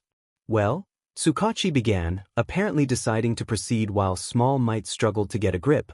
I suppose the first question I'd like to ask is, do you intend to harm All Might in any way? I don't intend to cause any serious harm to All Might, Hawks confirmed after a moment. Tsukachi noticed the pause and the slight change in wording. Before he could ask for clarification, Hawks continued. I might want to punch him and cause him mild to moderate distress, but I wouldn't seriously harm the guy. I'm just trying to do what's best for the people of Japan. Him keeping this secret and not preparing for the inevitable outcome puts the safety of thousands of civilians at risk. He wanted to play number one hero a little longer, and now it's getting too late for him to ease the public into the idea of a world without All Might. It has to be done for the good of everyone, and if he can't see past his own ego, then I'm willing to force him to do this. The detective looked contemplative. I see, he said quietly. The questions continued, but they were clearly just a formality. Hawks could tell that he'd given the detective a lot to think about. Small Might remained quiet throughout. Hawks. Small Might finally spoke just as they were wrapping up. You seem to have a very negative opinion of me. Is there a question in there somewhere? Have I offended you in some way? You mean besides being an incompetent, egotistical idiot? Hawks met the other hero's gaze unflinchingly as he insulted the man. Small Might winced, rubbing the back of his neck and looking away. Why yes, besides that? Yes. Hawks stood, ignoring the look of surprise of Small Might's face as he threw away his untouched coffee. What did Dash know? All humor and teasing was gone, and he gave the number one hero his coldest glare. I will not tell you what it was so you can fix it. There is no fixing it. Someone I care about very much almost died because of your carelessness. Small Might looked stricken. I'm tolerating you because it's necessary, but that's it. Once we're done, we're done. I'll be very happy to never speak with you again. Now let's go get this over with. They promptly said their goodbyes to the solemn and obviously conflicted detective and made their way to the commission. Hawks didn't say another word to Small Might the entire way there. Chiaki Shiratori eyed the building in front of her distastefully. She had spent the last couple of weeks doing extensive interviews and research on the Aldra school system. She and her law team had combed through all of the available records and spoken with previous students and employees. The discrimination alone was irrefutable and barely hidden, but that wasn't all. In a lucky break, Shiratori had found that nearly all of the members of the school board had connections to organizations that supported the teachings of destro and quirk supremacists. As several police cars pulled into the parking lot where she was waiting, Shiratori stepped out of her car. She walked over to the police detective in charge of the case and handed him the relevant files to look over her new discoveries. Detective Tsukachi. She greeted. Ms. Shiratori. He acknowledged with a respectful nod. He quickly scanned over the new documents before closing the file and handing it back. Are you ready to take them all down today? She asked. Absolutely. It's a clear-cut case with an abundance of evidence. He seemed relieved. I wish everything was so simple. He muttered quietly to himself. Pardon? Sorry. He sighed. It's been a rough day. I just came from a meeting about an extremely complicated situation. Both sides believed they were doing the right thing, and I don't know who was right. Well, as you said, this one is. Simple and clear-cut. Right? He affirmed, regaining some of his determination. Let's get started. He gathered up the officers and they all marched toward the school building. Shiratori went back to her car. She wasn't needed for this part, but she couldn't resist watching as the principal and several teachers were marched out to the police cars in H&D-CFFS. Several were sobbing and the principal was red-faced from shouting indignantly at the police that this was all a big mistake. She smiled as he was shoved unceremoniously into the back of a police car. On her way back to the office, she picked up a selection of pastries for her staff. The job wasn't done by any means, but today was an excellent first step and it deserved a minor celebration. All for One straightened his tie. He may need to wear a ridiculous apparatus to leave his medical equipment, but that was no reason not to look presentable even if the only people who were going to see him would likely not live past today. He summoned Kurogiri. Appearances were important. They set the tone and the expectations for the other party. If all for one requested a meeting and arrived in a sleek black car wearing a nice suit and in the company of a single subordinate, all of those carefully curated details gave the other party reassurance that this was a business transaction that they could walk away from in good standing. They would feel relatively safe in his presence. It was all an illusion, of course, and ripping that illusion away was often a great source of amusement for the king of the underworld. He stepped into a simple but tastefully decorated meeting room in the Shai Hasaikai's home compound with Kurogyari at his side. They had wanted this meeting to take place on more neutral ground, but all for one had politely insisted on meeting at their home base. The new head of the family was smart enough not to refuse him outright, even though he clearly wanted to. As they went through the formalities and greetings, all for one appraised the new head of the Shai Hasaikai and the subordinates that he chose to bring to the meeting. He had heard, of course, about the sudden and frankly suspicious illness of the previous leader of this group and about Overhaul, the young but brutal new leader who inspired both fear and complete loyalty from his followers. It reminded all for one a great deal about his own methods, however that small amount of respect wouldn't save him. All for one's predatory smile went unseen beneath the specially made medical support mask he wore as he assessed the Yakuza thugs surrounding Overhaul. There were 9 men arranged behind their boss, all dressed in muted colors and masks. It was clear that they were all top members or fighters for the organization. All for one could only hope that their quirks were worth his trouble. All for one had several quirk sensing and appraising quirks he'd collected over the years. They varied in strength and usefulness, but altogether they gave him a good sense for the quirks of the people around him. He activated them now and went down the line of Yakuza. There was Overhaul, of course. His quirk could disassemble and reassemble matter. Hand-based. Touch activated. All for one didn't bother to remember the names of the other goons, only their quirks. There was one that slowed movement. It was activated by the touch of some mutated hair. Interesting, but not that powerful. A puppeteer quirk stood next to him, able to possess and control objects. Possibly quite useful. A dizziness-causing quirk. A quirk that could take items from someone else. A life force-draining quirk. A strength and speed enhancer, focused on the arms. A quirk that grew crystal structures from the user's skin. A quirk that allowed for the consumption and digestion of anything. Then there were the 2 that he immediately knew he'd be taking. A quirk that forced the target to truthfully answer a question. That would be incredibly useful. The other was a shield quirk which all for one thought would be a perfect quirk for the Nomu he would commission the doctor to create for his son. After all, until Izuku could properly defend himself, the Nomu would have to be able to keep him safe. All for one kept up the pretense of his visit, appearing to listen avidly to Overhaul's quirk erasing drag scheme, but truthfully he was busy considering the best combination of quirks for his son's guardian/guard Nomu. The shield one, definitely, and maybe the strength enhancer and the crystal one. That would be good for offense and defense. Then the puppet one, so he could possess something small and stay with Izuku without being obtrusive most of the time. Any more than that and its cognitive abilities would be nearly 0, so those should do nicely to provide a balance of offensive and defensive ability and a harmless way to contain Izuku if he takes time to come around to the right way of thinking while still keeping a low level of intelligence. Honestly, Kai Chisaki, all for one spoke, interrupting the tail end of Overhaul's explanation about how he intended to sell quirk erasing bullets to villains and the cure to the heroes. I have no interest in funding or assisting you in your endeavors. This entire meeting was merely pretense. He watched in amusement as the Yakuza thugs tensed and tried to subtly edge themselves into position to defend their boss. Overhaul's cold golden eyes narrowed and all for one could sense the murderous aura coming off of the man. Excuse me. All for one thought it was cute.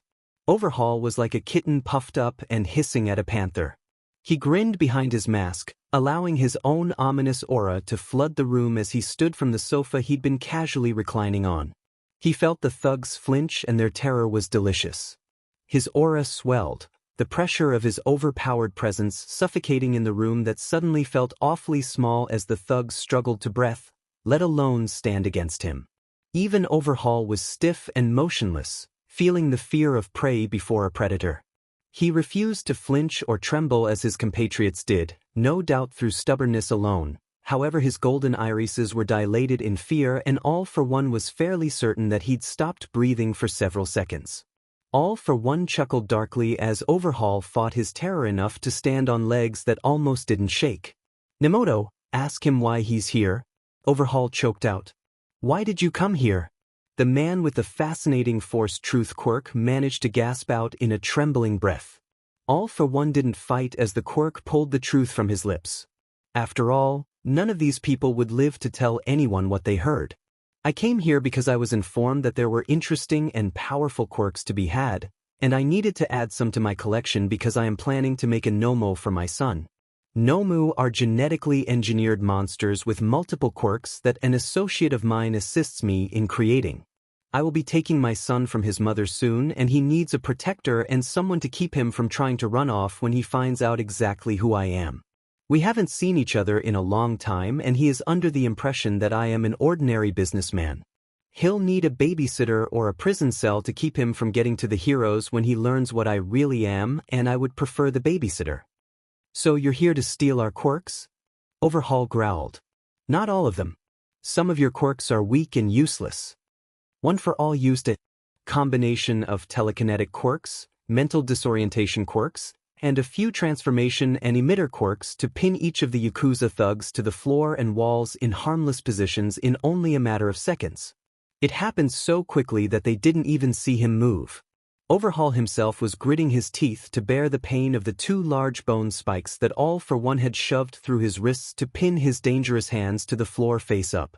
All for One straightened his tie, humming in satisfaction as he gazed around the room at the thugs all pinned like bugs in display cases. He stepped over Overhaul's panting and squirming form to get to the man with the question quirk who was thrashing frantically.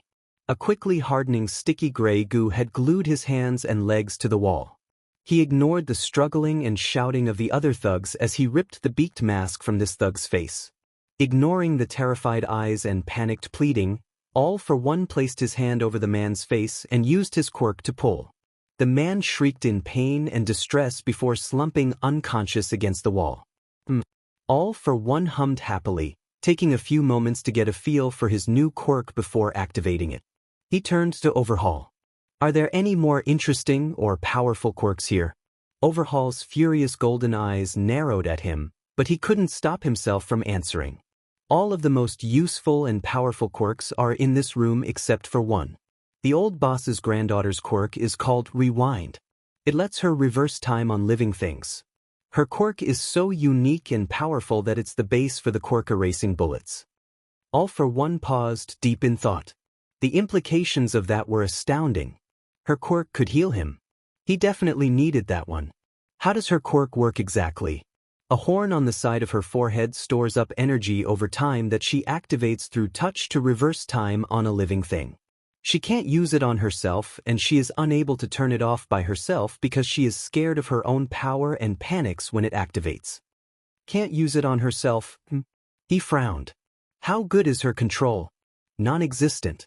I made sure that she hates and fears her quirk so that she can't use it against me or my men, and so that she is easier to control. She is too terrified of her quirk to use it willingly, and she doesn't even know what it does, just that she hurts people. Well, that is inconvenient. Where is she? Overhaul explained how to get to the underground room where he kept the little girl, and All for One sent Kurogiri to fetch her. He briefly considered raising the little girl like he did Tomura, but he had so many things going on he really didn't need another side project.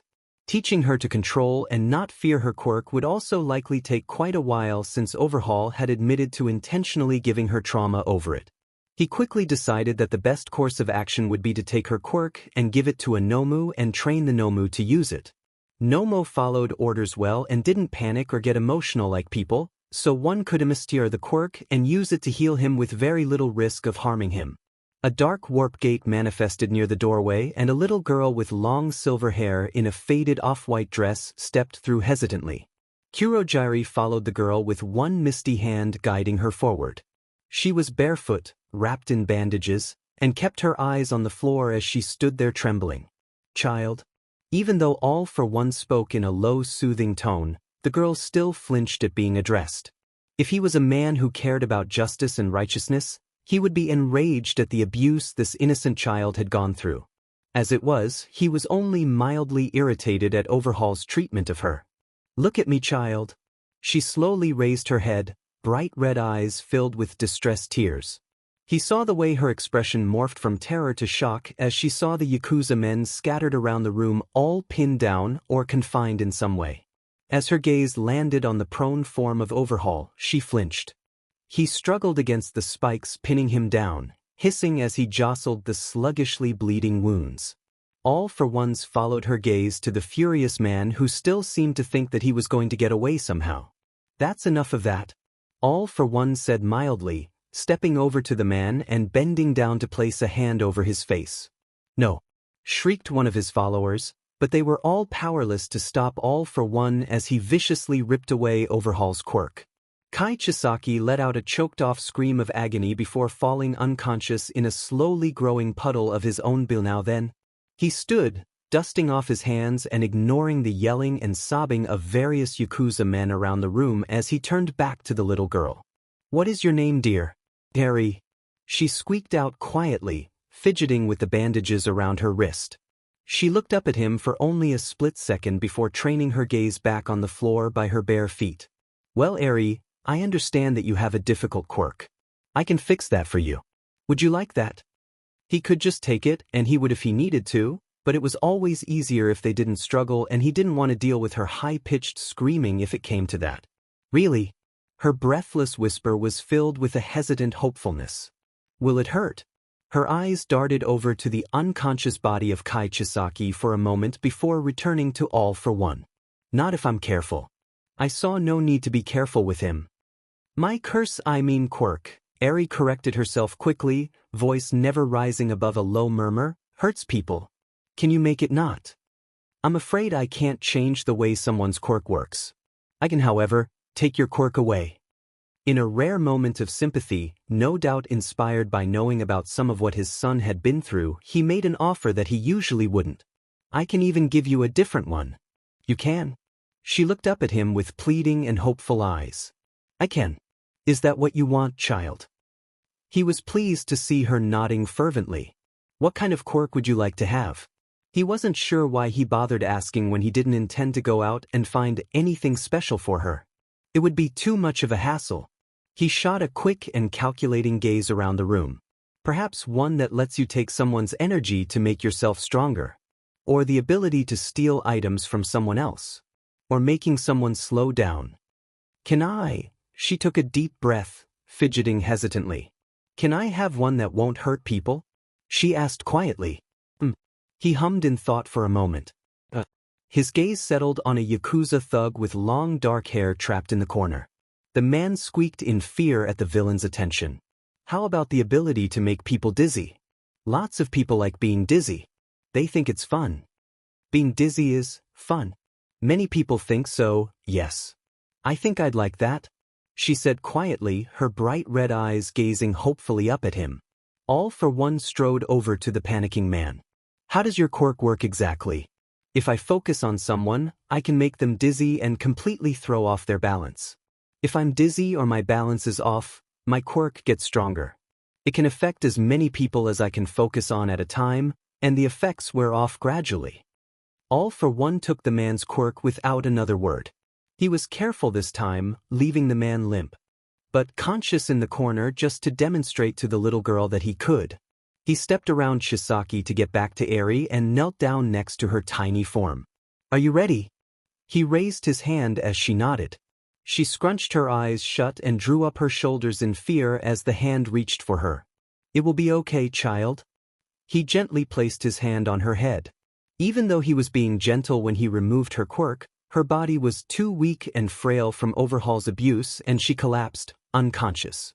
He caught the child before she hit the ground, one hand still pressed to her forehead as he replaced Rewind with the dizziness quirk. Her limp body weighed almost nothing. He cradled the child in his arms as he stood. "Kurogyri." "Yes." He was at All for One's side instantly. "Hold this for me." Despite his dehumanizing words, the girl was passed gently into Kurogyri's arms. "Yes." Kurogyri stepped back out of the way with the child. All for one made his way around the room, plucking the quirks he wanted from struggling and wailing men. By the time he'd collected all that he wanted, there were only 3 men left who still had their quirks. A blonde man in a plain black beak mask and a man with a sack on his head were both sniveling and shaking. The third man was perfectly still, splayed out on his back behind a sofa across the room from Chisaki. His white hooded coat and full-face mask made him strong to read, but one of All for One's many quirks was an empathic sense. He could feel the fear from the 2 crying thugs, but the main emotion from this last man was anger. All for One knelt down and stared into the expressionless mask. He felt the man's anger spike. This wasn't personal, you know. You simply had something I wanted. You'll pay for this. The man hissed lowly.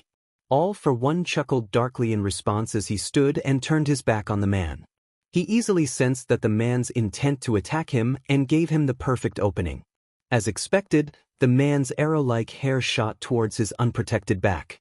All for One spared barely a thought towards slicing through the hair with a razor air quirk before it could reach him. The locks fluttered harmlessly to the ground. Tsk. That was rude. He scolded teasingly. On one wall of the meeting room was a cabinet holding high-end alcohol. All for One strolled over to it and rifled through the contents. He pulled out 4 bottles of high-proof liquor and began splashing them around the room haphazardly. The blonde man immediately understood what was about to happen and started wailing loudly. Hush. All for One said dispassionately. He waved his hand casually, using the razor air quirk to slice through the man's neck. His wailing tapered off to gurgling as vibrant red BLD cascaded down his front. He turned to the man with the sack on his head, who flinched at the attention, but stayed silent. You're behaving so you get to choose.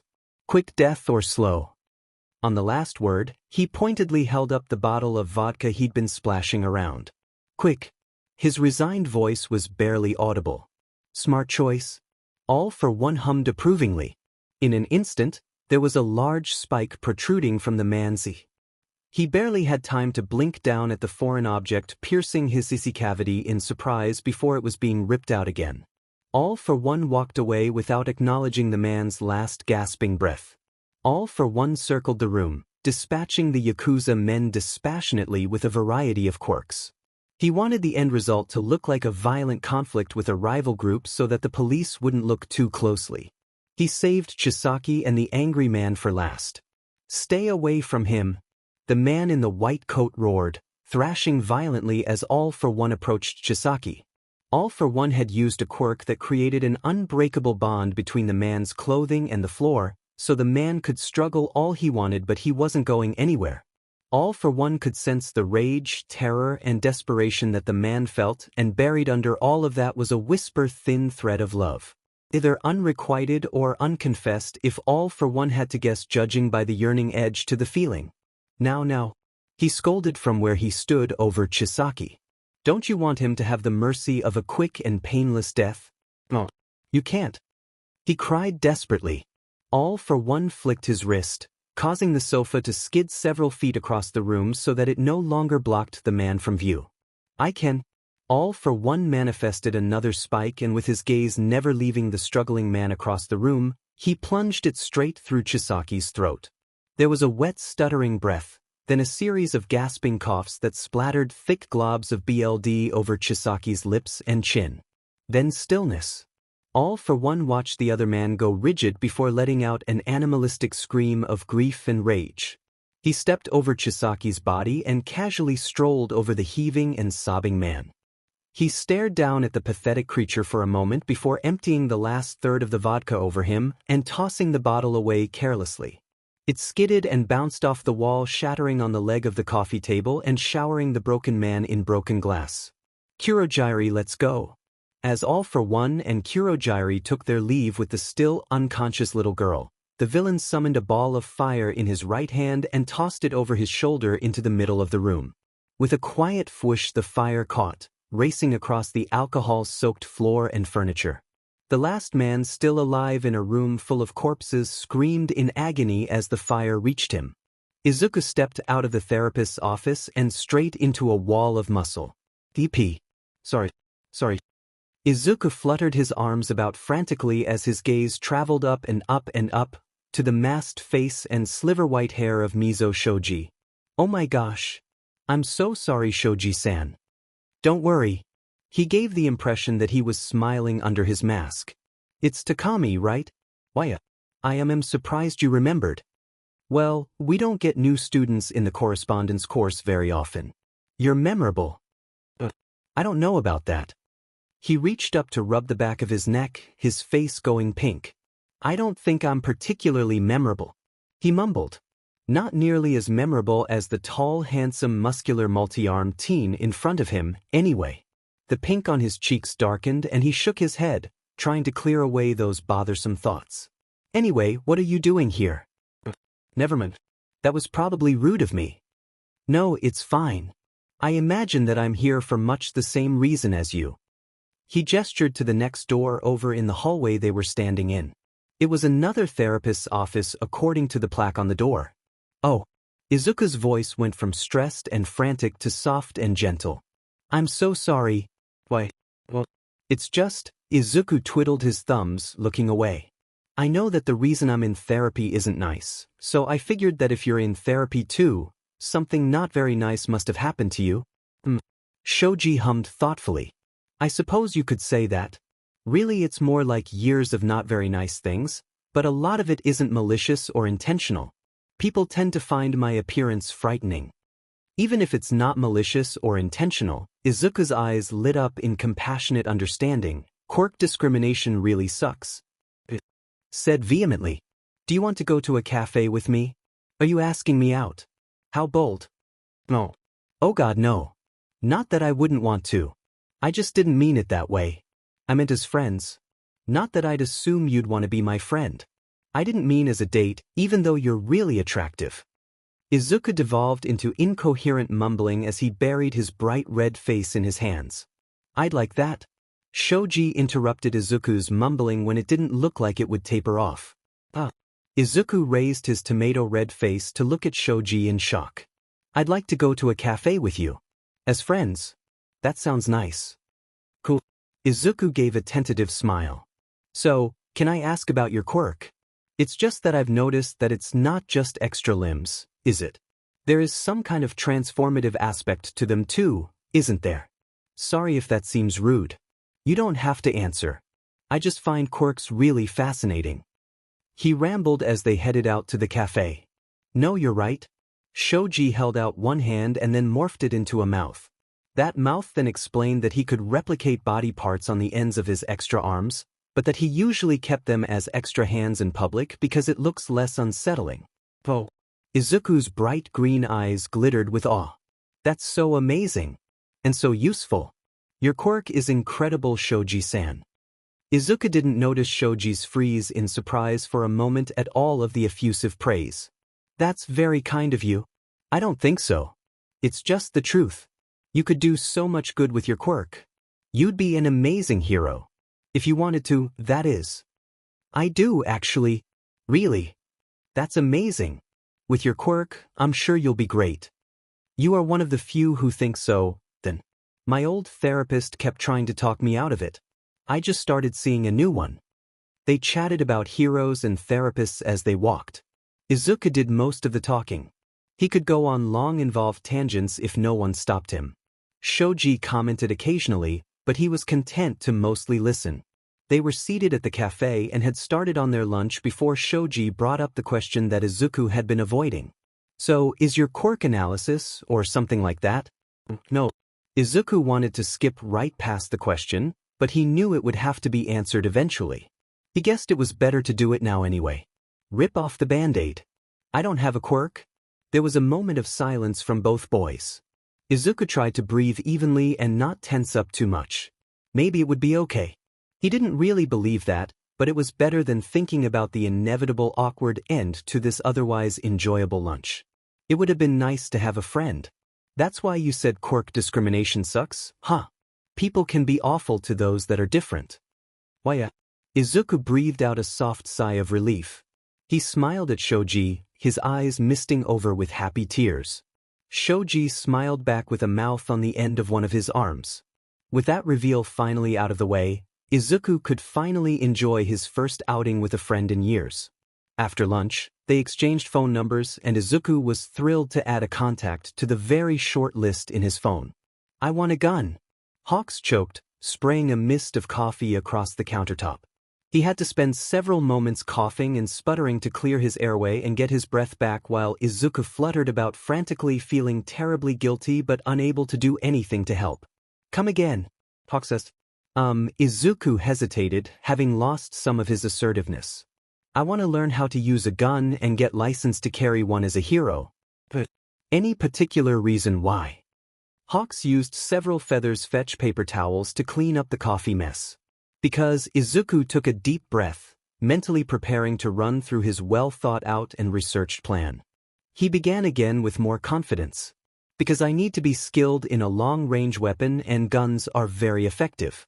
There is a negative stigma associated with guns, but I'll already be seen in a negative light because of my quirklessness, so it doesn't make sense to reject an effective weapon because of that. I also need to be as proficient as possible before taking a gun out into the field, so starting now makes the most sense. Also, RBB bullets and sedative rounds can be used instead of traditional bullets to reduce the chance of lethal hits. If I'm going to be an effective hero, I need to take every advantage I can get, and a gun is a big advantage, don't you think?" He was slightly apprehensive as he looked up to Hawks. "You've put a lot of thought into this, haven't you?" "Yeah. I have to," Izuku said solemnly. "Everything I do is going to be criticized. I have to be aware of that and ready to defend my decisions and live with the backlash and quirkist hate disguised as logic and facts. They will call me weak and incompetent and say I shouldn't be allowed to have a gun, ignoring the heroes like Snipe who also have guns, or any number of heroes whose quirks are way more dangerous and difficult to aim and control than a gun." Izuku sighed, gaze fixed on the storm clouds drifting over the city as he sipped his morning coffee by the windows. "People will hate me and want me to fail no matter what I do. They will hear the word quirkless and that is the only thing that will matter to some of them. There's no point in trying to avoid scandal or bad press, not for me, so I want to take every advantage I can get regardless of how it will be seen or looked down on." "I'm really proud of you." Hawks laid a gentle hand on Izuku's shoulder. The boy's bright green eyes looked questioningly up at Hawks. "I'm sure that was a strong choice to make." "Not so strong." Izuku shook his head. "I want to save people. Being popular or well-liked isn't important. It was also never going to be an option for me." "I don't know about that." Hawks had a contemplative look on his face. "Plenty of people will like you anyway because you were brave enough to go against the odds, but there may be a way to get ahead of some of the quirkist bullshit." Izuku made a questioning sound. "It'll take some thought and planning, but the media is actually pretty easy to manipulate if you know what you're doing." Hawks gave Izuku a bright grin. "Don't worry about it for now. We'll figure something out. About the gun, though, I think you're right. It's a good decision." "Really?" His wide green eyes were uncertain. "Not that you need my approval, but I think it's a good choice for a long-range weapon." Izuku sighed in relief. They finished their coffees while chatting about Izuku's progress in his classes. Hawks smiled proudly at Izuku as he recounted winning every spar in his last Muay Thai class. The fond smile persisted as he listened to Izuku ramble about the problems he was having with programming in his tech class, and his frustration about failing to land a particularly challenging jump he'd been practicing for parkour. "You know, I think now that you've got some basic skills it might be time for some one-on-one training with me," Hawks said casually just as Izuku took a long drink from his blue and purple galaxy print mug. As expected, Izuku sputtered and choked on the coffee. "Vengeance is mine." Hawks grinned. Izuku shot him a playful glare, wiping a dribble coffee off his chin with the back of his hand. They bickered back and forth for a few more minutes before Hawks had to start getting ready to leave for his agency. "Schedule some time in the agency training room for us next week." "Sounds good." Izuku smiled brightly. "So what are you working on today?" "Drones." "Drones?" "Yep, drones. Assembly, disassembly, programming, etc." "You sound entirely too happy about that." Hawks squinted at him suspiciously. "Let's just say that I am very interested in the underutilized capabilities of modern drones. If I can get a better understanding of basic drones, Then I can start planning alterations and additions.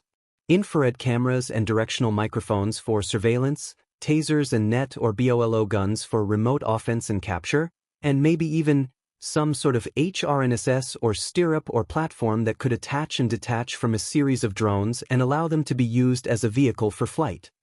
He looked a bit bashful as his ramble ended. I knew you'd figure out a way to fly. I haven't figured it out yet. Izuku objected. I will though. Eri woke slowly. The first thing she noticed was the smell. It smelled dirty. There was dust and smoke and other smells she couldn't identify. She inhaled deeply, relishing the lack of antiseptic and harsh chemical cleaners. She could hear the murmuring of voices that she didn't recognize, but they didn't sound angry. She let herself have a few more moments of breathing in the unsanitized air that she knew Chisaki wouldn't tolerate before blinking open her crimson eyes. The room was dimly lit. The dark wood and exposed brick walls made it seem even darker. Eri sat up slowly. She had been laying down across a booth seat in the back of the dim and dingy room. The table in front of her was scuffed and stained, and she stared at the imperfections. She dragged a finger across the surface and then looked at the dark smudge on her fingertip in wonder. What are you looking at? The raspy voice was right next to the table all of a sudden, and Eri flinched strong. She dropped her hands to her lap, clenching her fist in the rough fabric of her dress. Nothing, sorry. She whimpered out, keeping her eyes downward. There was a moment of silence before the owner of the voice dropped down into the booth across from her. She looked up cautiously. The man had shaggy silvery light blue hair that hung in his face and red eyes with rough scarring around them and down his neck. He had another scar across his mouth. Her own crimson eyes widened in shock. Red eyes, silvery pale hair, scars. You look like me. She blurted out without thinking. Tomura was perplexed. When Sensei and Kurogyari had returned to the bar with a small unconscious girl, he'd wondered for a moment if this was another child of Sensei's that he hadn't been told about. Sensei had reassured him that she wasn't, then explained about the abusive Yakuza men experimenting on the child and how he had switched out her quirk. Why is she here? Tomura asked. Sensei had saved him years ago, but as far as Tomura knew, Sensei didn't go out of his way to save other people. Tomura still didn't know why he had been special enough to get saved. I need somewhere to keep her for a few days. Kurogyari can take care of her until I'm ready to send her on her way, he said dismissively. Sensei had Kurogyari portal him back soon after that. He said that he had a lot to discuss with the doctor. Tomura had eyed the unconscious child warily as he sat at the bar with Kurogyari. She was so tiny and fragile looking it made Tomura itch uncomfortably. He was so aware of her that he noticed immediately when her breathing changed. What are we supposed to do with some random little kid, Kurogyari? He eyed the still unmoving child as he downed the last of the glass of whiskey he'd poured himself as soon as Sensei left without the child. I will care for the child as all for one ordered. You need not concern yourself with the matter. I will ensure that she does not bother you, Tomura Shigaraki. Whatever, he grumbled. She better not be whiny and loud. If she is, I will take care of it, Kurogyari said firmly. All for One has ordered me to take care of the child, and that is what I will do. Tomura looked over as the girl finally sat up in the booth. He watched her stare at the table with an odd expression, then drag her finger across the surface. He knew that bar wasn't the cleanest, after all years of him using his quirk on random objects, and sometimes people in this room made dusting a never-ending chore. Kurogyari kept the bar and the area behind it clean daily, but the rest of the room only got swept and wiped down weekly. That left plenty of residual dust between cleanings, but it didn't explain why she was looking at the dust like it was the most amazing thing she'd ever seen. What are you doing, Tomura Shigaraki? Kurogyari had a note of caution in his voice as Tomura stood. Don't worry, I'm not gonna hurt the kid. He stalked over to the child. What are you looking at? He demanded. Up close, the child looked even smaller and more fragile. She had bandages wrapped around her far too thin arms and legs, and the ugly off-white dress she wore hung loosely of her delicate frame. She flinched at the sound of his voice, but kept her eyes on the floor as she apologized. He stared down at her trembling form, wondering why she said sorry. He's seen people tremble in fear before, of course. He'd even caused that reaction himself many times. This felt different. He didn't understand why, and he definitely had no idea how to make her stop, but just standing there looming over the child was obviously not helping, so he sat down across from her. The child looked up at him slowly. Her long pale grayish hair was tangled around a little horn on the side of her head, and her big red eyes were filled with apprehension as she took in his appearance for the first time. He knew he wasn't exactly handsome or nice to look at, but that didn't explain the odd look of shocked wonder in the child's eyes. "You look like me." Even in the child's excitement, she was quiet. Tomura blinked at the child in shock. He'd been prepared for fear or disgust, but not whatever this was. His mouth hung open, unable to find a response for that bizarre statement that she exclaimed with excitement. He looked over at Kurogiri, who was frozen in shock for a moment before looking back and forth between them. "You are," Kurogiri said reluctantly after a long pause, "not entirely wrong.